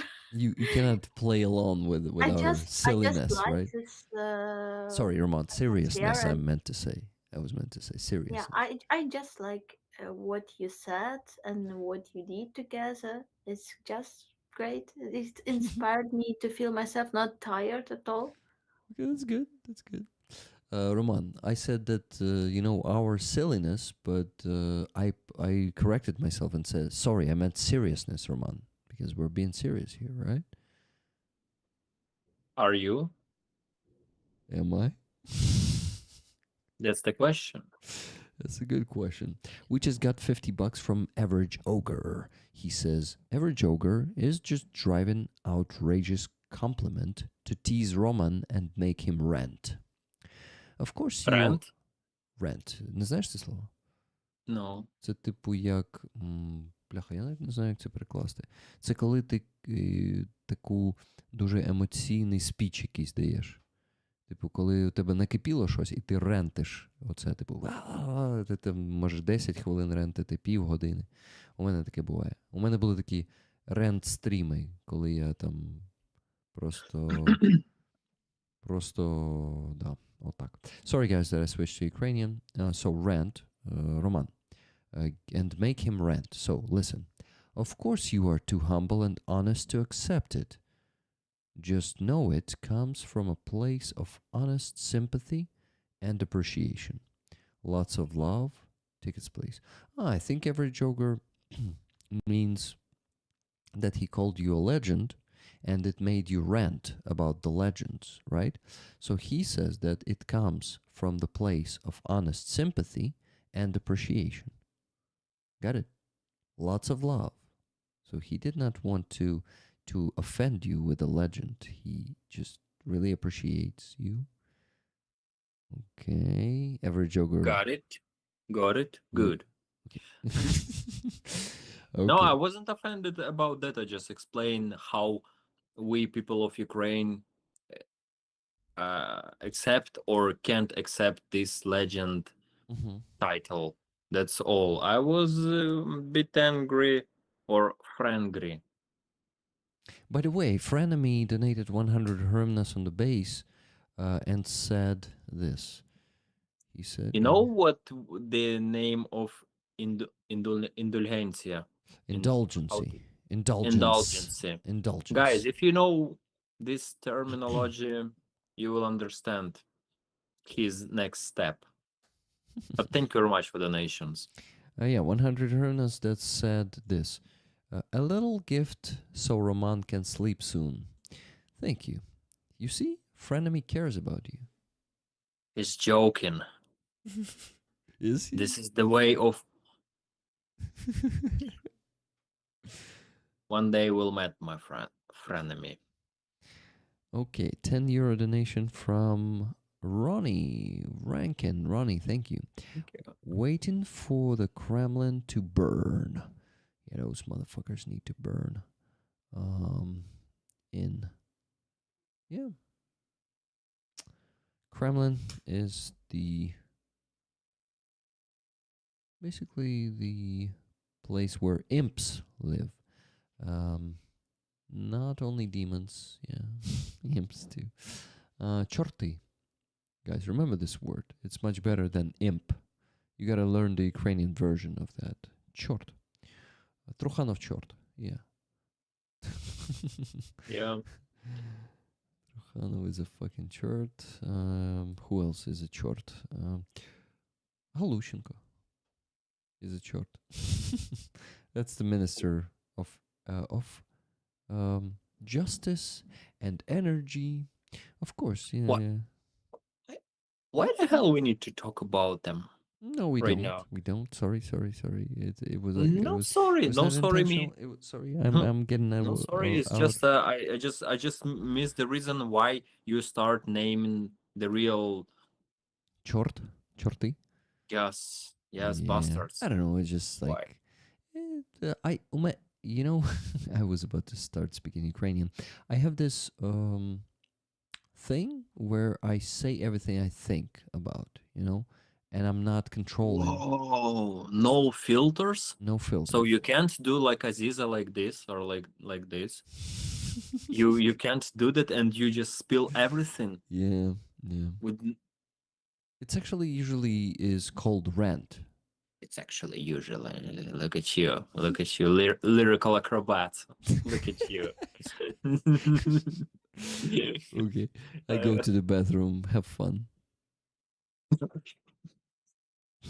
Aziza, we finished him. Now your turn. Ah. Well, Aziza. I No. Don't even. Oh, Rick, you're still here. Why you said that I always make like this and I don't want to say yeah? I can say, but it's my real thoughts. Why you said like this? Why? Yeah. Okay, excuse me for a sec. Why? Yeah. Okay. Because of it was just observation. Sometimes it's wrong because for total profile we need to see the whole body, and I can see only like some part of you. But yeah, sometimes it's just some. It's one of the part of body language which most of the time when you do it subconsciously, it it could tell you that it could tell me or some person who observe you that you try to like not to talk something, and it's it's pretty international gesture. It's also very rare because some gesture is different from part like it depends on the part of the earth. And now you've guys, can you see the stairs? It's so interesting. Just I want to say that when I really want something say, nothing will stop me to say, and I just really say what I want to say about Rick. It was. It doesn't make me. It doesn't give me something bad. It doesn't. It was really amazing moments of some kind of happiness when we can discuss some topic and we can smile and we can, yeah. What I can what I didn't say, maybe I'm worried about that another person can feel himself not good. Yeah, maybe this topic, but nothing more. No, it's all about me because I always think about another person to don't make this person sad or Oh, come again. I don't get it. You always think that what? um when we are make fun, we are joking, and Yeah. sometimes joke can be not like joke, like another person can accept this, it's not like joke, but feel sad because of this, yeah. And I just sometimes I'm worried about this because I can see this like joke, like something for fun, like very, like not like very live, full of lights, full of good energy, not bad. Yeah. But in, Got it. sometimes person can be accept this not like this, and this is why I can be can worried about this. Yeah. So it bother you, right? You can't stay behind. You you felt empathy for this person who can Yeah. misunderstand. But And I'm happy that I think all of us not feeling something bad from the jokes. Like it's good. It's not. We are not. We don't want to make something bad with our jokes. Like I believe in this. okay, But your question about my noticing about your gesture was about that. Uh, what was your what question? Because I noticed and I say it, and I just add, you maybe you're right in this topic, that I'm worried about another person, that he can make like he can be sad about this, like from the joke some, and I just try to catch this mood of another person, if it's alright for him or not, like this. wow, friends, if you watch it very carefully, you can see the real online. How can I say it? The blessing and the curse at the same time of empathy people. They live not only their own emotions and life and stories, but they also take another's feelings and try to create this harmony and atmosphere. And but but sometimes it's exhausting, right? And painful too much, because Oh yeah, you carry others' pain as well. sometimes it's really can make worse situation. Yeah, it could be.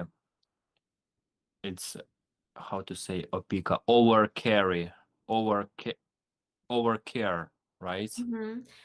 Sometimes I really want to be. I saw, for example, some person very indifferent in good way, like indifferent of this moment. Like I always feel the moment important. That is why I could not be indifferent.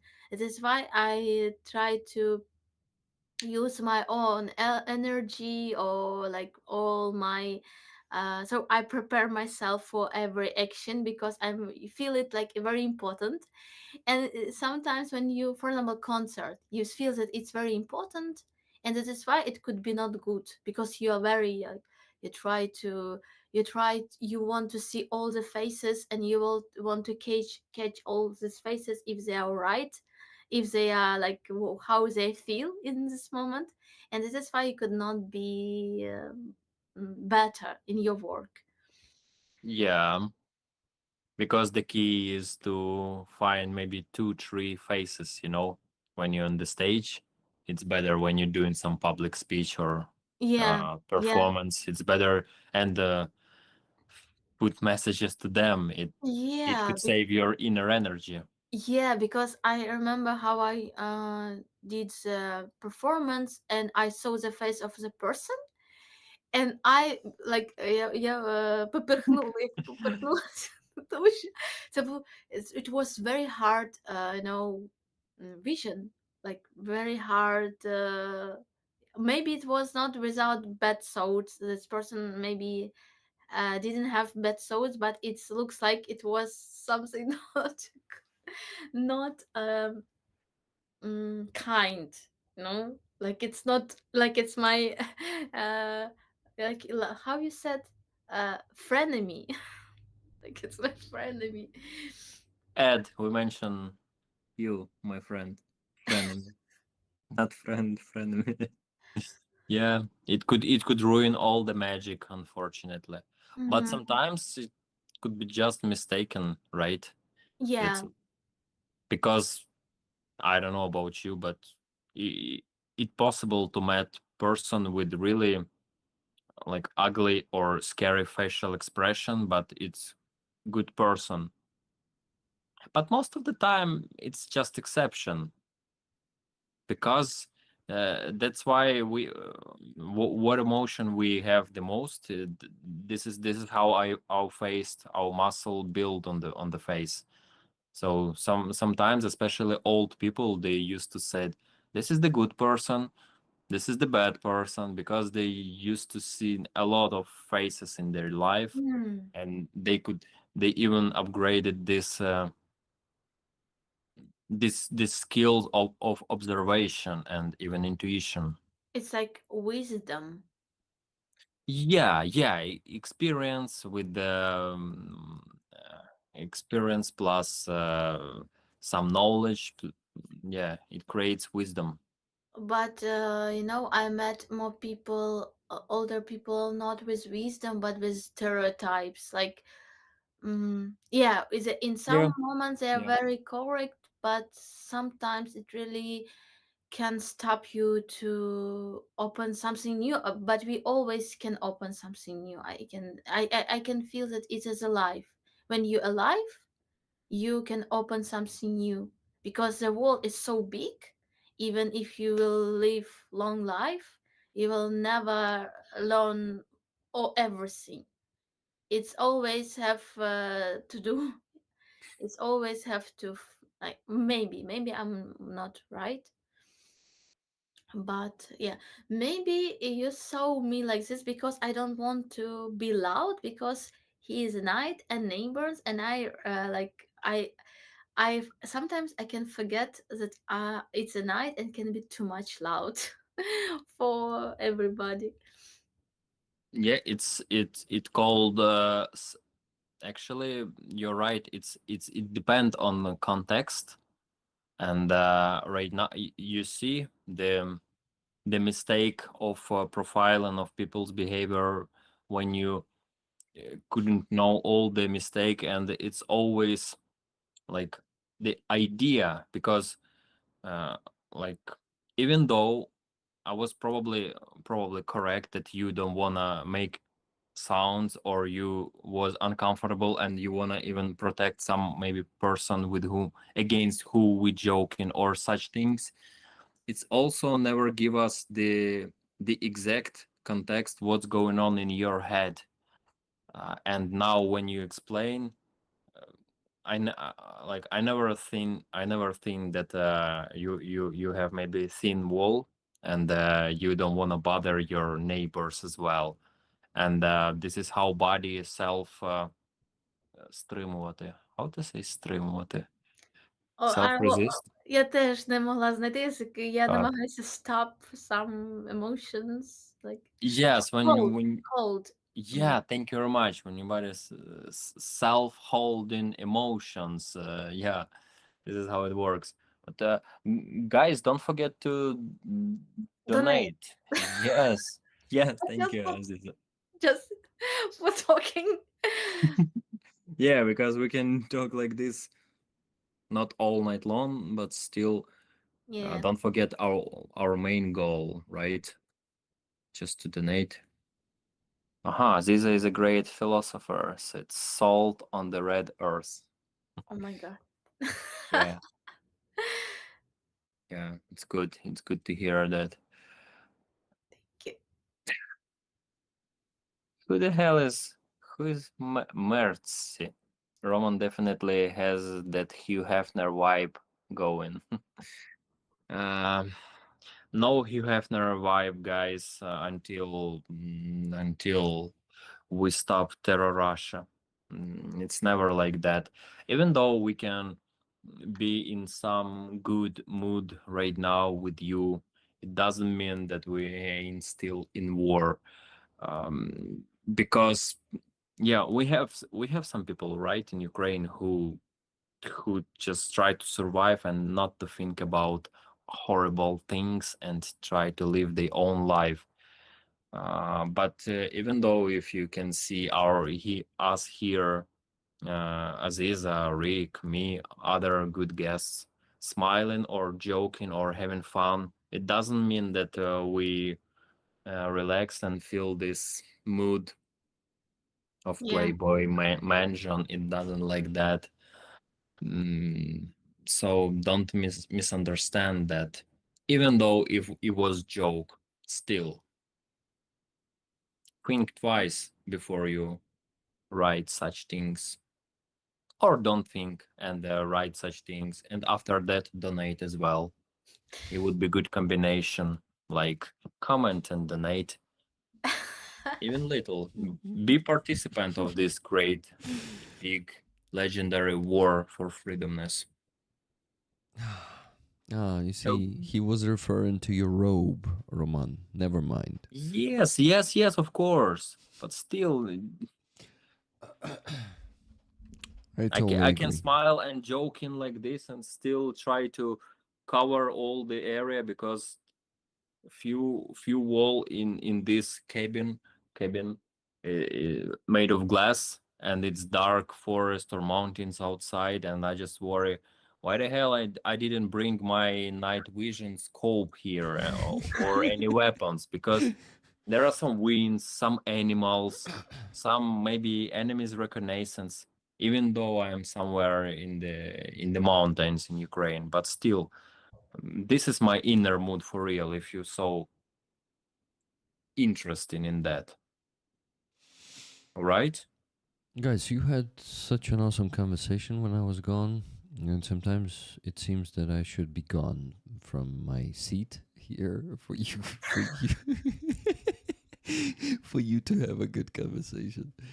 Really, but yeah, it's Because not always like that. you know how it works. You're the host here, and you take all the responsibility. But when you disappear, it means that we need to carry your burden.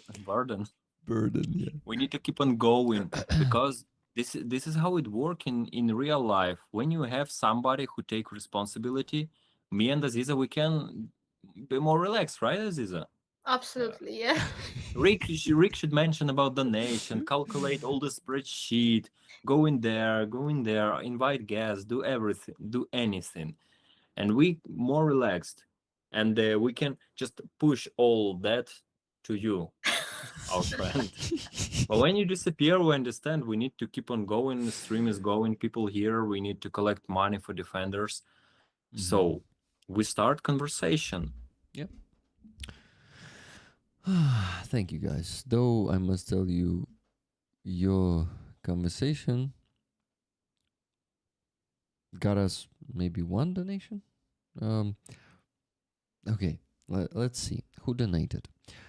2 donations we got in the last 15 minutes. First was 14 minutes ago, and it was from Elman Archer. He said, "Hello, Rick, Roman, Aziza, and Rollers.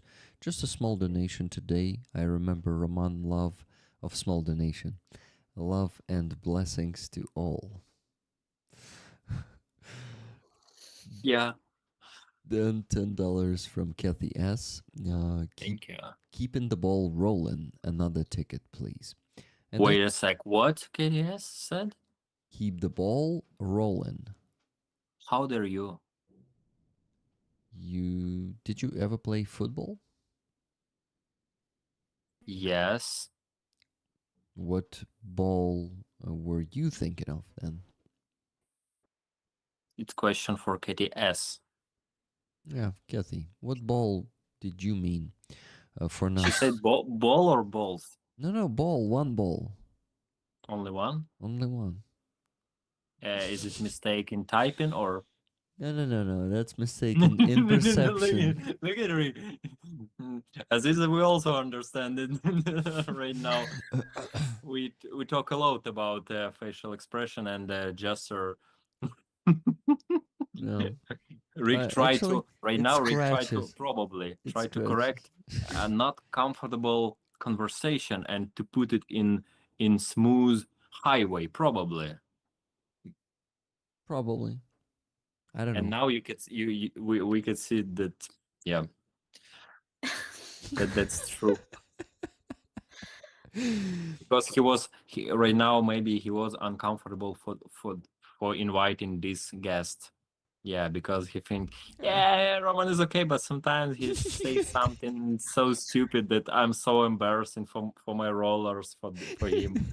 And I swear to God, this is the last time I invited him. But then maybe sometimes it's funny, so yeah. But for right now, I swear to God, this is the last time Roman on my stream. Fuck it. Yeah. Yeah, this is why, Roman, it's not very good to guess what other people think. It's better to ask them, okay? Yeah. Look at them. They united together. That was my goal. Yes. That how was it his works. goal. It means like double, bluff and double bluff. It's like, but right now they are as a team. we take responsibility for collecting money, for keep on going this stream, for staying here for a few more hours. This is how it works. This is the spirit. And I'm like a third wheel, not necessarily being here. This is like whatever. They don't need me anymore. Oh my god, look at him, how he just made it perfectly. How he perfectly and trickily make an excuse for him to leave. Ay, Roman. But it was you're a master. What can I say? With your help, guys, you helped me with that So to create this scenario. You see, guys, it's Nila is asking, so sleep is cancelled today? Ech, Nila, not for you, not for Roman. But definitely for me and Aziza. Right, Aziza? I didn't understand this last. Yeah, it's the best strategy for that. So, It's not strategy, really. I didn't understand. Perfect. She finished us, she's just розтоптала і знищила. okay, Aziza. So it's Nila. She asked in the chat. So sleep is cancelled today? Ну, типу, що, сон відміняється сьогодні? І я таки кажу: ех, Ніла, для тебе він не відміняється, для Романа не відміняється, а от для мене з Азізою точно відміняється. Ага. І запитав: правда, Азіза? Yeah. Even though Roman maybe don't agree with the fact that the sleep is not cancelled for him, because he was like, no, I'm still here. I still have so much energy, and yeah, we'll see how it goes. He still didn't say. He only wanted to trick us into going away. And trick you, rollers, but he didn't say it openly. He didn't say, guys, I think it's time for me to go today. This wood is getting scarier, so I need to keep a watch and not Fucking woods. not distract with this conversation. I need to focus completely on observing the situation around me. Oh my god. Why am I continuing this topic? Tell me. We need to mention the donations. Let me do it. So, $1.76 from the Dark Oblation. Use it wisely, he said. That's a good one. I think Aziza got it. Right, Aziza? Yeah. You were the first one to laugh. Roman was not the one.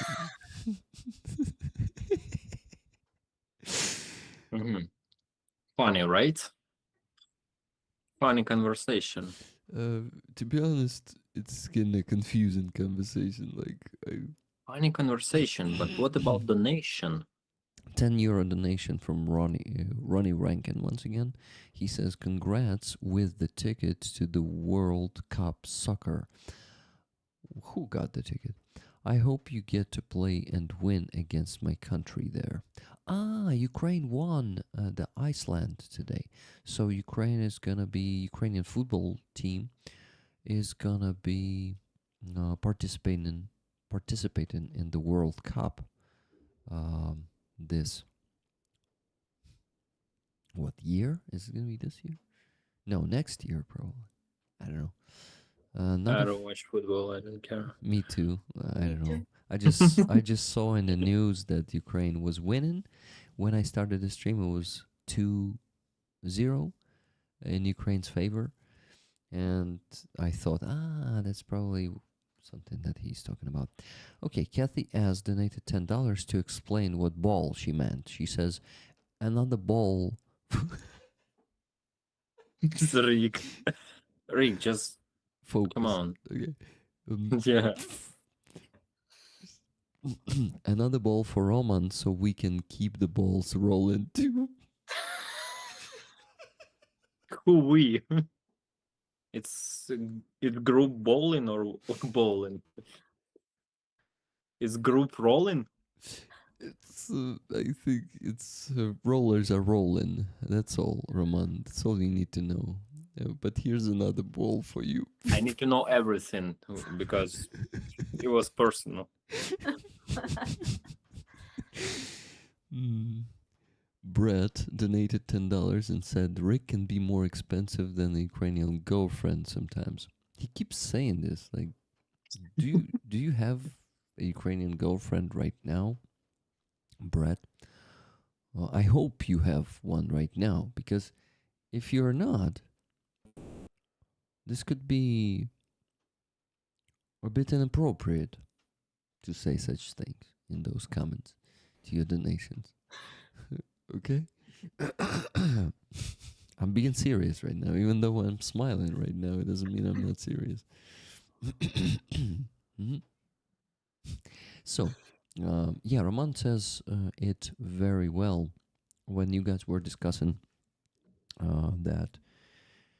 Okay, he was actually given a speech when he said that, we Ukrainians may laugh and smile, but it doesn't mean we're dead inside. And that's not what he said, of course, but yeah, Roman, dead inside. That's what I said. But no, Okay. Hey, Dushnila donated 50 Another hryvnias. ball for Roman. Another Excuse ball me. for Roman. I don't know, it's some Dushnila. Is it you, Ed? Really, it was in Ukrainian, Dushnila. Donated 50 hryvnias, another ball for Roman. Hey, did you intend to donate $50? Because if you did, you donated just what? You donated $1 or just 1 cent. 50 hryvnias. Yeah, you donated like $1.30. Ten. Yeah. Something like this. Okay, I need to calculate and tell you how much we still need to raise. For that, I calculated how much 10 euros is in dollars. And that's 1162. Okay, 1162 minus 5 minus 10 minus 176 minus 1162 again minus 10 minus 10. We still need to raise $1,192.72. Aziza. What? Aziza. It's a lot. It's Wow. Yeah, that's a lot. Aziza was like, "Oh shit, my sleep tonight." I saw it on her face. It was different sound. Not like Yurik. It was a bit different. Yeah, it was different. Yeah, like this. Yes, you hear? Yes. That's why it's good that you have you have sound on. Exactly. Don't mute yourself. Oh my god. Yes. It seems like we're making Aziza laugh all the time. We're trying to make her loud so she would wake up her neighbors. Yeah, they will kick me from my apartment tomorrow. No, because it was good sound. It was so peaceful and relaxing. Chillaxing sound. Mhm. So nobody complain on that. Guys, we need to really enjoy the moment of Aziza laughing or holding her laugh, because when Roman leaves, I will start being depressive, and I will make Aziza cry. No woman, no crime.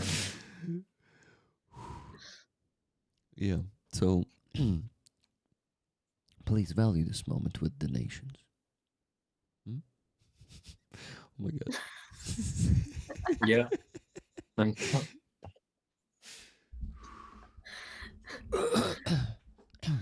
Okay, if we're talking about the comedy, like it's definitely not a stand-up comedy. What we're doing right now is a very extreme, on the edge humor that not that many people in the world can understand. Okay. And it's funny actually only to us, I guess. So who knows?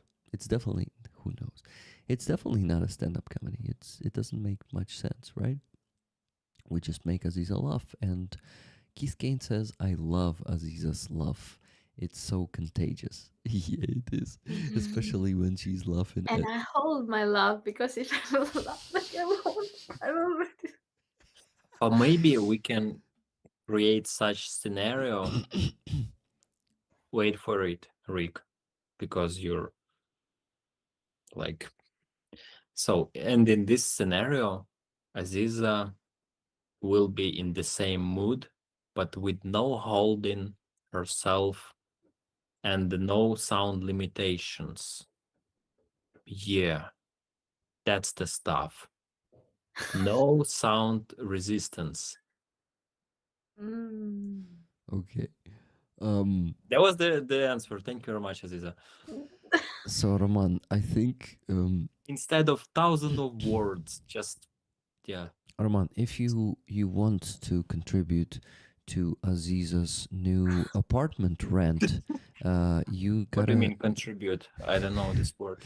Uh, Yeah, I use Aziza's tactics.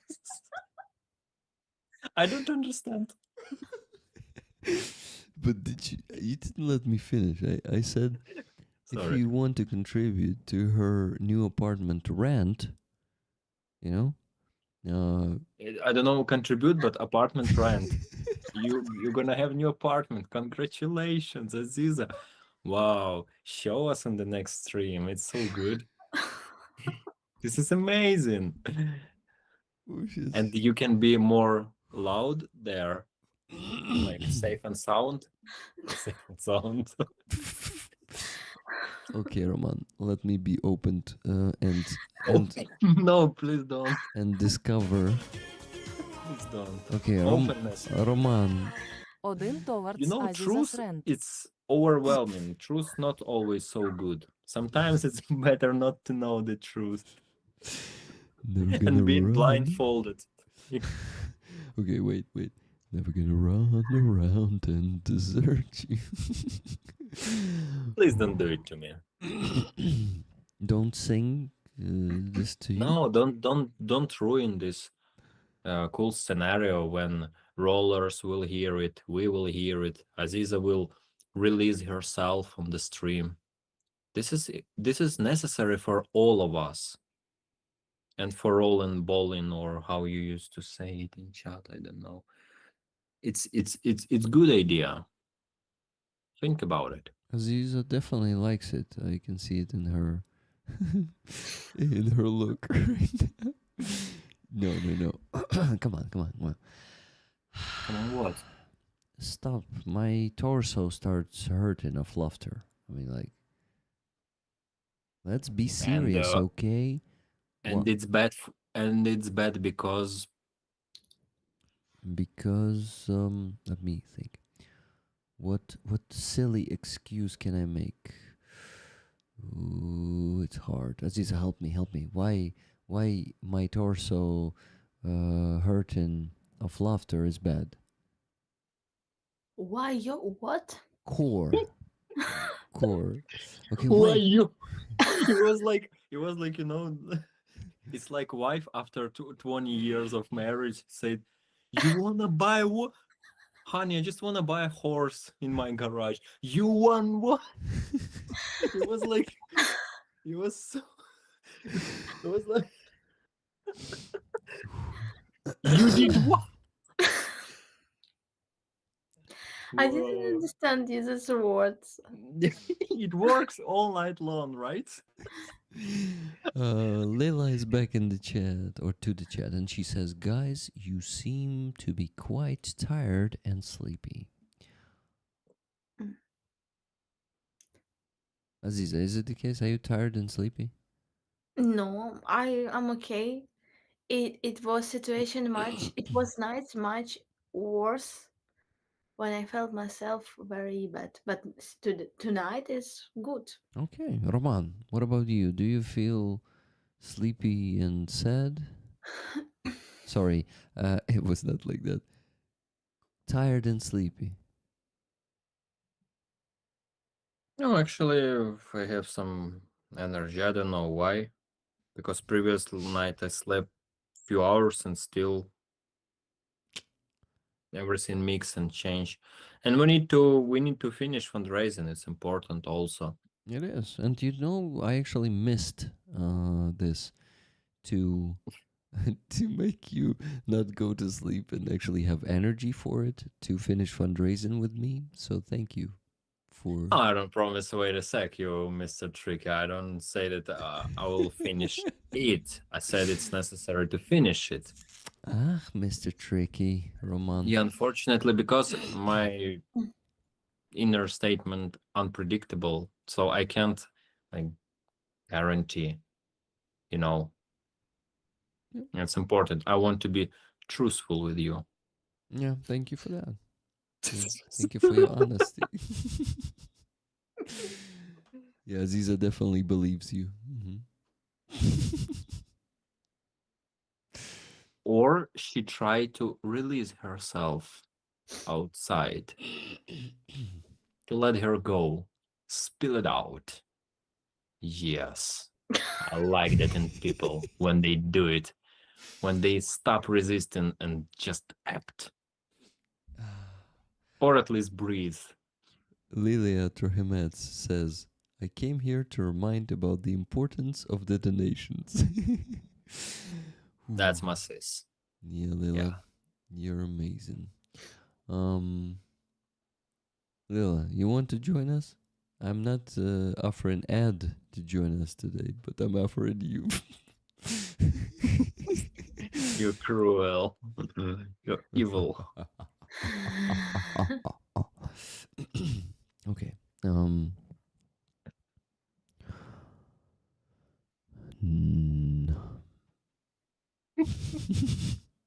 What are you doing?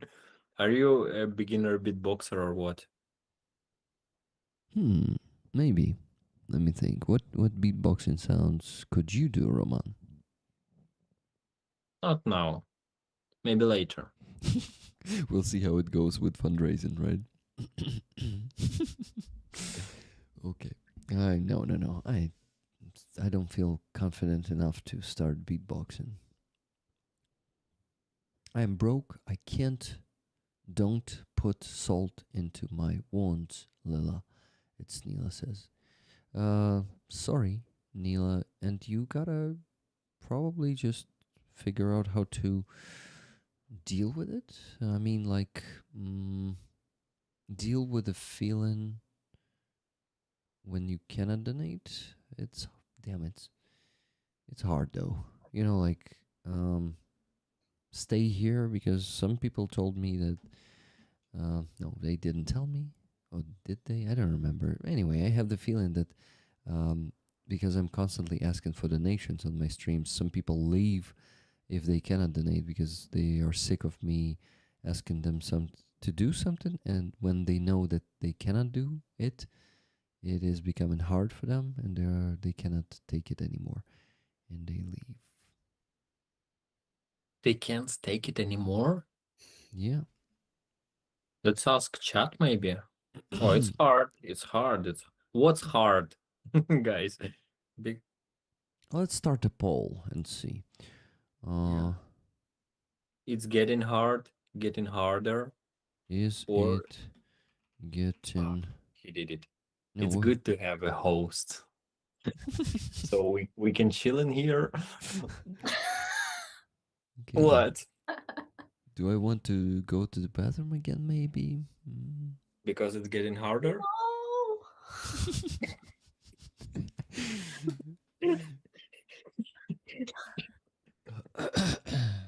Rick, it's okay. I will be able to donate soon again. I had a vet bill that brought a little bit chaos in my finances. I am not going anywhere. Thank you, Neela. It's I'm not manipulating people like this. I'm really like curious and trying to be careful. It is if it's really the case. How about a charity boxing match? Raise money. That would be a good love. Not a bad idea. Probably. I don't know. I don't like to get the punches in my head and my torso, okay? It's like, no, it's not healthy.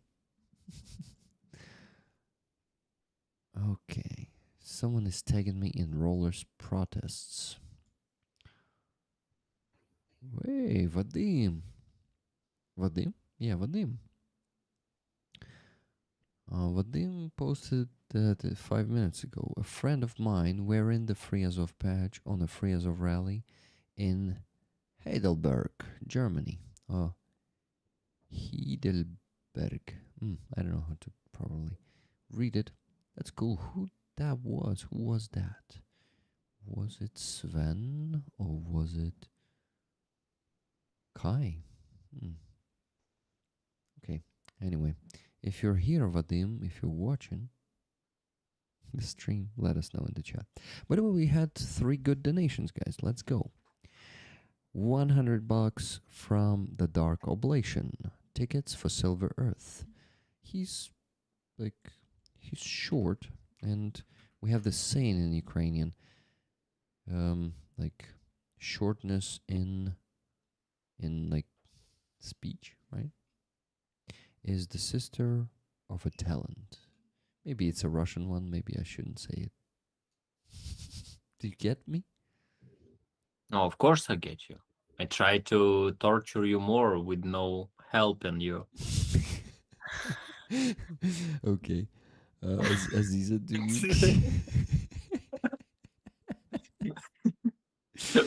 Aziza, do you get it?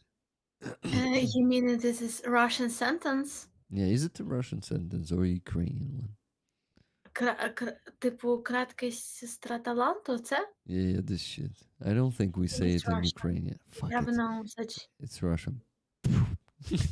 Don't listen to me, guys. This is bullshit. Yeah, that's stupid. If it's Russian. Whatever. But I'm not sure. Maybe. It's Maybe. Aziza. Maybe. Real maybe. girl.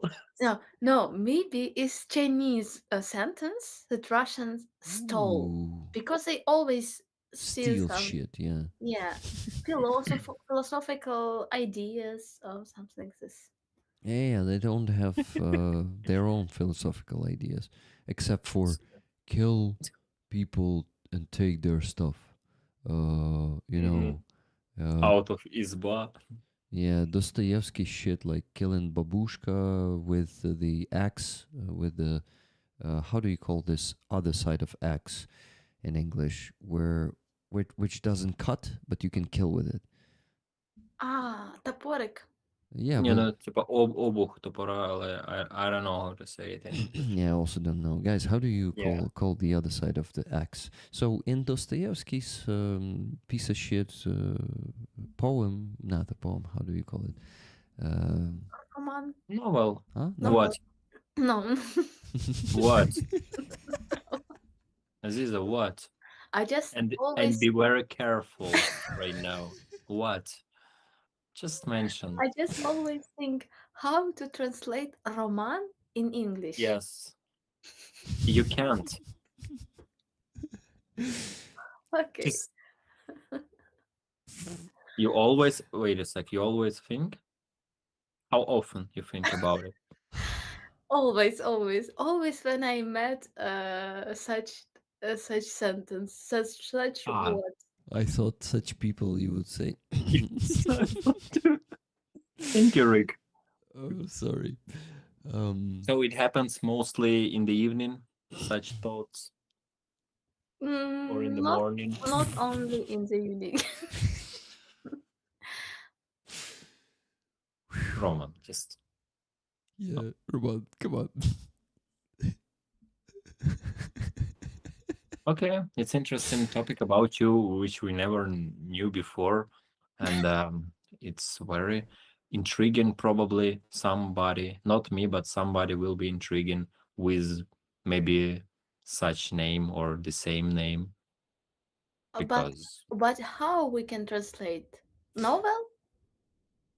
guys, we have a great joke that comes. who come? sorry, Joke. sorry, the joke comes from Dana. She says, "I am late to the stream. What did I miss?" Oh, I thought she was asking, "Am I late to the stream?" And that would be a great joke when she was like really seeing that it's 5 hours deep and say, "Am I late to the stream?" And 5 hours deep? You think she can handle that? 5 hours. I handle that. No. Why you do this to us? Why did you just why? I don't know why. Okay. Ти сам It's up to you. напросився. It's your choice. You make a choice, but Ти сам напросився, Роман. Ладно, вибачай, це я тебе запросив. Да, я, коротше, 5 заплутався. hours deep. Роман, Dana Kyiv is shocked. Mm-hmm. Just look in the chat, okay? Dana Kyiv is sending messages there. Dana, Sometimes I can't read chat and talk to you. Sometimes I do it, but I can miss you easily. Sometimes it works. Dana, how you doing? Let me know. Okay, guys, we She have... asked what? Huh? She asked what? No, she asked, what? And then she was like... What? Yeah, and then she was like, Roman. That's it. She opened her eyes.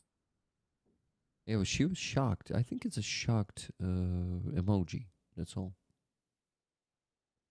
It's okay, Dana. Just feel like at home. Okay, Big Showdown Under says, just going to have to kidnap some of Jake Bro's generous subscribers, extort money out of them. LOL, not really, but I thought about it. Yeah. It would be amazing to find a way to do that, right? So the other donation we got 13 minutes ago was from iJedi. And iJedi, he sent $200, and he said, iJedi says, don't confuse flattery with encouragement or constructive criticism with condescension. Слава Україні. Героям слава. Thank you, iJedi. $34.17 from Jim C. in the chat. You can see him with the Canadian and Ukrainian flags there. Jim. Oh, by the way, Roman. I think remember two flags, Ukrainian and Canadian, tied together. Yes. I think it's from Jim. Jim, right? You were the one sending the package to me and to Roman, and I gave it to Roman. Not all of it, just his part, of course. I took mine. Why? My precious. It's mine, you sneaky hobbit. Hobbit says, Hobbits. what's in your pockets? And yeah, his donation was $34.17. Let me tell you how much we still need to raise after this. Guys, we crossed the 2,000. We need to raise $848.55 more cents. 848.55. Look at Roman. He was like, oh shit, still 800. Oh my god. They're good. No, they're good. Oh, they're good. Das ist fantastisch. They're good.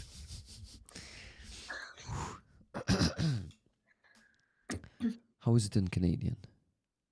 Hmm? How is it in Canadian? Sehr gut. You ask who? Das ist fantastisch. You don't know Canadian? You know German but don't know Canadian? They also call it French. Wait, what was your question right now? Why you call German language Canadian? Never gonna let you down. Never gonna run yeah? around. I'm gonna go and let desert myself you. down. No. I will never gonna let you down. So you will not. I will not let you. You see? What about you, Aziza? Same here.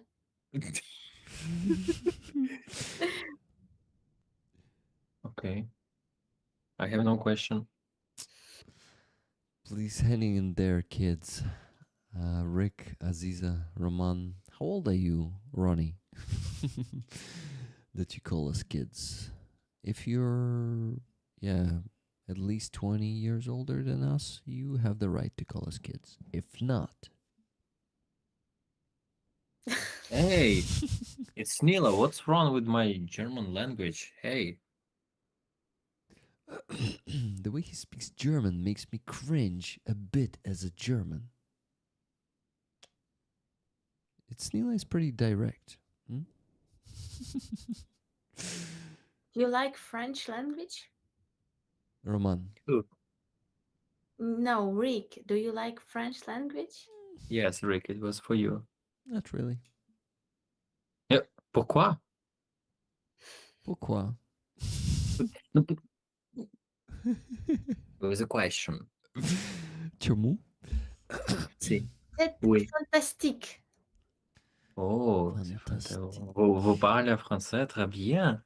Non, si fantastique. C'est fantastique. Si, c'est vrai. Si fantastique. Sounds so good, right? Fantastique. Mhm. Especially this K in the end. K. Fantastic. Fantastique. No, Magnifique. It's not. C'est Beaucoup, très bien. It's not. beaucoup fantastique. It's not like Oui. I don't like it. I just don't. I'm just Actually, indifferent. I didn't like French, for example, for a long period, and I thought it more feminine language. And then I had a few friends. There was client in real estate, and they were friend. It was many years before full scale invasion, and they was from Switzerland, and they, yeah, I believe, yes, and they speak French like it was so brutal, so man's. So it sounds so cool. It was like German but more melodical. And But German is also, it's stereotypes that German no, is very brutal language because yes, German is very soft. no, Because we had the propaganda about German people, and we like always saw him like they are like Nazis or Hitler, or always like, and they are like Expressive, right? Like aggressive. кричать, гучного говору. Screaming. Yeah. But when I learned German, there are a lot of soft words with a lot of the water, like can you show us very, again? very like it's very soft language, German. Yeah, Roman. Uh-uh. And actually, if you noticed, when German people speak English becomes super soft. Yeah. It's like, shit, I cannot imitate the German accent in English right now, but I would give you an Wunderbar. example. Wunderbar. Wunderbar. Wunderbar. They actually say it softly. So you. Sehr wunderbar. No. Wunderbar. It's like the wunderbar. That's how you say it. This is why it's Nila cringed, I guess, because they do it softly. Nicht verstehen. Oh, this language is like this. I don't know. Maybe you. Engage Okay. dein Rab. Did you? Mein Herz schlägt nicht mehr weiter. It's like. Wait, what was that? But maybe you mean the structure of the language, The because feeling of the language, the inner feeling of they that. have this ich habe den gemacht, like it's like structure. Maybe it looks like Oh, yeah. more. I don't know how to explain. Aggressive. No, not aggressive, but more Yeah. not emotional. I don't know how to explain. More cold in some way, because you have to say this all words. Yeah, I don't know how to explain my thoughts. No, it's okay. Keep on going. This community is the best. I totally agree with you, Cats. Languages feel different in different parts of the world. Exactly. Underwater. Oh my god. Roman, get over it. Why I'm so psyched about it. Yeah. Ooh. My dialect is kind of German, and it's not not a sweet sound. It's Ronnie Rankin who says that. Ronnie, where are you from? And what is your dialect? Is it like German dialect in France? I wonder. The Swiss gave Trump a gold bar and got lower tariffs. Oh, yeah. He loves gold. Okay, guys, now I'm actually getting tired. Why won't we remind you that there were no donations for 18 minutes? 18 minutes with no donations. And still $848.55 to raise. By the way, Donna donated 500 on the base. No, not dollars. Hryvnias. On the base. And it was... Why did I say this? Because Aziza was like, yes, we're getting closer to the goal by $500. 100 hryvnia, it's also great. Yeah, 500 hryvnia is also great. And yeah, so she donated this and said, what? She says, I donated and that emoji. Why? So I hope it was not your last money, Dana. Why are you showing the dead emoji there, like with I donated? I hope it's not deadly for you. Okay, so 500 earnest. And what did you say there? What did she say there? Let's see. Oh, nothing. She just simply did not put any comment there. I hope everything is all right. Oh, that's a good Maybe it was a idea. mistake. I donate. I need to close credit limits. Nothing. Okay, Dana. So so you did not intend to donate. Got it. Oh, we lost Roman's just an image. Okay. And sound. And sound. Roman, are you there? Okay. You know, guys, maybe in that cabin, it's like getting too hot in that cabin, and Roman is shy to take off his robe with camera on to just chill a bit. In my dreams, it can happen someday. Salt of the red earth. Rick, don't give us ideas. Keep well and stay safe. Thank you, Jim. Thank you for donating today, and thank you for joining. I really appreciate it. We still need to raise $848.55. We can get it. We can do it.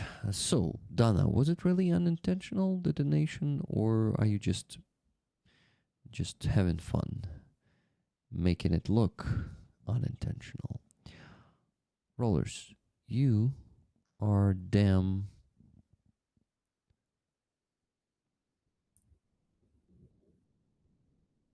Oh my god, sorry. I got distracted by a message. I just felt like it. Thank you very much. It feels good. when you feel like it. Not only you, Dana, all the rollers. Each roller, I would say. You guys really not helpful. My brain. It's Neela. What do you mean by that?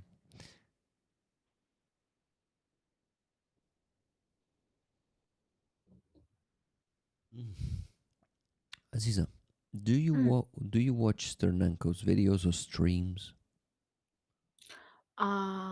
Last videos, not, but in general, yeah, of course. Okay, it's good that you didn't watch the last one. I read his article about Yesterday, right? his thoughts about it. We could not be silent because we had big problems. We are heading to the strategic defeat. That? Yeah, we have to change our strategy and change our. Basically, we need the army reform, right? Yeah, exactly. Did one of the foxes our business watching Roman through the window get him? Not business, but bunnies. Oh my god. I see business everywhere. What a businessman. There he is. Oh my god, Roman, are you okay? Yeah. That's good. That's good. You okay? I'm okay, but you worried me a bit. A bit. Sorry. Yeah. Sorry about that. Like this? No. The look on your face. Yeah. Keep it that way. Keep it that way.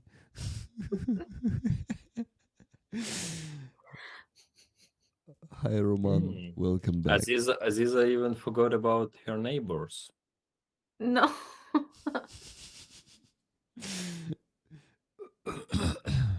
Sorry. No.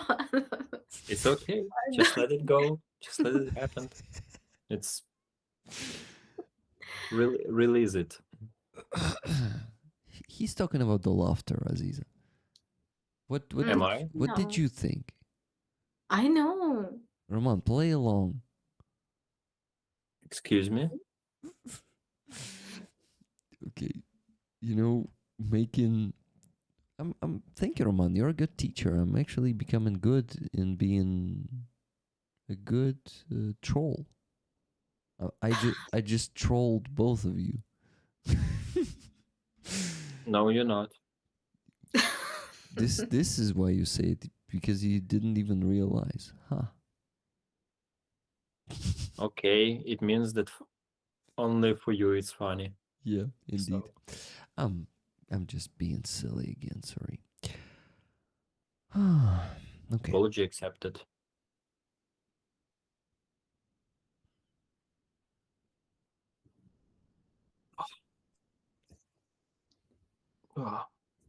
The headache. So at least we know it's okay.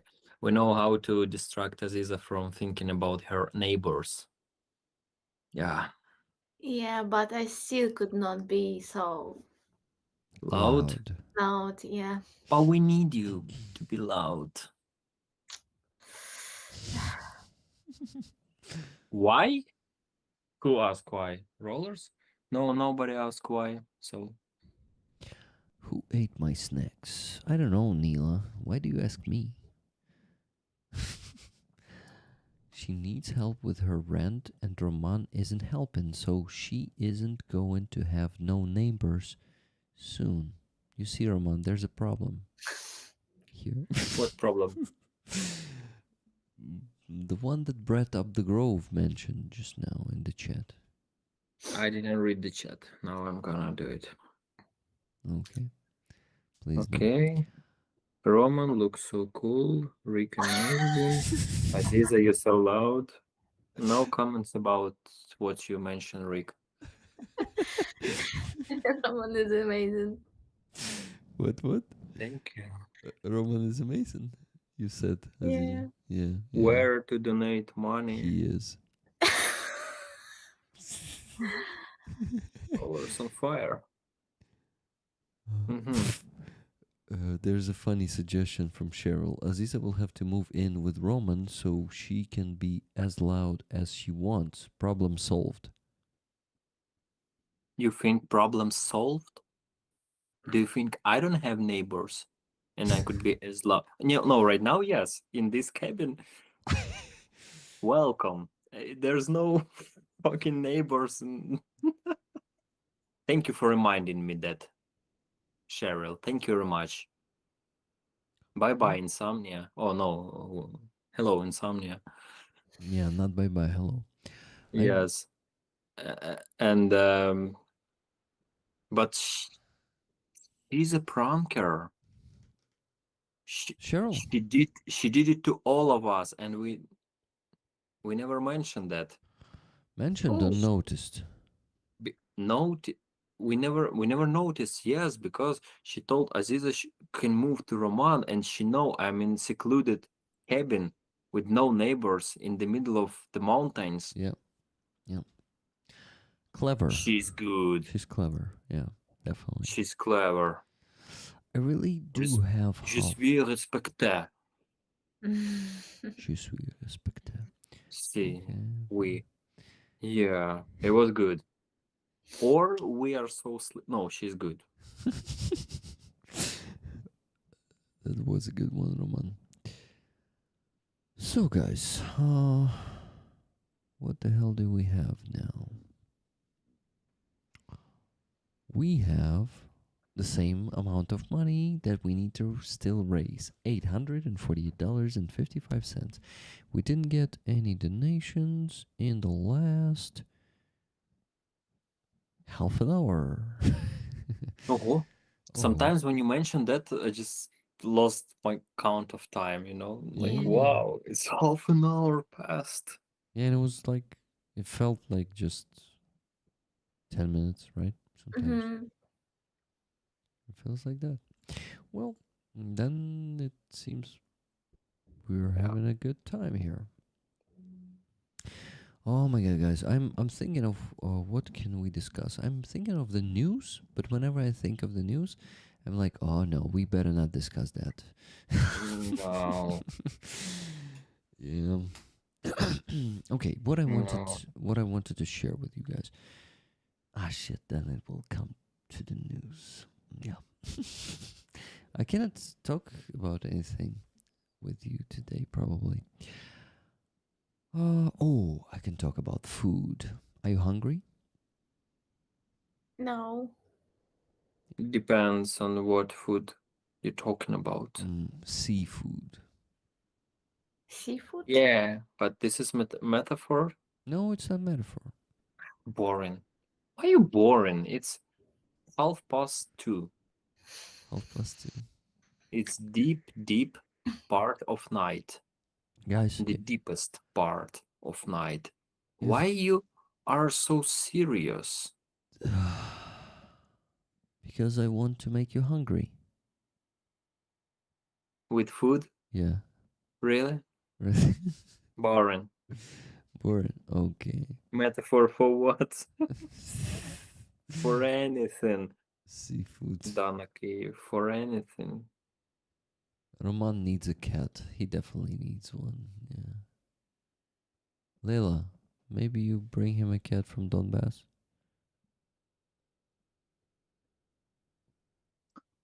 No, unfortunately, I can't have a cat. Why? I need everything to be so clean in my place. I even tried to take a cat for 1 month, no, not months, for 2 weeks from my friend who live Kiev for some time, and I like this cat. I know her for a few years, but it was so annoying for me to have this dust.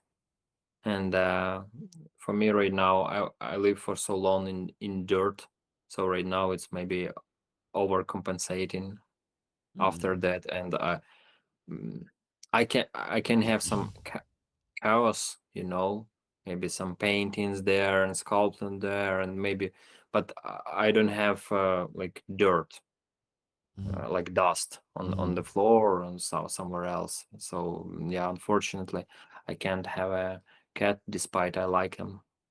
But I can play with some other cats, kitties, if they let me do it, like touch them, pet them, hug. Yeah. And yeah, okay, whatever. Think about it. Eric. Maybe you would prefer some dirt someday. Some. Why you do this to me? I try to talk about some kitty, some nice animals. Yeah, that's what I'm talking about. Cats are dirty and they always leave a mess behind them. Whoa, dirty Yeah. cat. Mess. Do we have a dirty cat in the chat? Interesting. It would be cool call sign. Dirty Well, cat. I can. Okay, whatever. But in that, in your opinion, not like in your meaning, not Yeah. in what you're thinking, guys. Dirty cat. It's like, cat in dust, like cat which need to be cleaned. Okay. Roman, it seems like this is not. Oh wait, we just got a donation. Keep going. Keep going.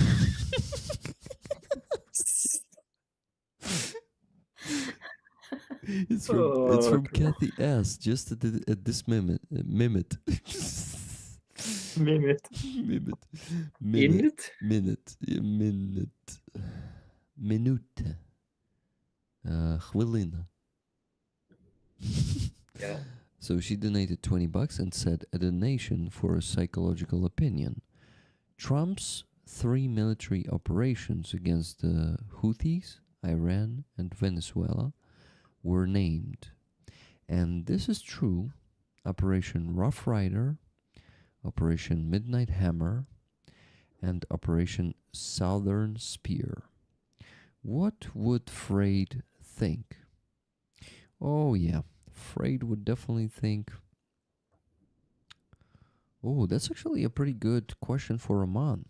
Roman, let's begin with Operation Rough Rider. It's DMX song. You know this rapper, American rapper? Really? He has a song named this way? Rough Rider? I know it starts. No. Wow, maybe a mistake actually. It's the part of the song, not the name. Uh-huh. Okay. Yeah. You see, Kathy, where Trump has taken this from. Obviously, DMX song, right? He's definitely a fan of some rap music. Or he tried to be as brutal as possible. Maybe.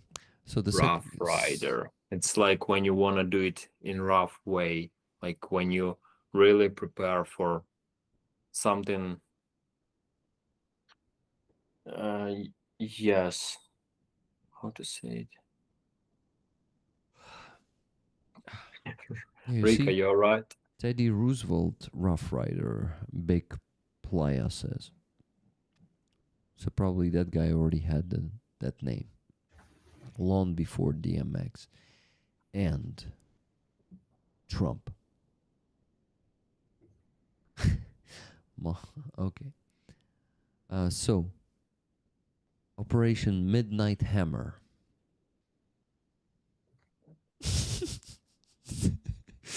It's terrible. And Southern Spear. I don't see a problem with Southern Spear. Maybe spear is also one of those things that you may assume, but they really often name military operations spears, different spears. So I think those first two are definitely Trump's style, yeah. Minus $20 donation from Kathy, guys. $828.55 left to raise. If oligarchs are watching or just passing by and want to end our suffering, uh, um, well, it's not like we're suffering, right? At least me. I'm just doing my job. But I never know. I never know about my friends. Aziza, what's so funny? The- Rick, What? sorry, but this is maybe important. Aziza decide to do it finally. Aziza? Look at her. Yeah, she did it. I'm not suffering. You're not- Just I want to say. Ah, so she's laughing Ah, because I'm being honest. okay. Sorry. I'm just shit, Roman. Whenever you hear I'm following your style and start trolling here and there, okay, okay, It wasn't trolling. okay. How do you call it? Joking? Maintain our funny conversation. Funny and important at the same time because we all remember the goal why we're here. Because if it only was just for fun, we would call it a night maybe a few hours ago, right? Oh yeah, we would. We would. So guys, please donate. I actually have one or two regular donors who didn't donate today. So I'm hoping that they are gonna join the stream at some point and donate. Because damn, somehow it works that most of the rollers are donating only on the stream. And if they are missing the stream, they're missing donating. And then I just thought maybe they are missing the stream because they cannot donate today. then it's like, oh shit. And sometimes I regret that I built this system, where I can get donations only on the streams. But even if I try to reform it, it doesn't work. Maybe it doesn't work for now. We're gonna be working on it with a team. We're gonna be finding some new ways to get donations even without streaming. But for that, I will still have to be streaming. I'm gonna be streaming anyway. Because to be honest, I have this. What do you call that? I'm thinking of the word trick. Trick or. Damn it, I had such a good word 2 days ago. One day ago. So, since I'm streaming, right? Not that many people watch these streams or recordings of them as it could be if it was the video. Okay? So, I have this life hack that if I don't want some sensitive topic, to be, to go viral and be resonance news, I do it on the stream. Of course, my videos are not going viral usually, so I could do it as well on the video. But on the video, there's always a risk that, for example, in the beginning of the stream, I translated the video of Sternenko about SZC, right? If I do it as a video, there's a chance that more people will watch it. If I do it as on the stream, like a few hundred people will watch it, and that's it. Stream recordings are not being recommended to people. They are too long. People would not watch that even if it was in the very beginning. So I kinda am avoiding the possible consequences by my as a result of my of me being too honest and sharing some sensitive truths. I'm avoiding the possible consequences by just choosing the stream format. You really need to be already a big channel like Sternenko to have thousands of people watching you on the stream and watching the recordings of your stream in thousands of people. And if I'm small and I don't want to I'm still kind of chickening out, just like taco. Sometimes it's Rocco. Rick always chickens out, right? If you know what I mean. Aziza, розумієш? Mm-mm. Chicken out, типу, як злякатися і звалити. Ну, типу, не зробити те, що ти сказав. Або, it comes from Trump always chickens out. Taco. Може, ти бачив таке скорочення. Maybe you've seen the abbreviation that said taco when they are calling Trump. So they mean Trump always chickens out. So Trump is always saying something and he's not keeping his word. He's saying that he will, like in 50 days, he gives 50 days of deadline to Putin. And then in 20 days, he meets with Putin and forgets about any promise that he was saying. So Esternenko says, don't forget that Trump is the master of his word. He gave it, he took it back. He's the master of his word. So, yeah, this is why Rick, the channel integrity makes you all gold. Thanks for that. Here we are about integrity and about honesty and whole truth. And it would be probably different if it was a bigger community and if we had thousands or hundreds of thousands of views or viewers. But luckily stream format gives me this cheat code to not be seen. Ha! It's like so ridiculous to hear it from a YouTuber, right? Like YouTubers try to get out there, to get thousands and hundreds of thousands of views, millions of subscribers. But it is... Oh shit, I think I forgot to let my cat into the kitchen. I closed the door in the kitchen. I just realized. And he might be pounding the door there like... like, let me in! Meow! Yeah, Rick, did you get a donation from Strange Pilgrim? Strange Pilgrim, is your name Arian?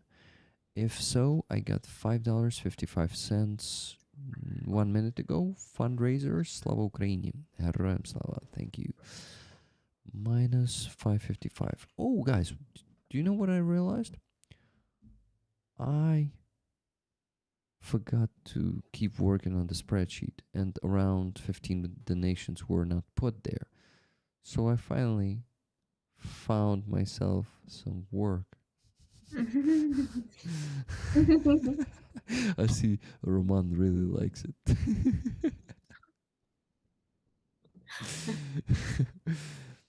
Roman, Aziza can be the moderator. You can chill.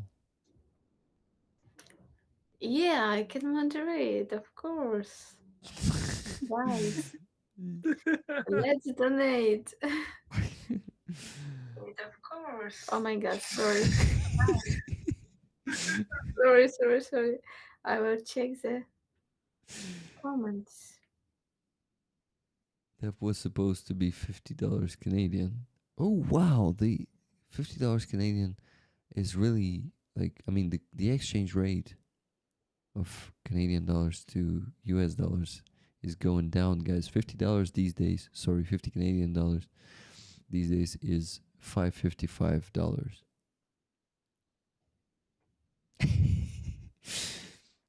Did you believe me? Not really. You're probably not really following what the fuck am I talking about right now. I didn't understand. Exactly. Roman too, I guess. Okay, guys. I Yeah. I thought it was different currency exchange. It wasn't one. It's like 1 to 5. No, I'm joking. 1 to 10. 1 to 10. It's because she said. It's because she said that it was supposed to be 50 Canadian, and I received 555 US dollars. So it was like 1 to 8 or something. Um okay. Roman, are you ready to go to sleep? Yeah, soon. Just like Aziza today. Wow. Whenever I say, Aziza, you need to go to sleep, I can carry this cross myself today. She's like, no, soon, I promise you, soon, in 2 hours. She says soon again. Look, Roman is so dedicated today. I mean, you can tell it even right now when he's exhausted.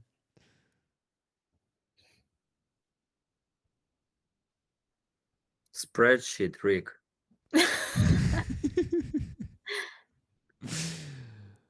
Aziza is a warrior indeed. Kyle, how you doing? Okay, I go let my cat in and and sleep. Thank you guys. Live long, prosper, and donate. Thank you, Aziza, for inviting us. Thank you. You're welcome. I have fun story. Oh, nice. Let's go. Like fun, No, not fun. but It's you just okay. said fun. It's okay. If it's not fun story. What about fun story? I have no fun story. But why? I don't know. What living for if not for fun stories? I don't know. Maybe when I was on one competition between artists, they said it's very bad if artist has no feelings of humor. When you make everything very serious, like dramatic, and Mm-hmm. it's always you have to find something very funny even in your performance. So it's good when you're not like absolutely serious, pathetic, or I don't know. And I think that maybe I'm really not good artist because I could not find something funny. But when I studied in university, I was very funny person. Like I was, because I'm small. Like I'm not dramatical actress. Like I had a lot of funny scripts and funny performances. So I don't know. I have no funny story, but I have interesting, maybe interesting story. Carry on. um, just it's not about some topic that we discussed today.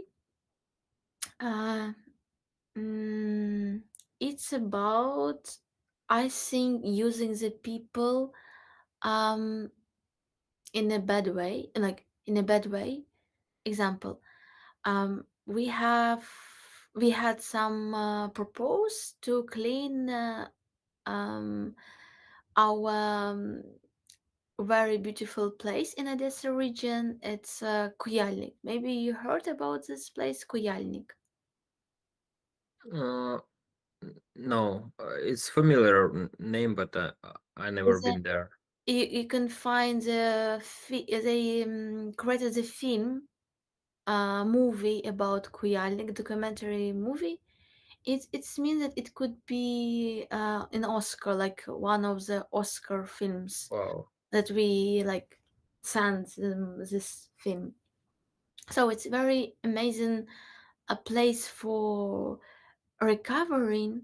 So we have in Kuyalnik здравні секції, не здравні секції, like buildings where people can rest and can have the medical supporting with like natural stuff of this place.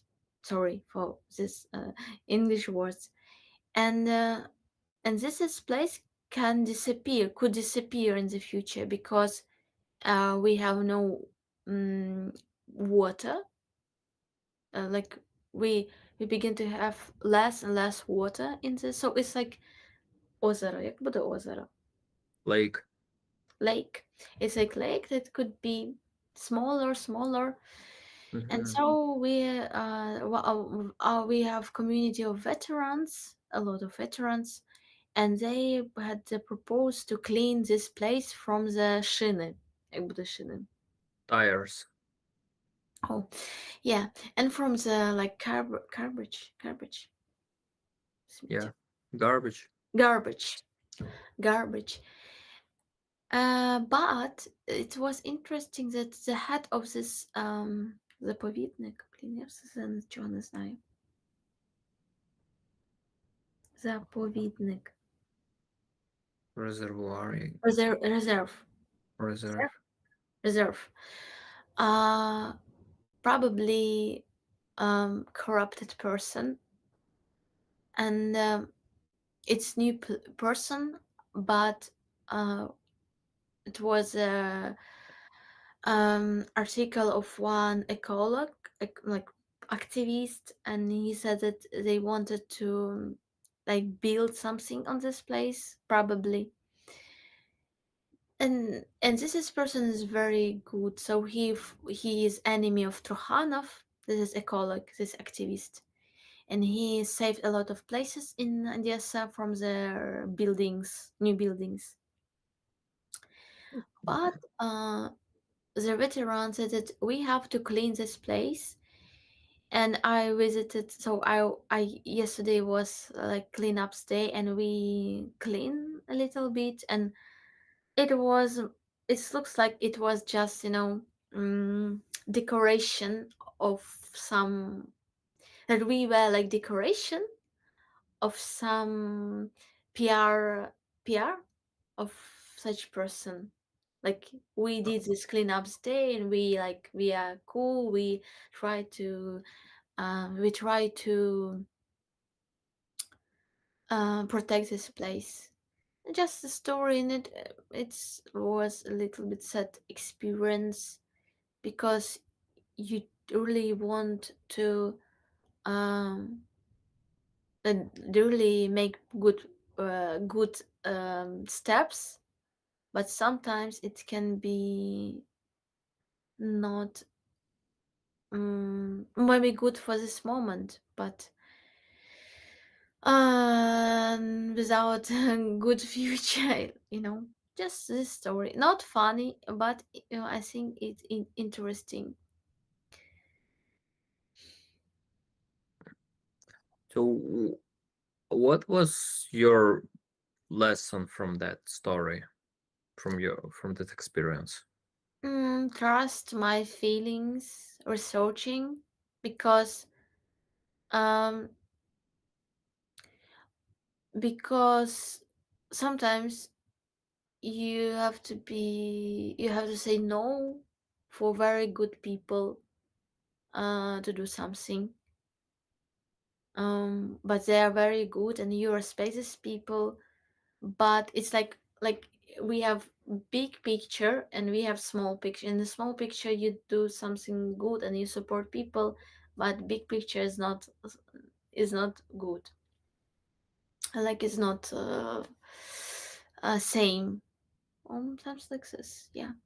And it was like I tried to dance on this, like after we clean this place, I tried to dance to feel this place, and it's all about, and like same process of corruption, like you can feel it, like you said, symbolic feelings when when you see this um dirty place and the fake cleanings of this place, like it's not like real, something real action, but it's like like something it can looks like, not be. Some kind of fake. Yeah, some kind of fake, and maybe um no, in general it brings something good, because we really made this. We work hard with my friend, because we came with my friend activists who are always on the rally Azov rally, and they're always on the rally moment of honor, and they are very great people. My friends, they very, um in this sense, that I feel that they will, maybe I'm wrong, but they will never leave you in your, so they will support you in your bad times. And I like these people, and they were with me, and so we work hard. We try to make everything good, without, you know because it looks like more like rest, because they made the pilaf, they make the coffee, like tea, a lot of, it was like a picnic, як буде picnic. Oh fuck. Rick probably listened to us and tried to say the exact translation. Barbecue, Barbecue. maybe. I don't know. Yeah. Yeah, but Yeah, he's here, but not here. Та що, як пікнік буде, Рік? Рік пікнік. Picnic. А. Угу. Коротше, Рік, я, походу, все-таки піду вже спати. As he says it in Ukrainian, so Ah. only I know what he means. Not only you, Aziza also. Yeah. Yeah. Oh, Roman, I really appreciate this much time that you've been here with us. Thank you. You really you really almost did Say it. it. Almost Say did it. it with us. Almost reached the goal together with us. Yeah, but Aziza's story learned me something interesting. Yeah, teach me something interesting. Yeah. You see, even if it's not a funny story. Oh, it was even more. It's story with wisdom. Yeah, so I need to say no to good person right now. To me. Thank you, Aziza, for this meta. Yeah, Lauren. not same, because Hmm? Rick did a great job. I did? didn't feel same feelings like as I felt it yesterday. Yeah. What do you mean? So nothing personal, Rick. Yeah, what do I mean? I mean, I should time to say goodbye.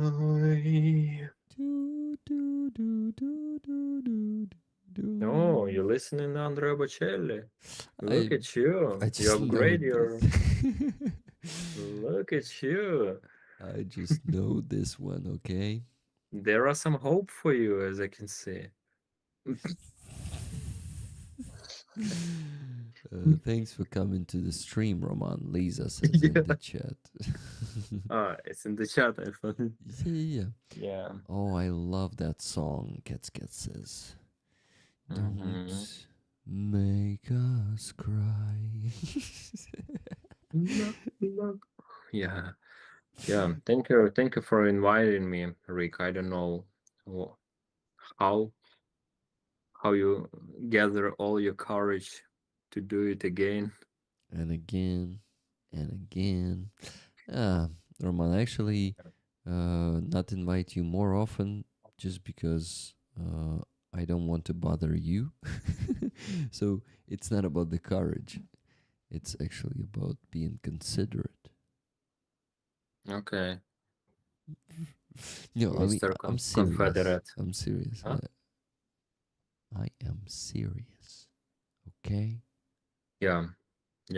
Aziza, thank you for conversation, for your stories, opinions, Thank you. moderating. Yeah. Thank you, Roman. Rollers, thank you very much for. Damn, you're so consistent in community. I hope you'll prove it again and again. You did a lot of impact on soldiers' life, so please keep on do it. So important. Yeah. Have a good night. evening. Bye. See Yeah. you. Good Yeah. night, my See you friend. later. Bye-bye. Good Bye night. bye. Okay. Fundraising today is going very well. But we still need to raise $823 and no cents, just dollars, because someone donated 55 cents in the end of their donation. And that left us with $823 that we still have to raise. Okay, Aziza, let's go check the paintings auction. Maybe we got some bids there. Let's go. Because I would like to ask you to tell us more about the paintings if you want. If you don't want, then don't. Let's see. Okay, so where is it? Let me update the page. And oh shit, we have 2 bids from Enter Your Bidding Nickname. So someone did not put their nickname there, but we have bids on both paintings. From the person, I actually can check if that person left their other data, so I would know who that is. But if not, that might be problematic. Let's see. Let's see. Here it is. I'm gonna go. Oh yes, that's Gabriel. Wow. Gabriel. Thank you so much. I hope you're still there. But something's telling me that Gabriel is already sleeping right now. Thank you. Thank you, Gabriel. Hey, just got $40 from Average Ogre. Average Ogre wake up donation. Come on, rollers, do your thing. Tickets for It's Nila. It's Nila, you're getting the tickets. And Aziza is reading the chat, right, Aziza? You're reading the chat? No, I'm watching my paintings. Watching your paintings Yeah. on the auction platform? Yeah. That's cool. What do you feel when you're looking at them? Just with like it's something new for me. You know, the time change and I change too. And it's always like part of me in past. Mm-hmm. But still it's also like independent creature, like in the something that exists in this world. And just I want to feel it, like I want to remember. Mm-hmm. Is this one currently in your place? Yeah, but in another room. Uh-huh. Got it. In the room. Mm-hmm.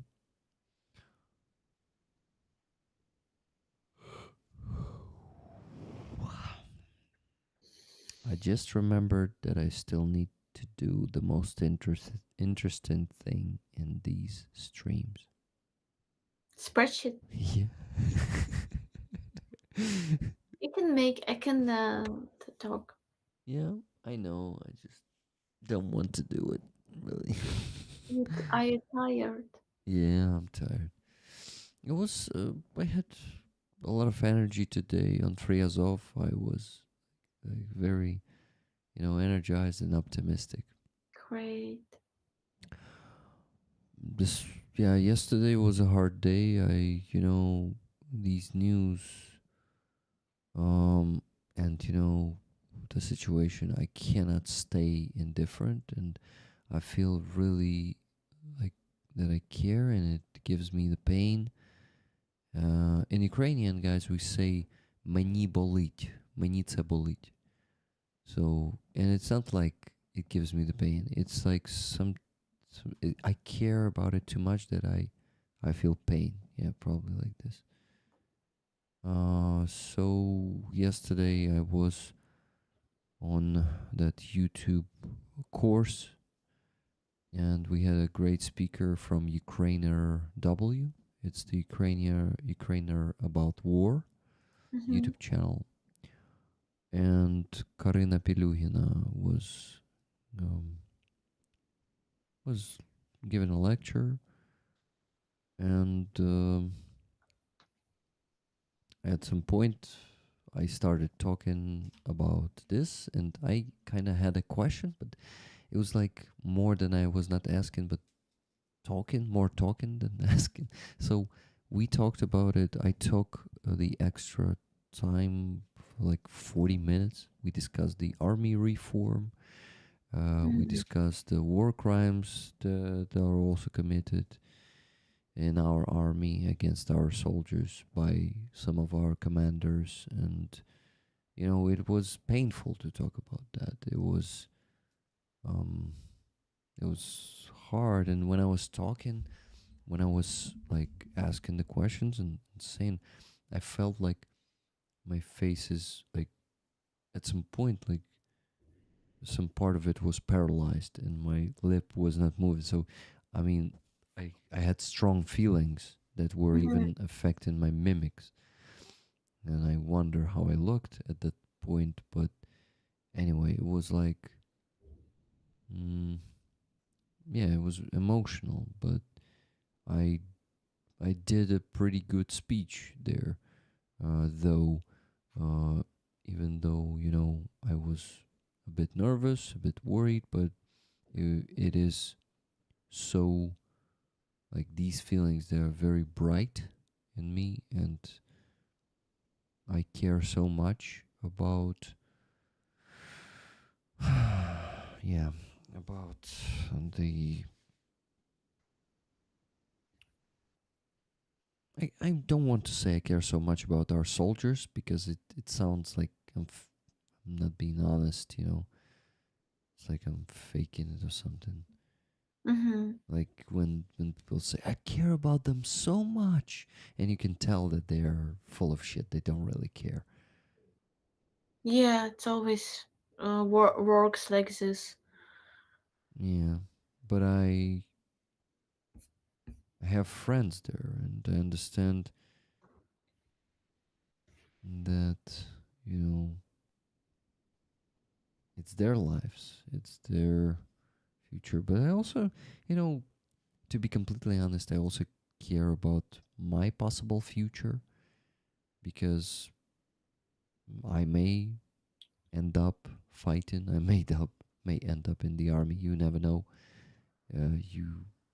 Yeah. If you want to be honest and decent here in this country, but at the same time you don't want to join the army voluntarily, you may end up Mobilized. mobilized, and you may also, you not may, I will have to accept it, and just serve.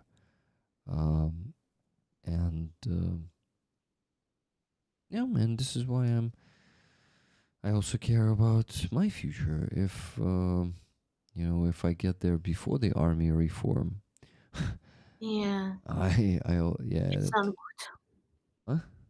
It will be. It probably can be not good for you, absolutely, Yeah, definitely. and not effective. When you can be effective on your position and Yeah. be useful for the army in much better way. And then when somebody stupid can use you for nothing. Mm-hmm. Yeah. Use me or just abuse me Yeah, because it's not always like they're using you. They may just abuse you instead. Yeah, so it is like in general because all this shit, and it's even more than that. I think the biggest thing in this is not my own ass. It's not um, my own survival or future or well-being. It's that the life of the whole country is at Yeah, it's stake. about everything. Everything, Just it's all the scary. world of Ukraine.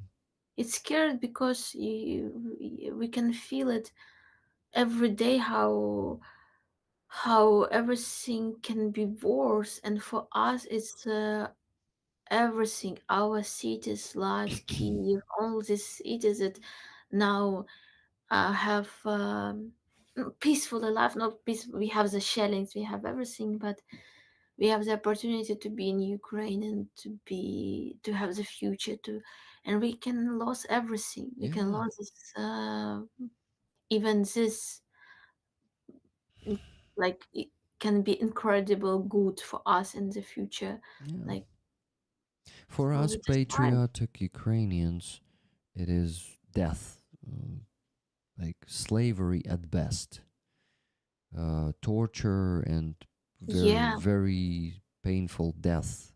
yeah, That's what we probably will get because all the patriots who actively are resistant right now or helping the resistance, they will all be eliminated by Russia.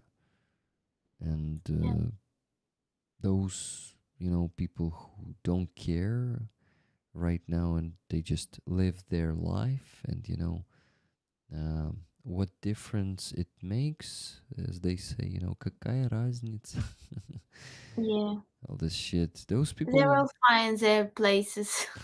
they will find their places, but also big part of them will be used Yes, for, for the aggressive war yeah, for the against next war. other nations like Mhm. Poland, Exactly. Lithuania, etc. So yeah, they will live longer, but they will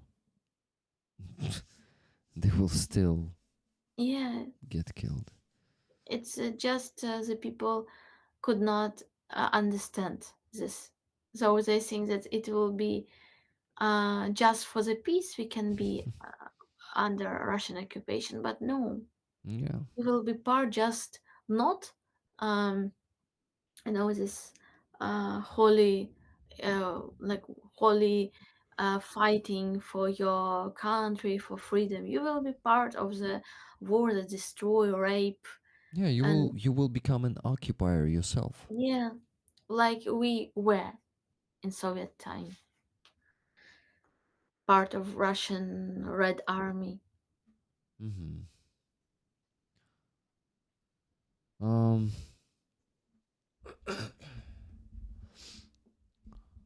I see as Stoppelstein says in the chat, just came back, but I feel this from the situation with where Yaki from the Energetic got mobilized.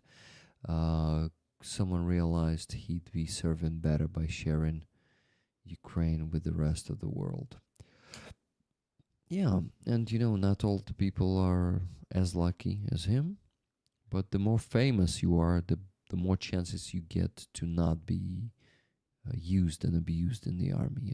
Yeah, on the He, front line, like yeah, he's a pretty famous musician in Ukraine, and I'm in Ukraine, basically no one, so I have less chances to get through. But what I have on the other hand is I already have a lot of acquaintances and friends in the army yeah, who would love mm, to for me to join their unit, and they would even let me do the same job I do.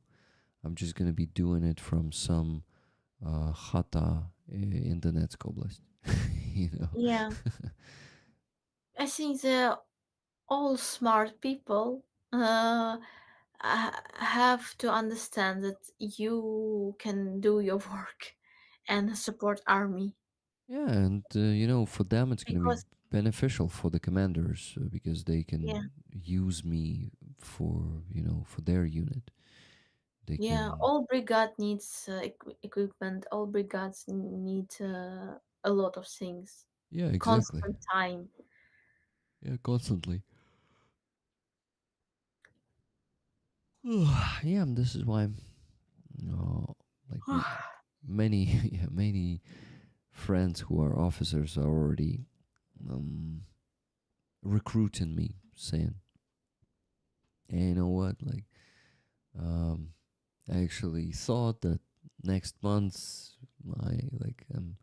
I'm gonna be a commander of the new unit, and we're gonna take you in." And I'm like, just like, do I have a choice? Like yeah, not that fast, my friend.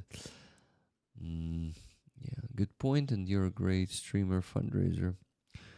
Yeah, I have a big chance, you know, to actually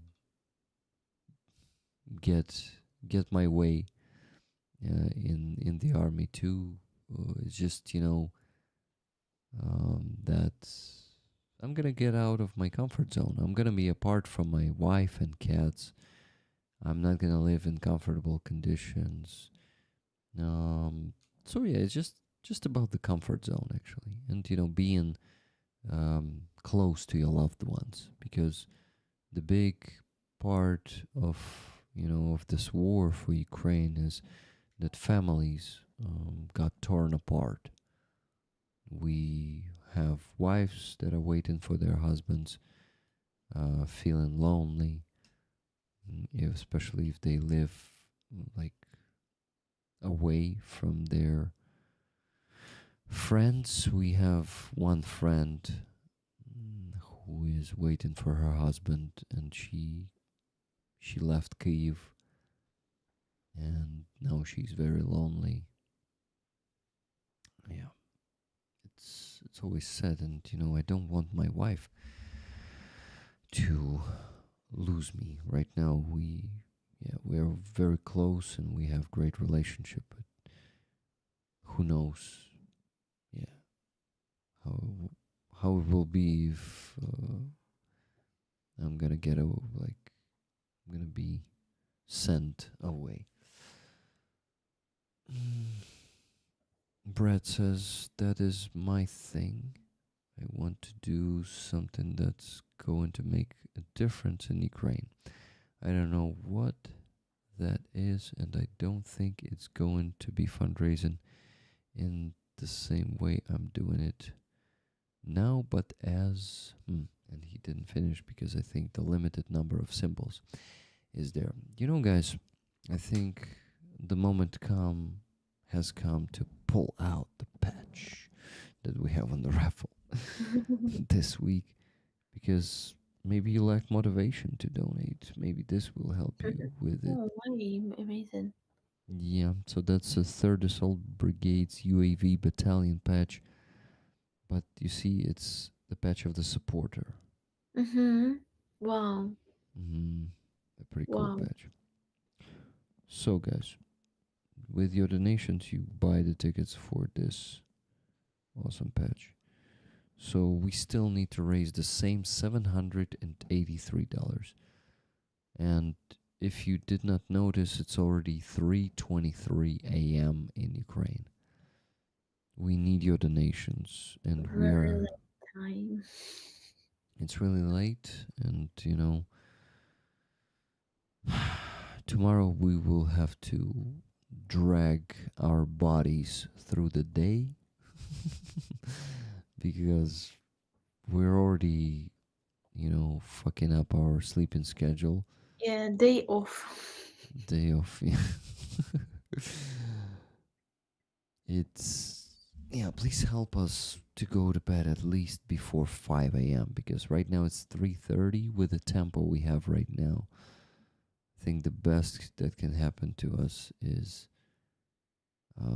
4 a.m. But if someone will donate most of the needed sum, which is $783, So, yeah. We had the situations like this many times when, like, the rest of the sum was donated in the end. It happened last week. It happened the week before the last one, but I doubt that it's gonna happen the third week in a row. But who knows? Who knows? The hope dies last. Probably also a Russian saying, unfortunately. Looks like Russian. Yeah. Yeah, sounds like Russian indeed. Because it's always someone should be dying when Hmm. when it comes to Russians. Yeah, that's because it's one of their biggest joys in life to kill or be killed. Any of this. Hmm. It's what they really enjoy. So, my friends, I'm waiting for the nations, and you know what? I'm gonna go work on the spreadsheet because the longer I don't work on it, the harder it is for me going to be to work on it right at the very end of the stream when we reach the goal, right? So I better go and give Aziza the microphone. Okay. Aziza, you can actually continue the topic that I was talking about. I remember. About army or what? About the army and how the absence of the army reform will just make us all, make us lose and then lose our sovereignty, Yeah. our lives, and this. But before that, I just got a donation from Roxanne, who was trying to donate 50 Canadian, and I got it. It's $34.17. She says, for the defenders, love and respect from Canada. Roxanne. Thank you very much, Roxanne. Yeah. A kiss from Aziza to you. And let me minus this sum. 34.17. So, guys, we still need to raise $748.83. Thank you. I work. Thank you. Okay. What do I want to say? Yeah, we need. We talk about today about this. Feel yourself legendary. Feel yourself like queen, kings, and we need to find uh, uh, yourself not like legends, but find the mistakes and change this. Like for example, why we could not change our president because we have the war, but president has to see this mistakes for good, not because like I respect really people who can see our mistakes and said, yeah, this is it was not good, and not like be angry because of critics thoughts against you, but find the way how to change this. And I know that uh, from one side it's really hard during this terrible war to do it. It's I have no instrument from me because uh I'm not professional in this topic. Mhm. I don't know this instruments, but I know that we have a lot of good um professional people, new people, Mhm. and it can change this old uh Soviet mind leaders Yeah, but the on. the problem is they don't have the power to do it right now, and no one will give it to them. Zelensky won't give it to them. Syrsky won't give it to them because they have their own power and they want to do things as they are right now. Yeah, and it's bad. It's good that Very bad. they will wake up.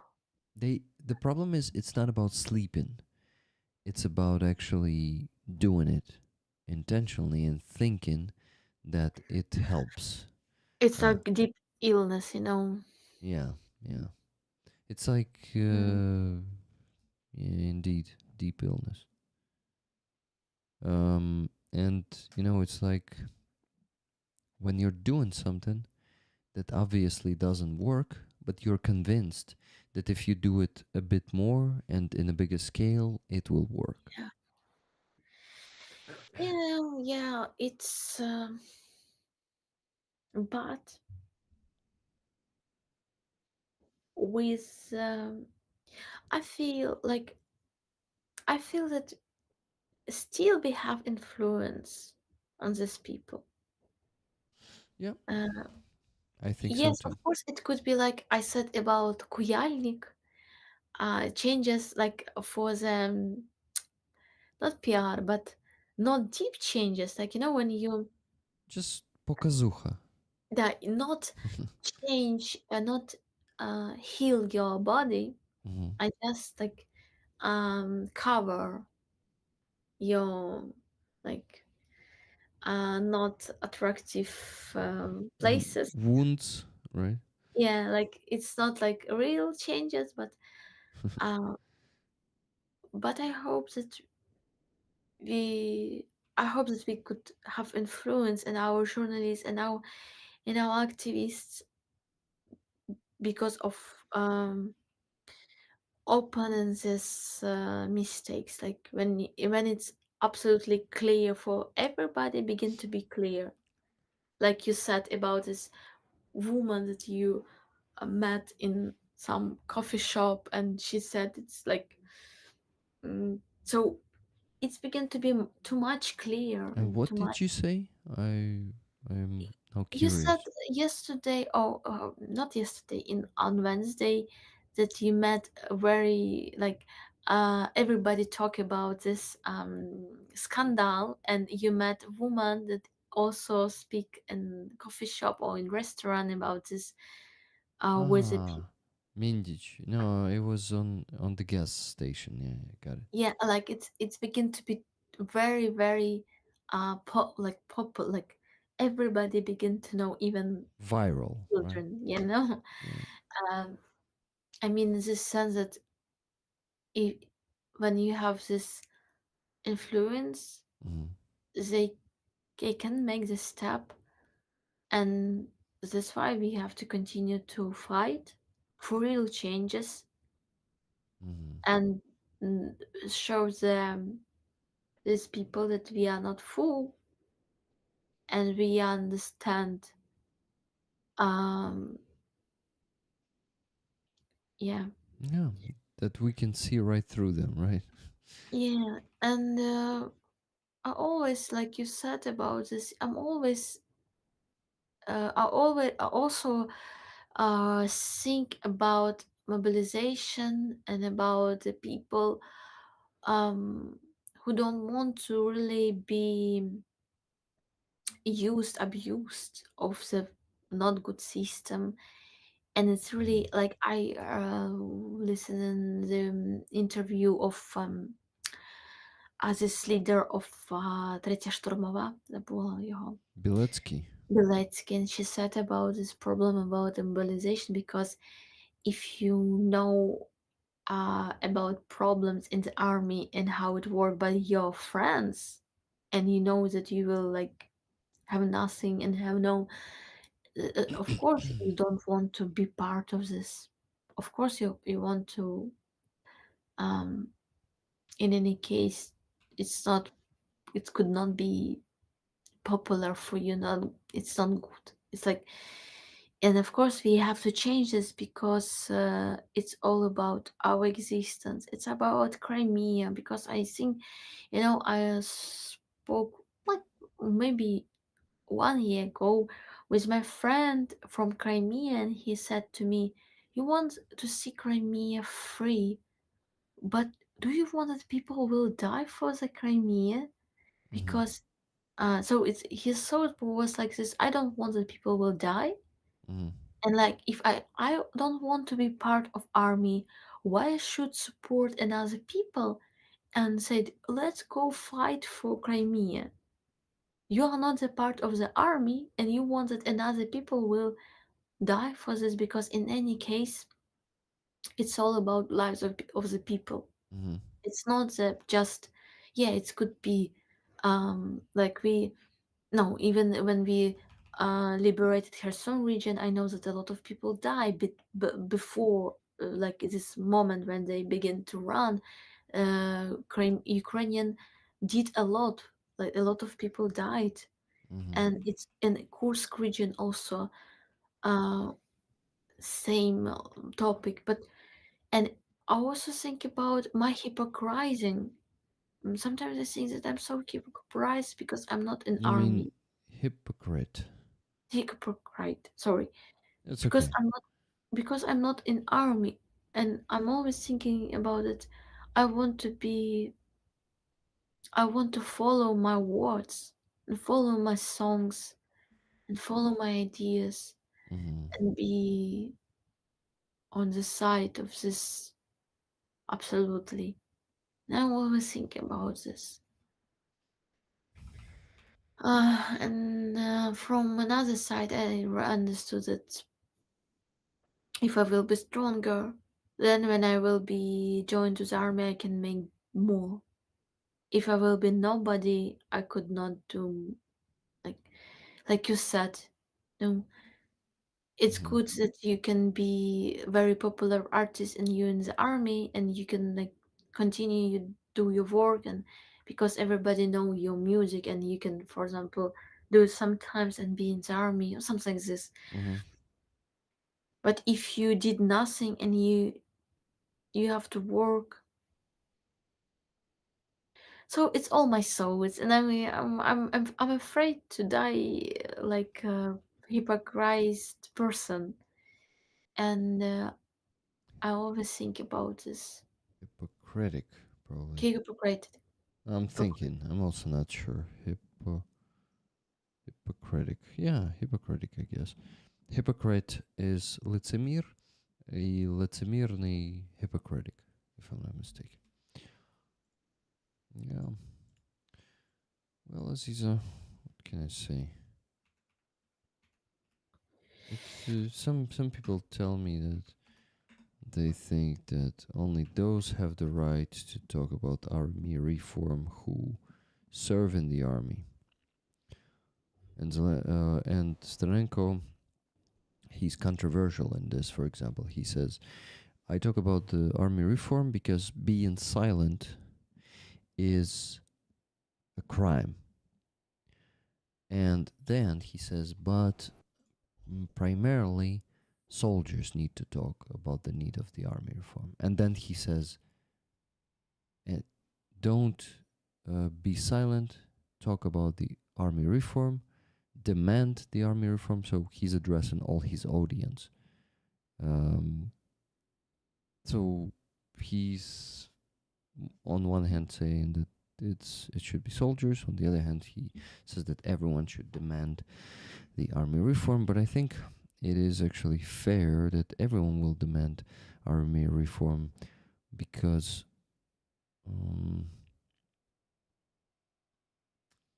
because you know why?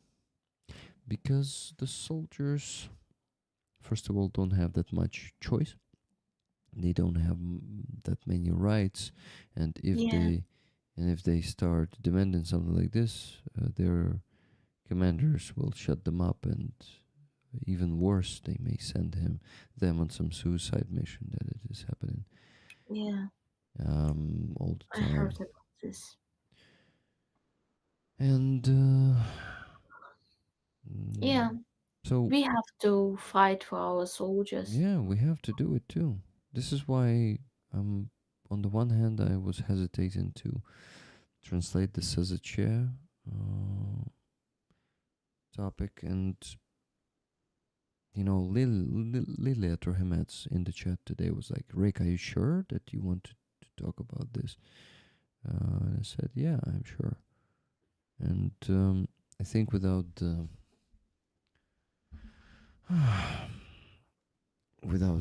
many people talking about it. It's impossible to influence this to make them do something. Yeah, me too. I'm also thinking about this. So we lost this time when we could be in silent. Silent. Mm-hmm. Yeah, silent. So now I think we have to change. We have to act. Mm-hmm. I feel it. It's like very natural. Like it's not. Mm, it's about the existence. It's Yeah, about. It's like same same sense that we have fight with Russian. We have fight with this. yeah, exactly. And It's like it's like when I feel it in another in different era, mhm. this for corruption or lie, I feel it's like same shit like from Russian, Yeah, like same. Yeah, I can feel danger, then danger, like something that uh, can make me. I am not peaceful at all. Like mm, I don't know how to explain this. we discussed it with the soldier today, and I totally agree with you that it's Russian. And did you notice? You probably notice and noticed that Sersky has a Russian accent, right? Yeah, his mother lives in Russia. Yeah, yeah, and yeah, I probably don't won't be saying what we were discussing with him exactly, but yeah, just this hint, that's all. Because yeah, I don't want to get him into trouble, um, and we don't have any proofs, so we better not discuss the shit that we don't have the proofs of.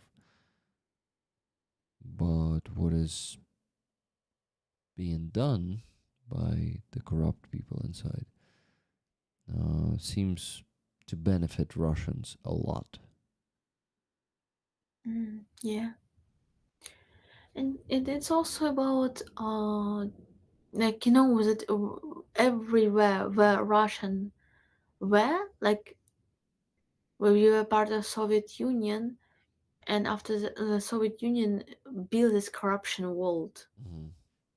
They built the ground for corruption in the thoughts, in the minds, mm, and yeah, and we have still this, not cancer, but still this part of this cancer, uh, and we are also fighting with this philosophy, uh, with this uh,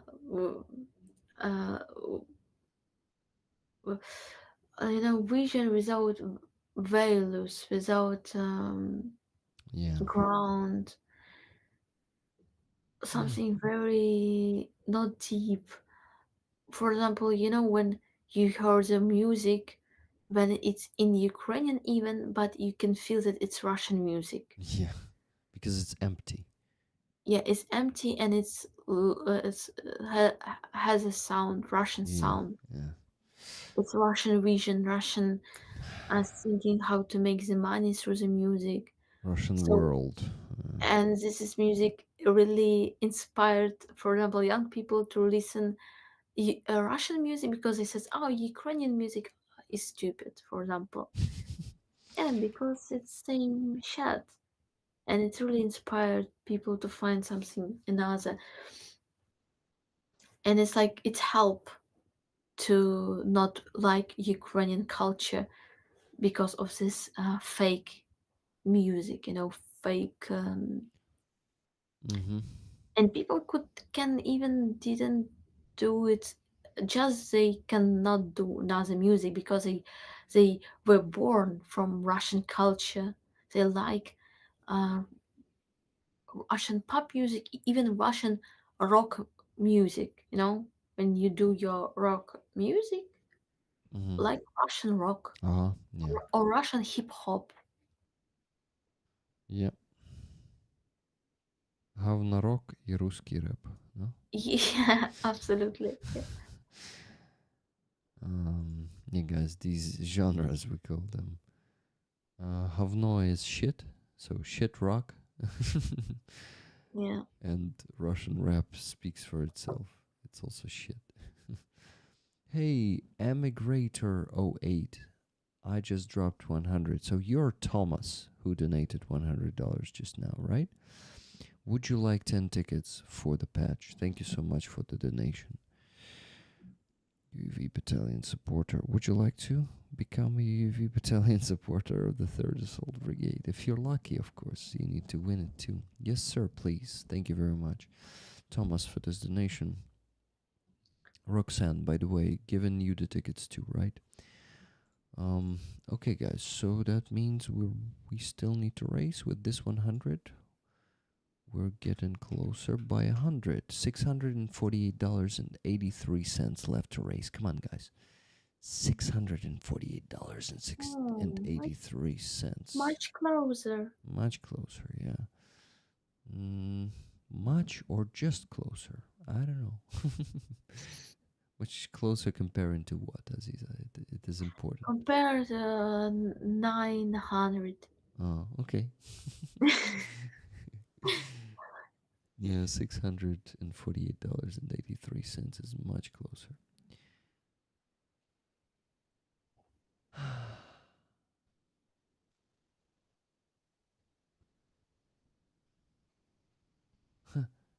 Cheryl says Operator Starsky nearly had an epilepsy. What is an epilepsy? When I asked him what he thought of Russian band I Speak. I'm curious. Okay, I actually almost finished the spreadsheet, by the way. Great. Just need to go then through the, how do you call them?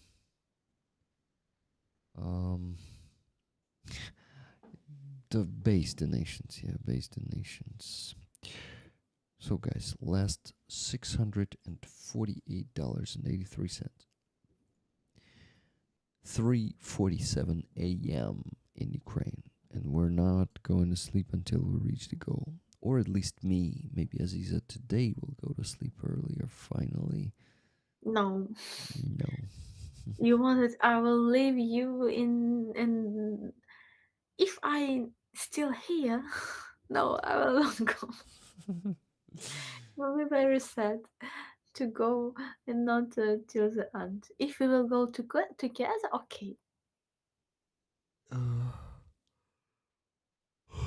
Go and give up together?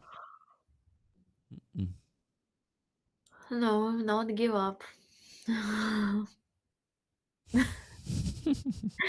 we need we need romance vibe. Romance Yeah. humor.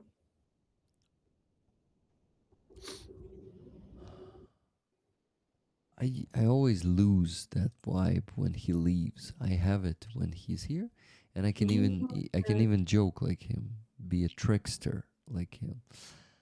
But when he leaves, I'm like, Yeah. you'll make more money tomorrow. It doesn't work like this, Stoppelstein. No. It doesn't work like this.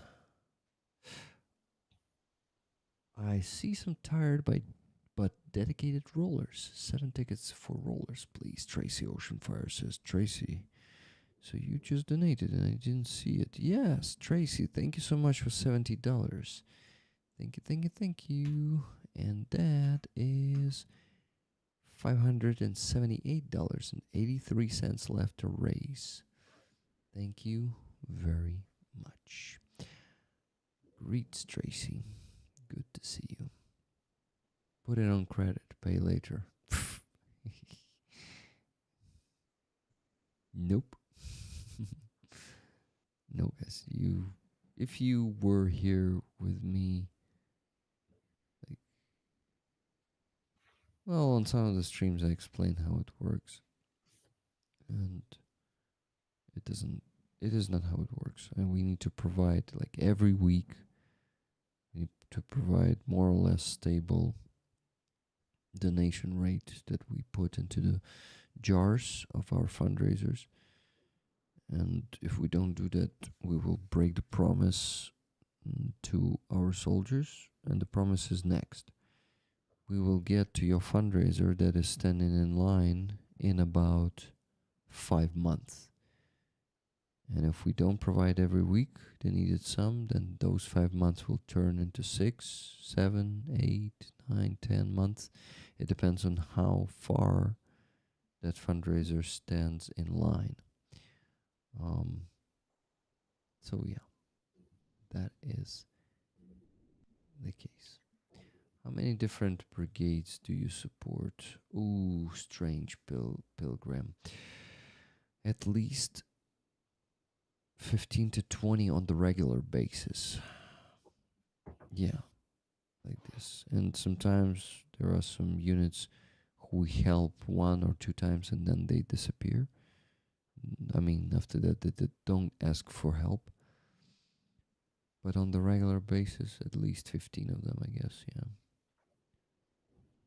15 different brigades.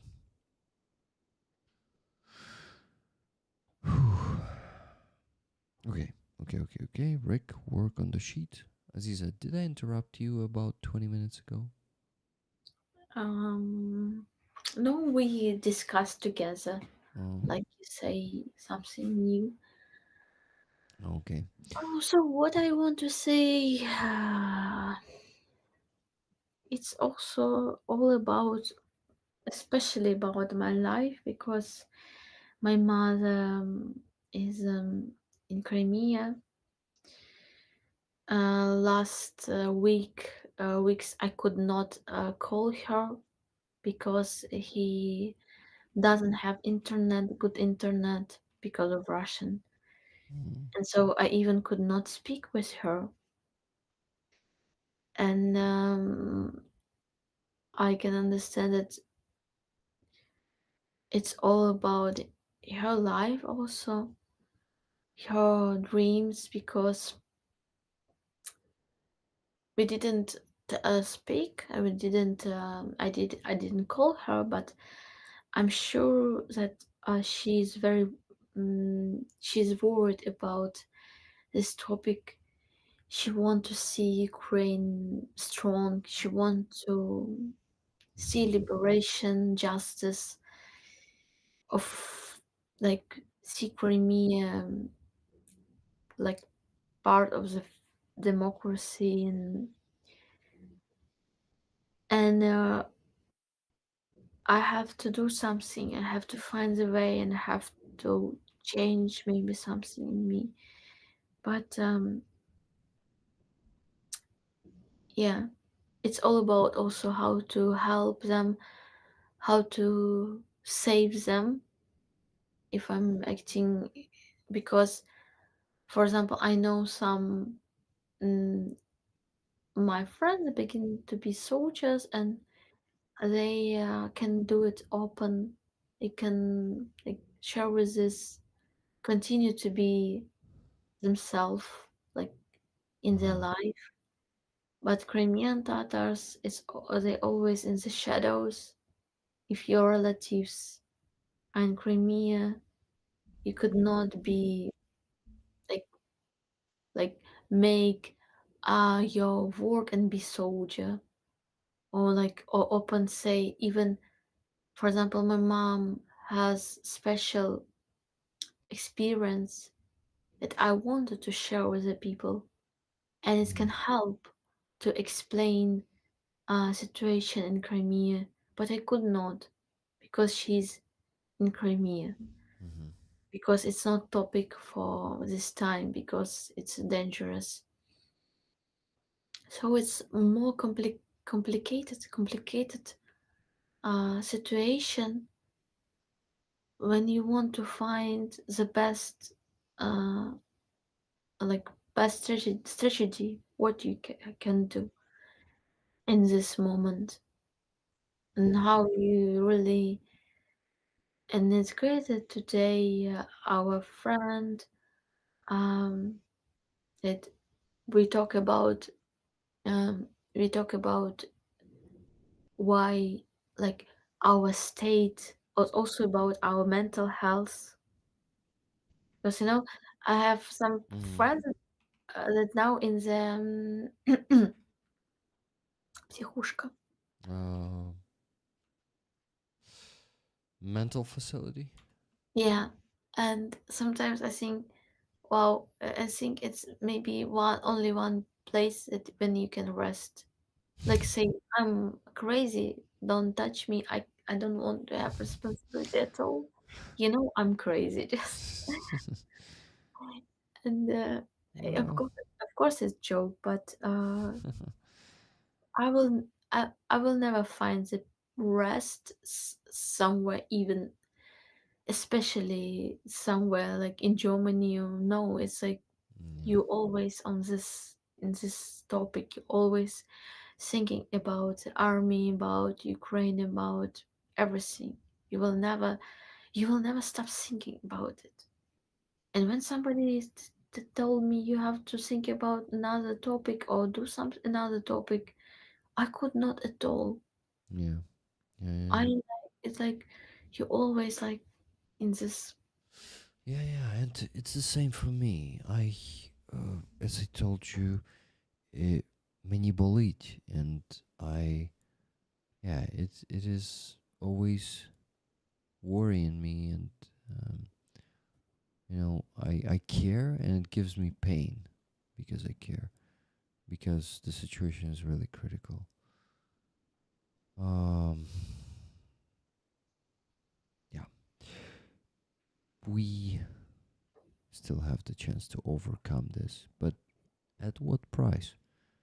That's a question. What Starenko is talking about in the last few streams, he says that the situation is getting as bad as it may lead to uh to the the situation when some morning we wake up and we see the Russian tanks entering Dnipro or Zaporizhia.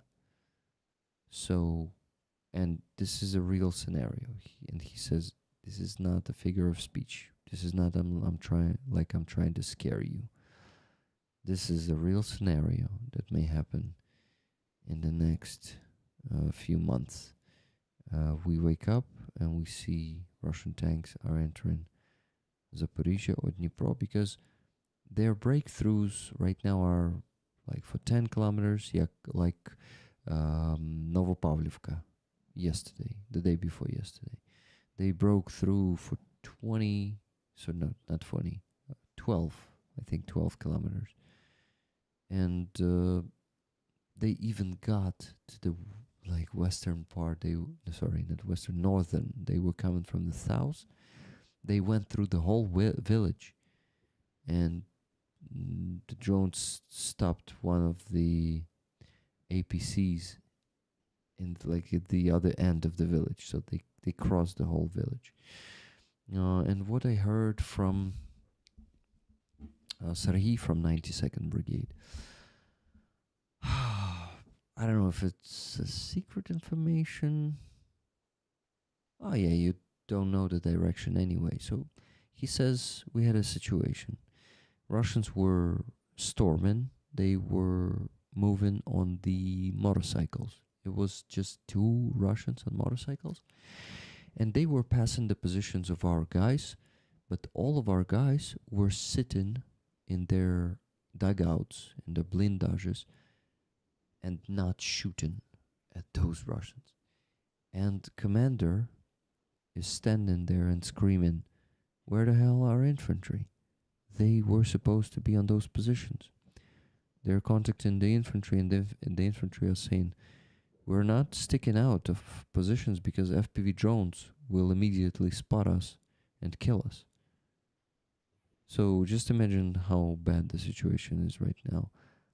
Now the soldiers who are sitting on the defensive positions, they are afraid to stick their nose out of there and shoot the Russians who are storming, because, and that's a real situation. FPV drones of the enemy will probably strike them with 95% chance. They will strike them in the next few minutes if they stick out of the positions, because the Russians are always monitoring the territory with their Mavic drones, and they will just indeed destroy that position together with soldiers. So it's a critical situation. On one hand, he told me, you know, it feels like Russians are more brave than us, and our army is now like, how did he say, sikuni, like they pissed themselves.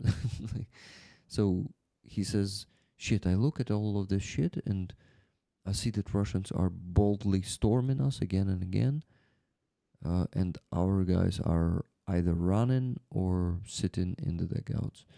It also all comes from the mobilization, because people are not motivated. They don't understand what the hell they are doing here, and they don't have the motivation to eliminate the enemy, because they don't. They want to save their lives first. They're thinking about how not to be killed by FPV drone. And drones rule all, indeed, Lisa. That's first thing, and secondly, the quality. Guys, we have some troll that's sitting there and posting the smiling emoji on that reaction button for the damn, what, I don't know, like half an hour. And yeah, troll, if you're trying to demotivate me with your laughter when I'm talking about the serious topics, you think it will work? What is needed for Ukraine to be victorious? First aspect of the army reform that I think is, first few aspects that are going to be crucial are next. First is give the accountability to the units, to the commanders too. So if they don't care about their soldiers and they waste, sorry for this word, waste the lives of too many of them, those commanders should be facing trial. Next is to stop creating new brigades and replenish the brigades that don't have enough personnel, that have 20, 30% personnel. We have too many of those brigades, guys. This is the only way we can do it. To start defending instead of constantly storming, attacking. This Syrsky's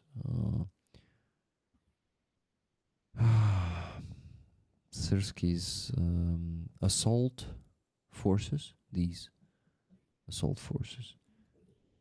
This is not how you win the war, especially if you have the lack of people. Next thing is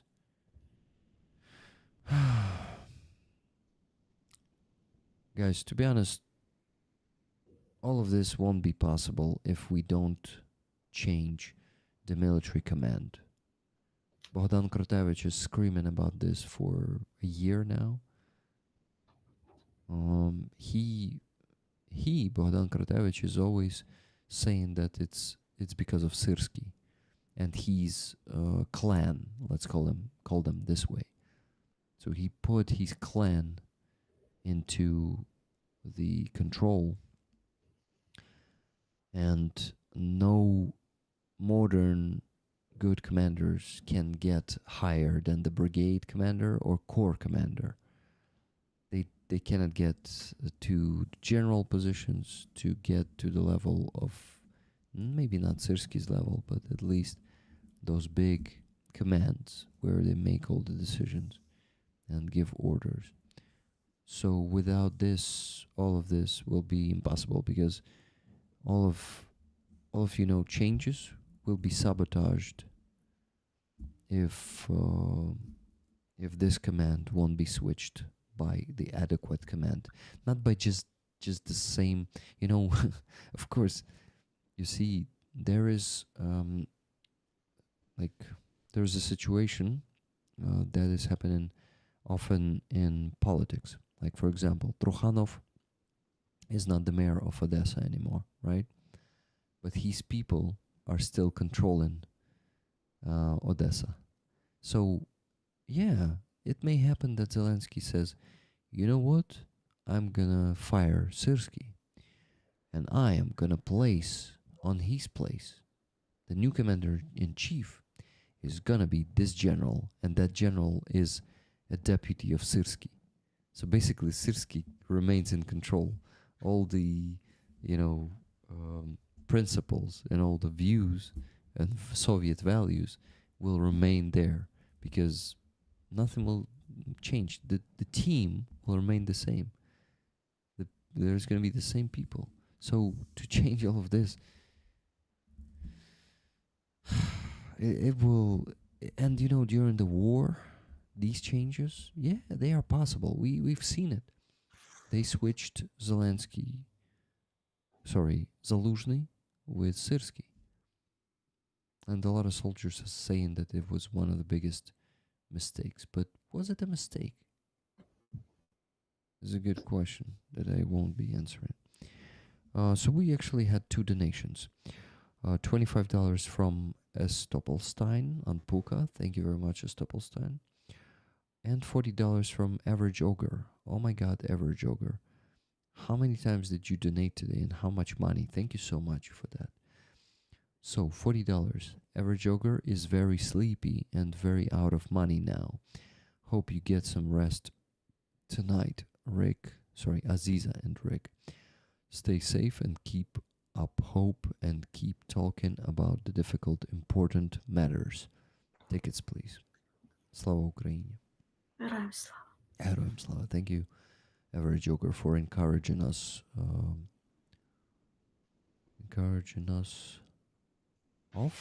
do you say? Encouraging us to talk about these difficult, important matters. Yeah, that's what is important. That's what I do, and someday I will pay for it. Yeah. I lately, these days, I feel like these are my last happy days. For some reason, I live with this feeling for about, 3 weeks, a month. It's like this feeling that this is gonna end soon.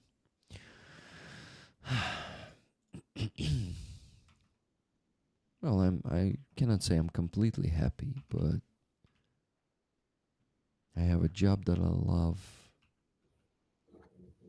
I have an amazing community, amazing friends, wife that I love very much, and I'm close to her, because when I see the cases like Dmitro was mobilized and Katerina left alone, Katerina Kosetska, she's now lonely, and her health is also not the best, and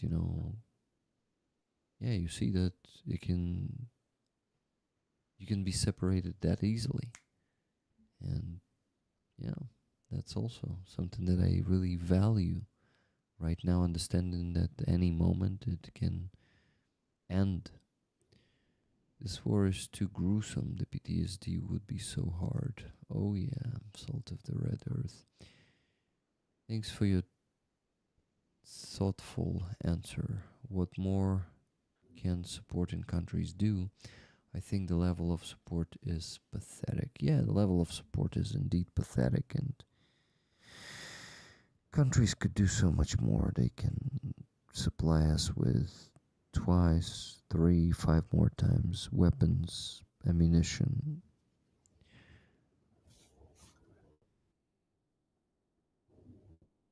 So yeah, it's just a fucking disgrace. And having the partners who are on one hand saying that they are supportive of Ukraine, on the other hand they are sabotaging the positive decisions for Ukraine. Yeah, of course they have their own interests, but if they realize that if Ukraine loses, their interests won't mean nothing. So Rick is motivated more by love than fear. Yeah, exactly, Cheryl. That's a love to my wife, and to not only to my wife, to my life, I would say, to the life I have right now. I really love the life and the opportunities and the privileges I have in this life. I'm so fucking lucky to have all of this. And I always said that I am a lucky guy. And it seems that this luck brought me to all of this. Having the chance, having the honor to raise so much money, having the honor to meet such amazing people on Free Azov and in general in Ukraine here through different initiatives is damn lucky. Of course, it also comes to my skills and my character that I kind of build it around me. Not build it, but like kind of build the space, build the friendships. And of course, it's not only me, because those people who are friends with me, they also invest into this, right? It's not like just me doing this. It's mutual, but it's also my honest character that make people trust me, right? So guess it's that too. Okay, I got a donation from Lisa. She donated $10 for the Get Rick to Bed Fund. Thanks for all you do raising money for the soldiers to have what they need to fight. Thank you, Lisa. Thank you. So guys, how much we still need to raise after 70?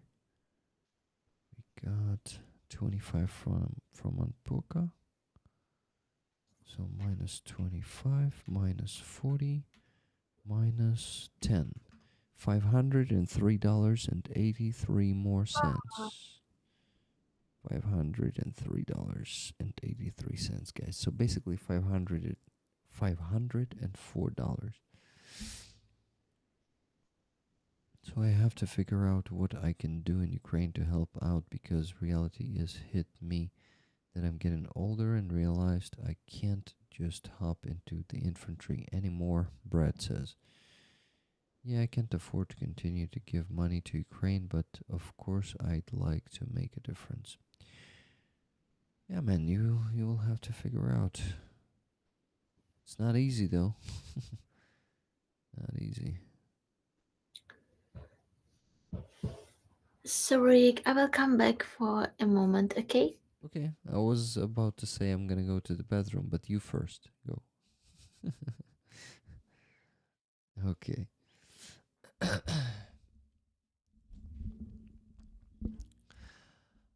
Again, if you're on the US East Coast and want to lobby with me, let me know. Stoppelstein says. So, rollers, last 500 to raise, $504. Let's fucking do it. If we can do it in the next 30 minutes, I'm gonna get the chance to go to bed before 5 or at 5 because it's already 4:14 a.m. in Ukraine. 4 hours 14 minutes.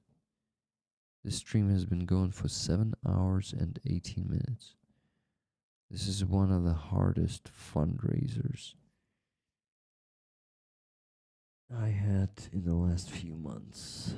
It was such a great stream, and these days it seems like it's not enough to just have a good stream, even a very good stream.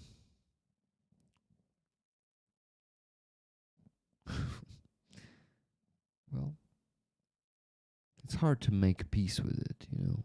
It's hard to really accept that this is the new reality. Yeah, so I refuse to accept it. I just got $50 donation from Roxanne. Roxanne, thank you so much. Wanting to help some more. I wish I could pay the rest, but I can't. Just hope this little donation will help save Ukrainian defenders. Heroям слава. Thank you so much. I really appreciate it, Roxanne, and it will help. It will help save lives directly because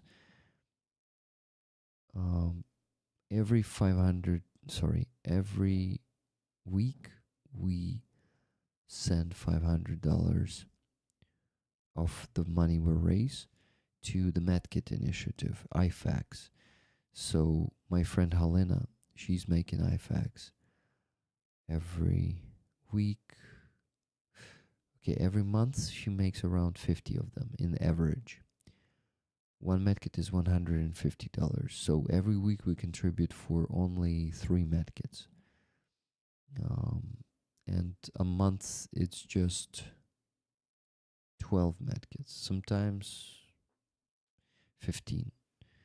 But still, there were cases with those medkits were saving lives. And I know about those cases. My very good friend El Greco, he saved his brothers in arms with one of those medkits 2 times. My goodness, Rick. Yeah, letter cat, 4:17 a.m. Okay, minus $50 from Roxanne. We still have to raise $453.83. Come on, guys, $454 left. I'm not giving up today. I've given up once and went to sleep without reaching the goal. Only once per 2.5 years.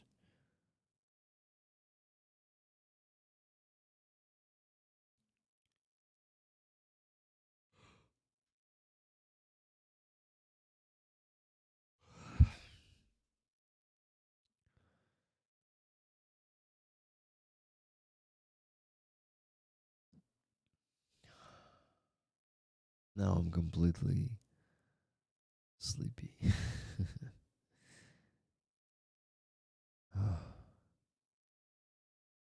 Yay, Aziza got more water for herself. More hot water. Yeah. Are you cold there on the balcony? Ah, Is it cold on the balcony? yeah, cold a little bit. Ah, shit. I turn on the печь. Електрична в мене є така, як електричне, як камінчик. Oh, so a heater. Yeah. An oven. Is Aziza still hanging out? There she is. Yeah. Lettercat is joining after a break. Aziza, while you were gone, Roxanne donated $50. And just now, just a moment ago, Nikki Hill donated $54 and said, "All I have left." Oh, Thank you thank so much. Thank you, Nikki. Minus 54. And that's $400 left to raise, guys. Come on, the last 400. You guys get that during the night, right? What do we get during the night? Aziza, I gotta go to the bedroom real quick. Okay. You took to rollers. I'm gonna listen to you. Mm. Oh.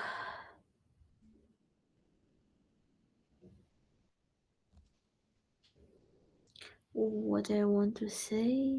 Mm. I want to say 46 people, 46. You are amazing, and I'm so proud of you. I'm so happy to be with you this time. Thank you so much for doing this constant Sunday, and it's really a big supporting in material, like it's supporting real supporting army, but it's also supporting our spirit. It's help us to be strong, because we know we have our friends. It's not like Trump or somebody. I forgot this sentence of that said Rick said chicken taco. Just people who tell but not do, and you are also you are supporting our mental health too, because we feel that we have the whole world with us, in your faces, mm, in your hearts. So it's like just constant feeling that I have. It's big gratitude. For me, it's also about some special state of miracle, like this night miracle, as Eric said. Miracle. But what does it mean, miracle? It's human hearts. It's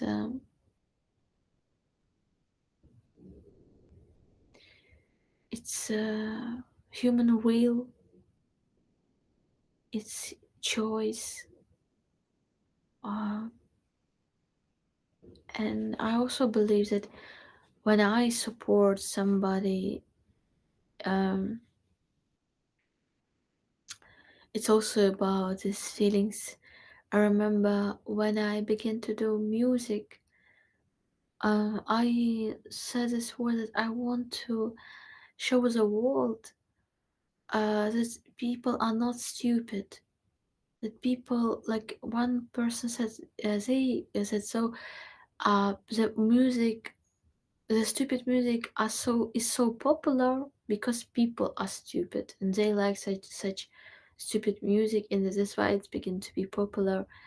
And in the beginning of my choice to be a musician, I said no, it's just somebody in the past who didn't have the taste, especially it was like if we say about Ukraine, Soviet time, people who had absolutely no taste in music, absolutely, but have the power, have the money, have the contacts, influence, and they could choose some music, support this music, and sell this music, and make. I remember how it began to be popular when you can hear same song many times on the radio.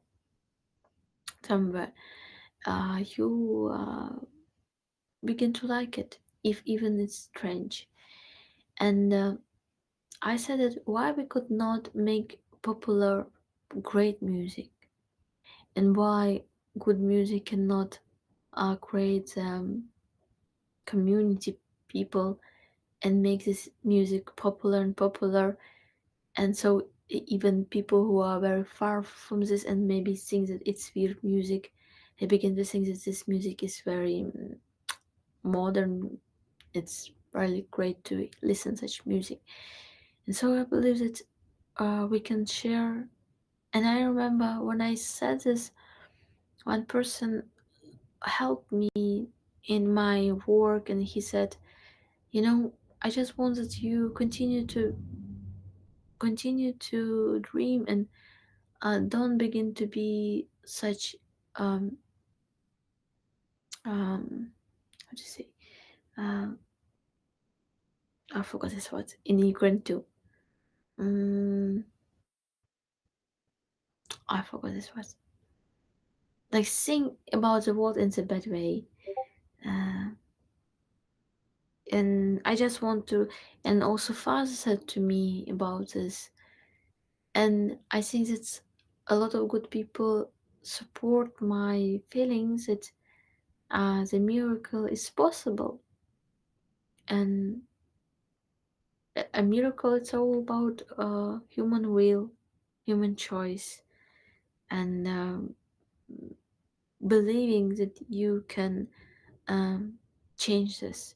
You can, because in all the time we really had more terrible situation, but even we didn't have our state. We were part of monster, and a lot of our dissidents, a lot of our great writers, thinkers, they continue to fight even in the moment when they could just die. It just could be in prison and nothing more. They could not, like a lot of another people say, like these people, какая разница, said, why you do this?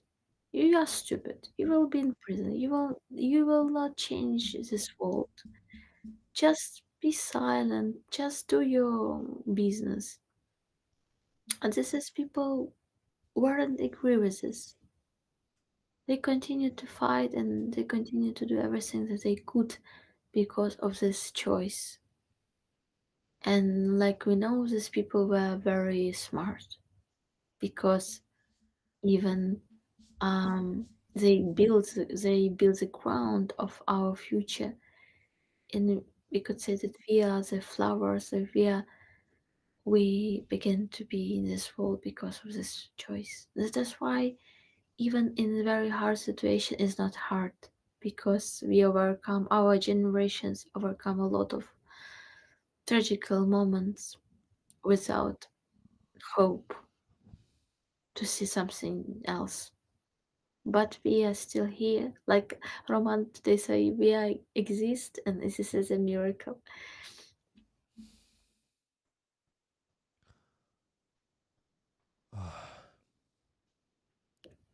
Okay, sorry. I am. I'm exhausted. Guys, 5 a.m. is gonna be here in 33 minutes. Martin Lai said that he donated to Donatello. Let me check it real quick.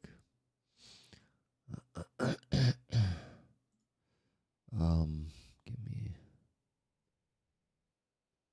Oh, yes, he donated 50. No, Martin Lai, you made a mistake and donated 50 hryvnias, $1.20. If you have the means, if you have $50 and you were intended to donate $50 instead of $1.20, then please go do it again, because you see it's hryvnias, not dollars. Yeah. So guys, $400 is still needed to be raised. Aziza, I just looked up some of your music. You have a beautiful voice. Music is life. Yes, Strange Pilgrim. Aziza is very talented, and I recommend you to listen to her music on her channel. It is, listen more of it. Read especially for the first videos on her channel. There is music with lyrics translated into English. in the description. So that is something you can do. Oh, wait. Oh, shit. I had 2 donations that I did not get the notifications of just because I reached the limit of notifications that I can get. And I got 2 donations. Huh. Okay. 2 donations, Aziza. Each donation is $500. Oh my god. That's You're insane. amazing, guys. So first donation is Heartbreaking.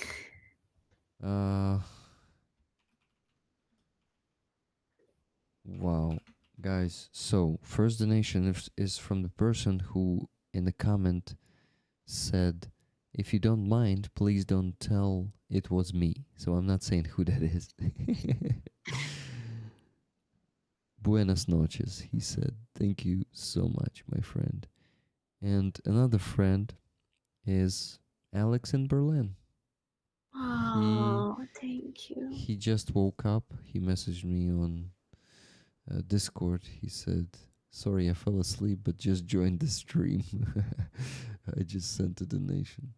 Thank you so much. Thank you, Alex. Thank you so much, guys. So that means we... oh, wow. Went $600 over the goal. And just like this, it was totally worth it to sit here until 5 a.m. to raise the additional $600 this Sunday. And that's what we call Rollers Magic. Thank you, guys. Damn it.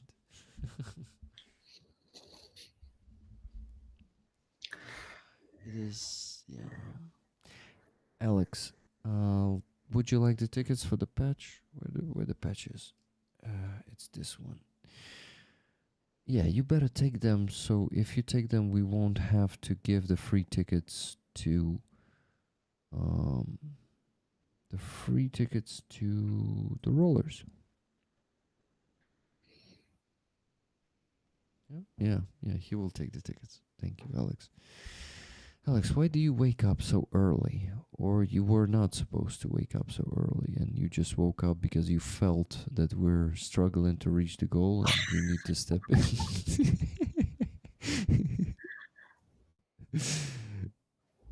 He was like, just imagine it. He's sleeping and he's like...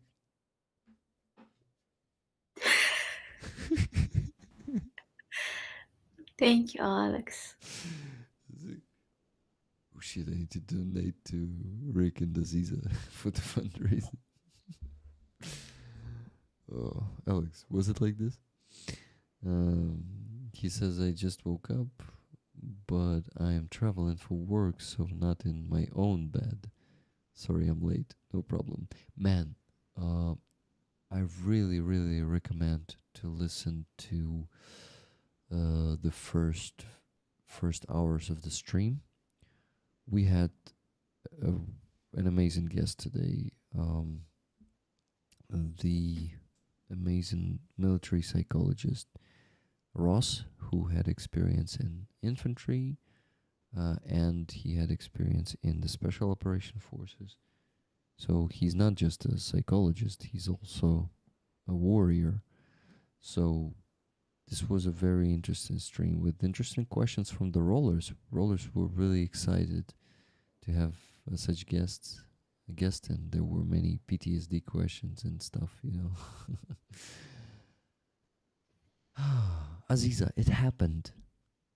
I went to Philip Ittner's podcast. He invited me, finally. Wow. I was number 73. It took him 73 episodes to invite me. Oh my god.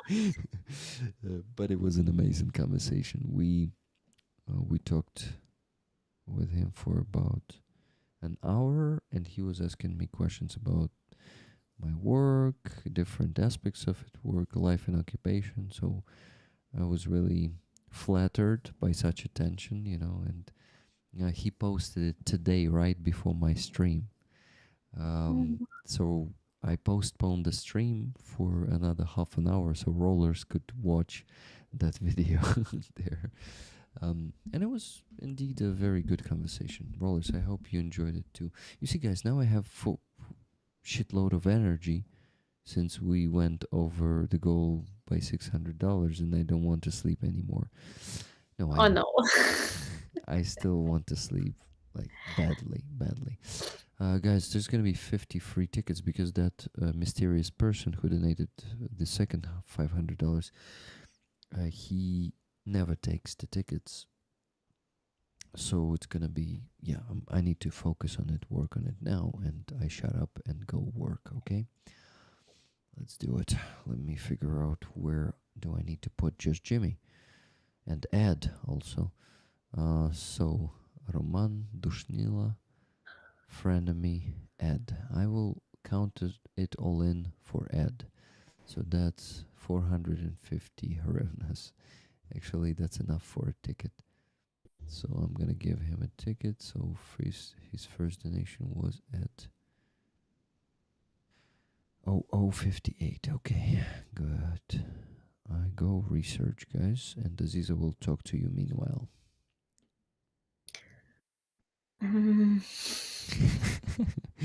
Just read the chat, just see what they're saying there. Okay.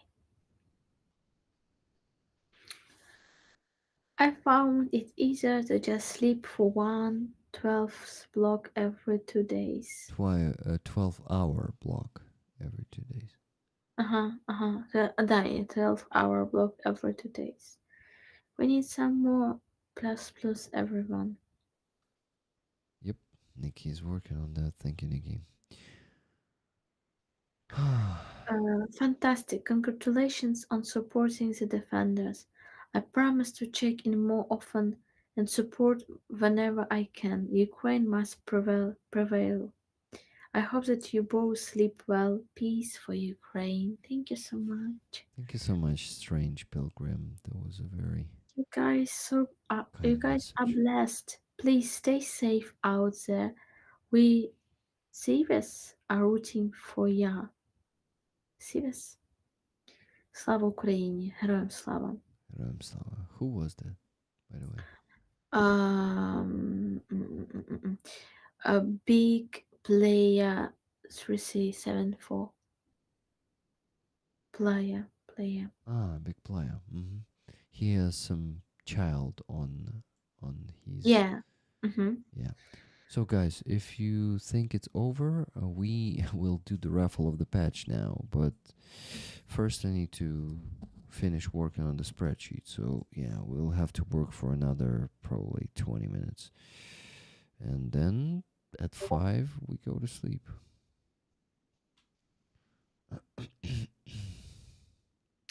This is a paradox.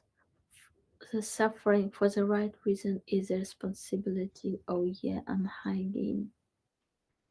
It's old comments.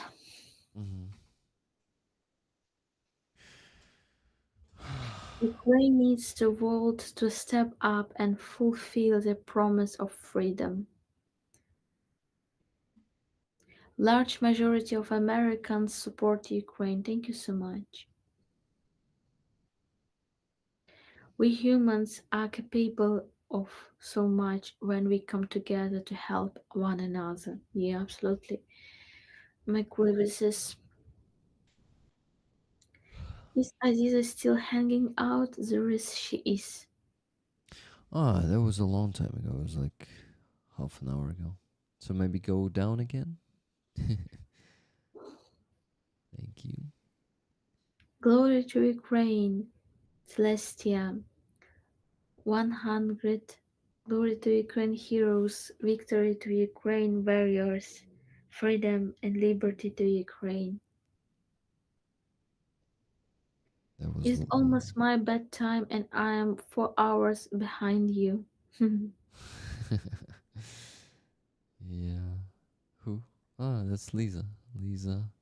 He is to the call for the world to step up and support freedom. So, Strange Pilgrim, you found me today on Philip Ittner's channel, right? If I'm not mistaken. Thank you so much for joining our community. Damn, Alex, that looks so beautiful. The yellow and black, I love the combination of the colors. Like a wasp, looks beautiful. Yeah, sorry guys, you're out of context. He's sending me the 3D printed stuff he makes. And it looks beautiful. The yellow and black. Wasp or hornet? Okay. RP What Marson. I can say. Howdy. Okay.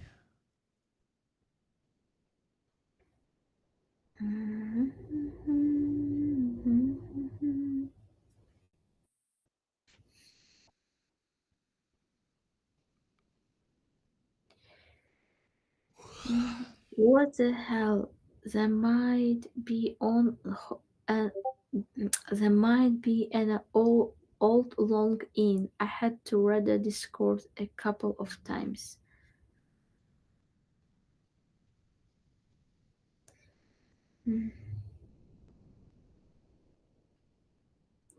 What do you do to rest other than sleep? I could not understand this question. What do you do to rest other than sleep? Що Yeah. ти робиш, щоб відпочити, окрім сну?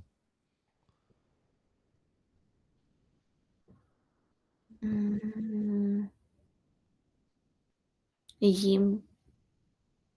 I eat. I'm eating. I'm eat. Drink tea. I'm like to drink Chinese tea very much. Chinese. Which one is your favorite? Choupeur, I think it's most no. You can drink it every like in the morning, in the night, in the day. So I like choupeur. Mhm. Also like before, but I didn't do it long time. I like to drawing a lot of sketches, just like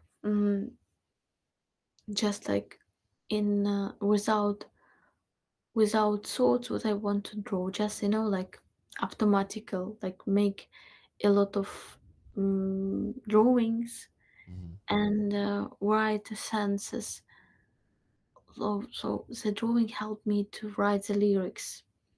So we just exercising, and it's also like relaxing. So when my mind just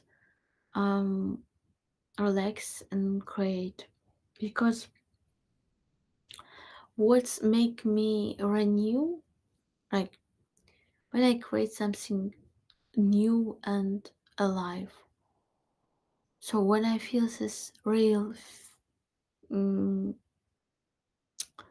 creation, I feel myself good, and I feel myself like I have power. And when I could not create something new, or I don't like what I create, it's make me powerless. Like it's make me very sad because I could not find myself like Mhm. alive. Mhm.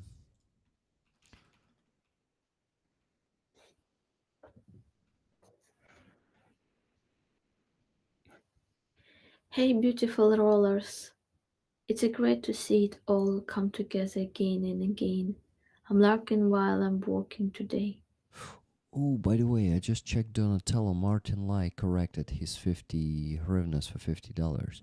So that is 650 more Oh wow. raised today than we were supposed to raise. Wow. Amazing. Thank you, Martin, and everyone who donated today, guys.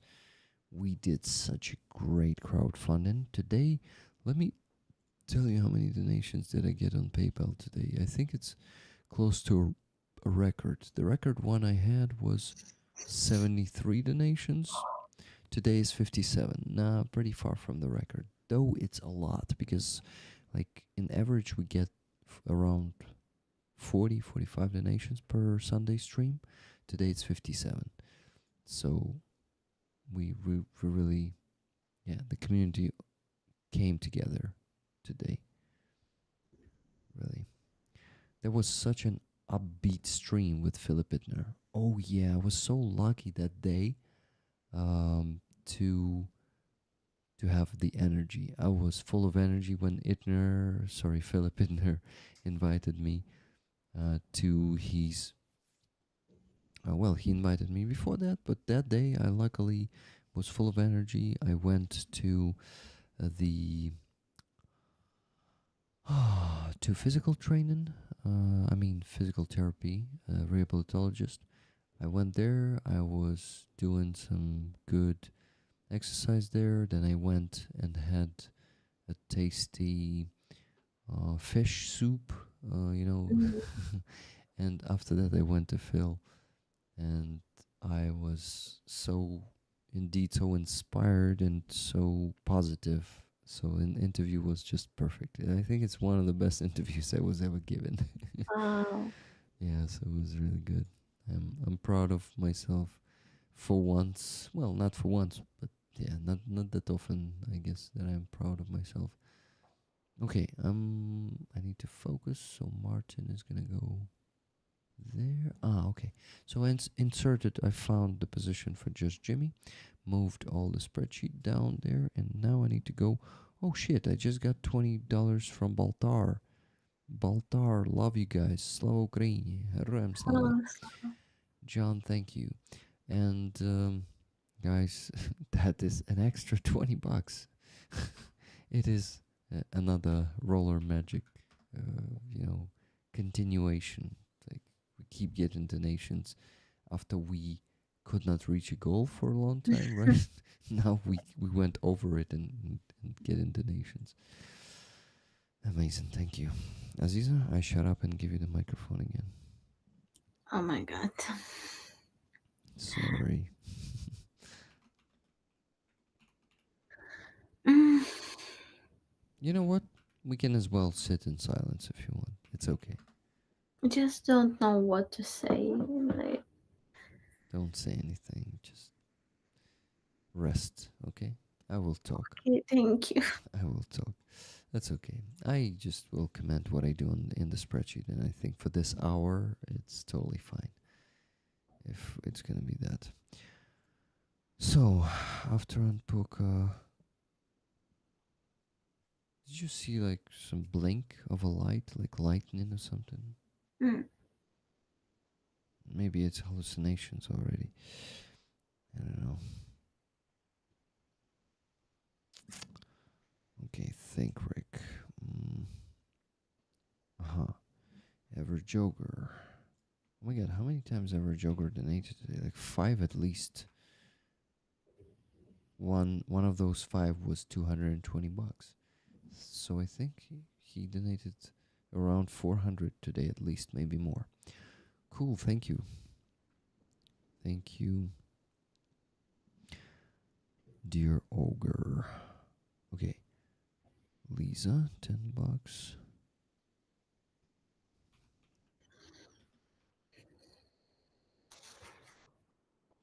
Then Roxanne, another 50. Roxanne.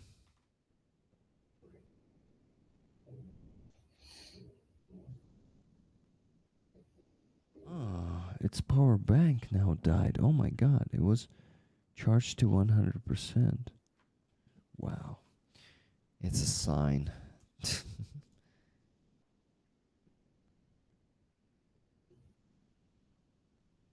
Maybe it was blinking actually. before it got. So Nikki, your tickets to rollers as always, right? I assume.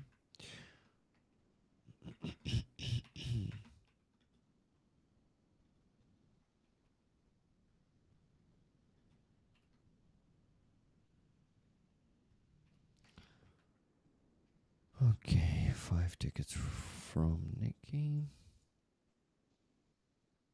Nikki, you finally have some free tickets to work on now. Let's go.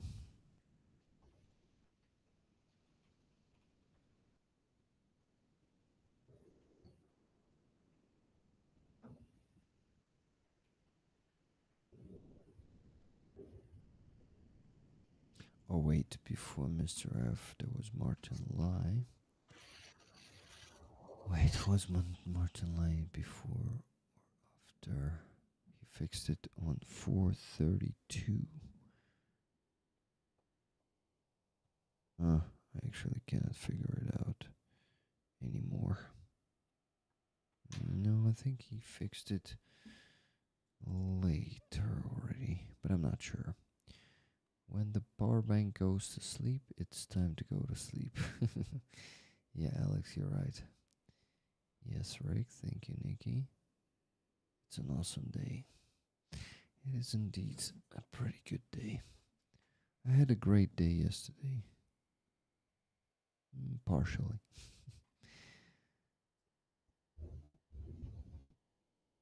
Okay, Rick, focus. How do you figure out the time? The stupid PayPal is not showing the time. Oh, it started showing the time when the money was donated. Fan-fucking-tastic. Okay.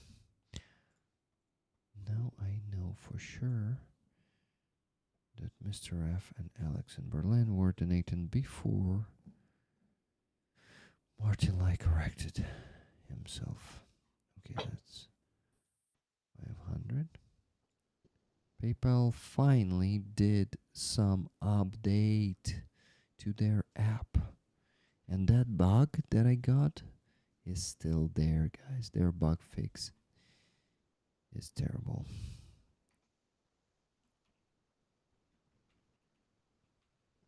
I mean, bug fixing team, if they have one at all.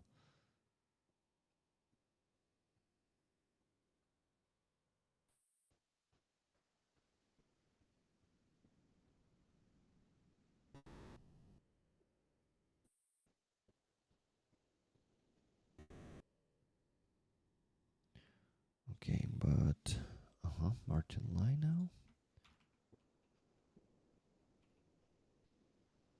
Okay, now to check, I need to check the exchange rate on PayPal.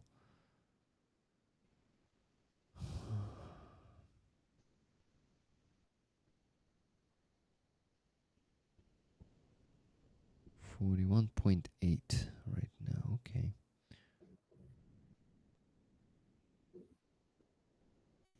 41.8, so 418 for one ticket then. Good.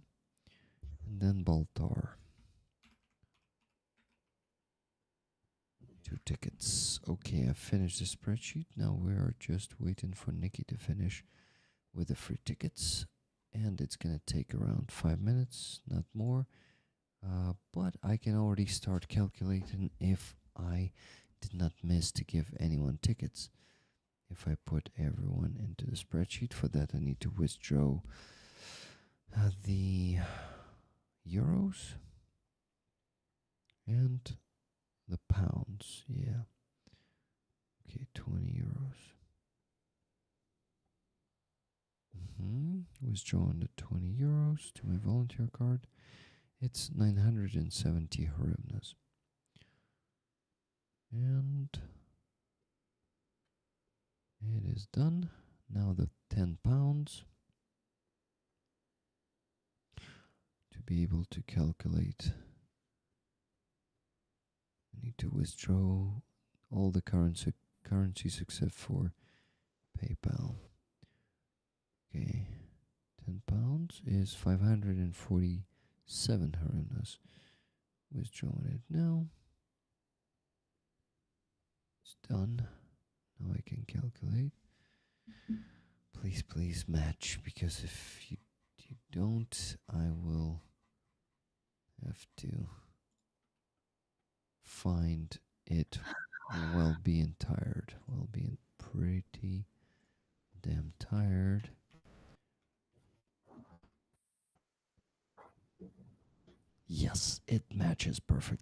my God, I did not forget to put anyone into the spreadsheet.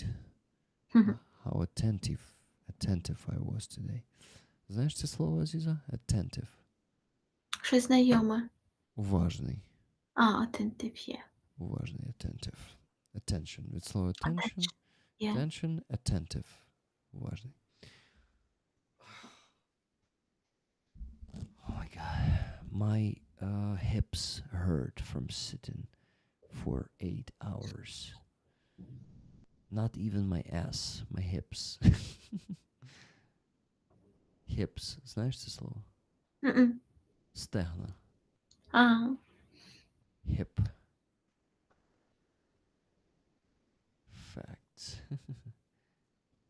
Your hips don't lie. Yeah. Oh shit, they are numb. Rollers, thank you for this amazing time. Thank you, Aziza, for this amazing time. Thank you, Rollers, and thank you, Rick. Thank you that we did it.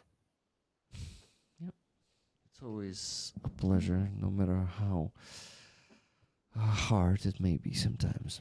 Oh, Alex in Berlin. Maybe you're interested.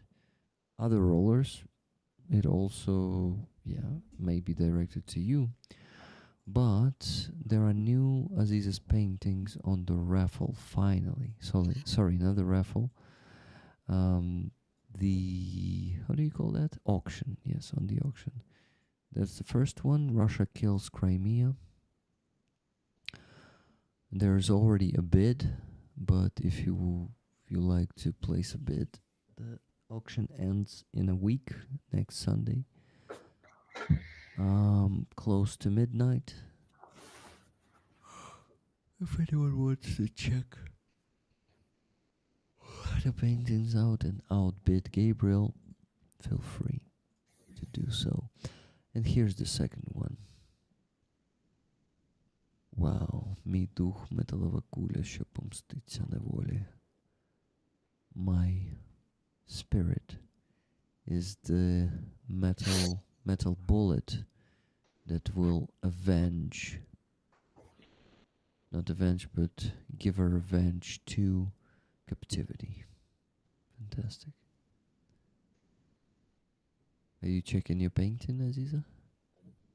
I'm recording you. Me? The sleepy Rick? Okay, it's 5 a.m. Це все? Я тільки почав говорити. Говори. It's 5 a.m. Зараз 5 ранку. І ми зібрали не $3000, як планували, а 3670. Плюс ще 10 тисяч гривень, які ми не врахували на базі, які лежать. Да. It was a very good, successful stream. Thank you, Aziza. Thank you, Rick and Rollers. Those are amazing, Aziza. Yeah, Tracy, amazing paintings. Sleepy Rick is the best Rick. I can argue with you.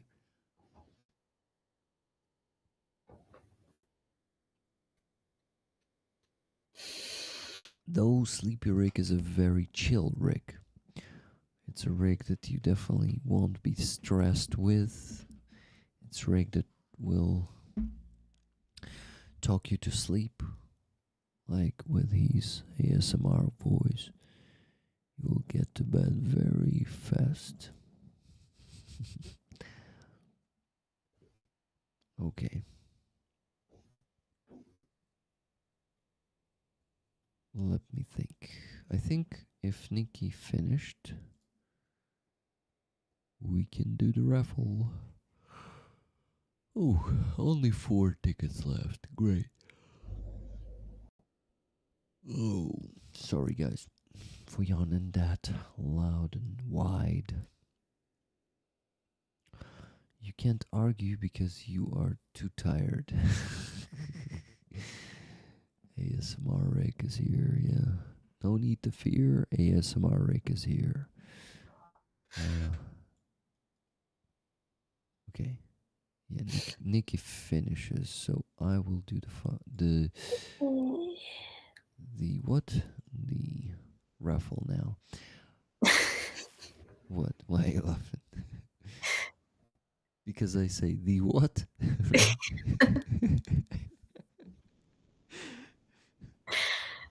I forget the words when I'm tired. Yeah, me too.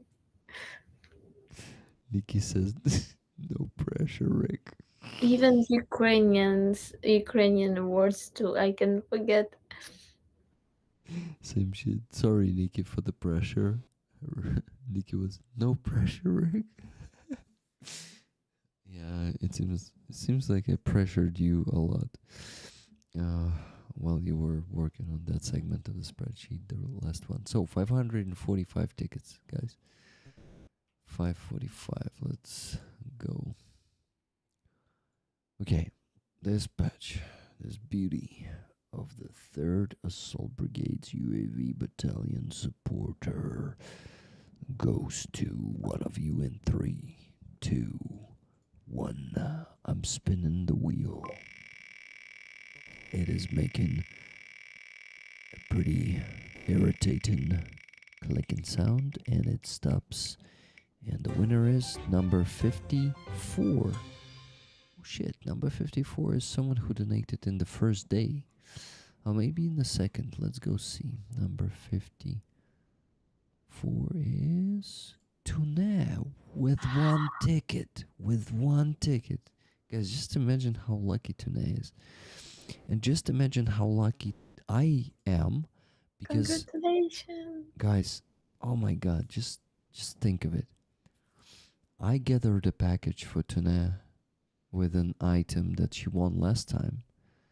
And I was supposed to send it today, but I forgot. And now I will just put that patch there and send it with all the stuff, and I won't have to send 2 packages. Fuck, it is destiny. It is destiny. Tuna, congratulations. Congratulations. For winning this awesome patch. Wow, and it was just one ticket that day. She donated $10. That's cool. Sometimes, guys, all you need is one ticket. And luck. And, believe and be active. And that will give you all these lucky spoils of war. Okay, now to donate quickly to Halina and Anton. Kristopil. Kristofin. You remember this very well. Every Sunday, Aziza hears that last name. That was actually a Roman vibe moment. Yeah. Thank you, Aziza. I appreciate it. Okay.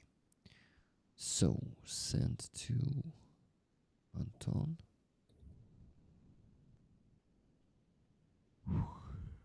Sorry.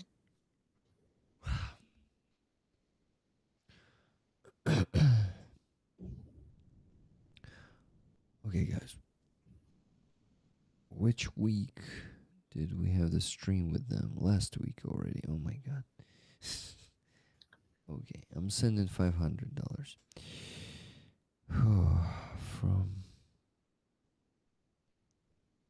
From Rick. Rollers for Helena FX with love. Slava Ukraine. Send. Anton 500. Send. Sending it now.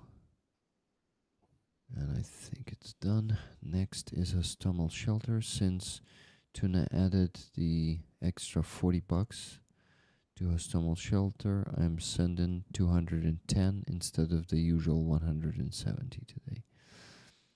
From Rick Rollers with Love. Slava Ukraini. Героям слава. Героям слава. And I'm sending it to Hostomel Shelter. Great, it's done.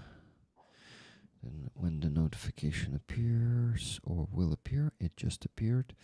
I'm making a screenshot, showing it to you, and we can finally go to sleep. Yeah. Yay! Guys, tonight I will neglect the part of my tooth hygiene. Yeah, thank you for the details, Rick. To go to bed earlier, yeah.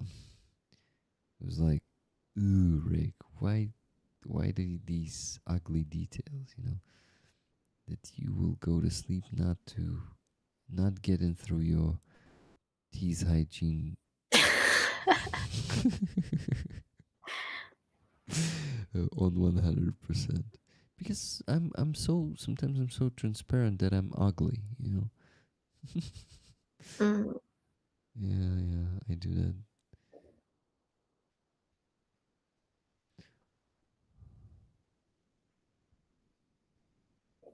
Okie doke. A screenshot is made. Now I just need to show it to you. Oh my god.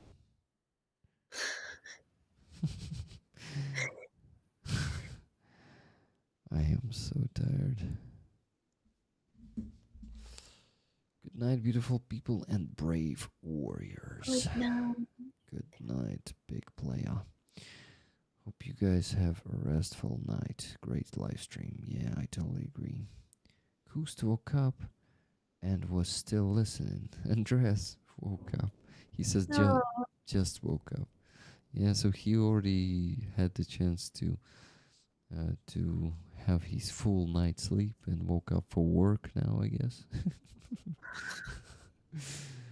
Yeah, Aziza is getting even more miserable because of this, right, Aziza? It's like, oh no, people already had the chance to have a full sleep and we're still here.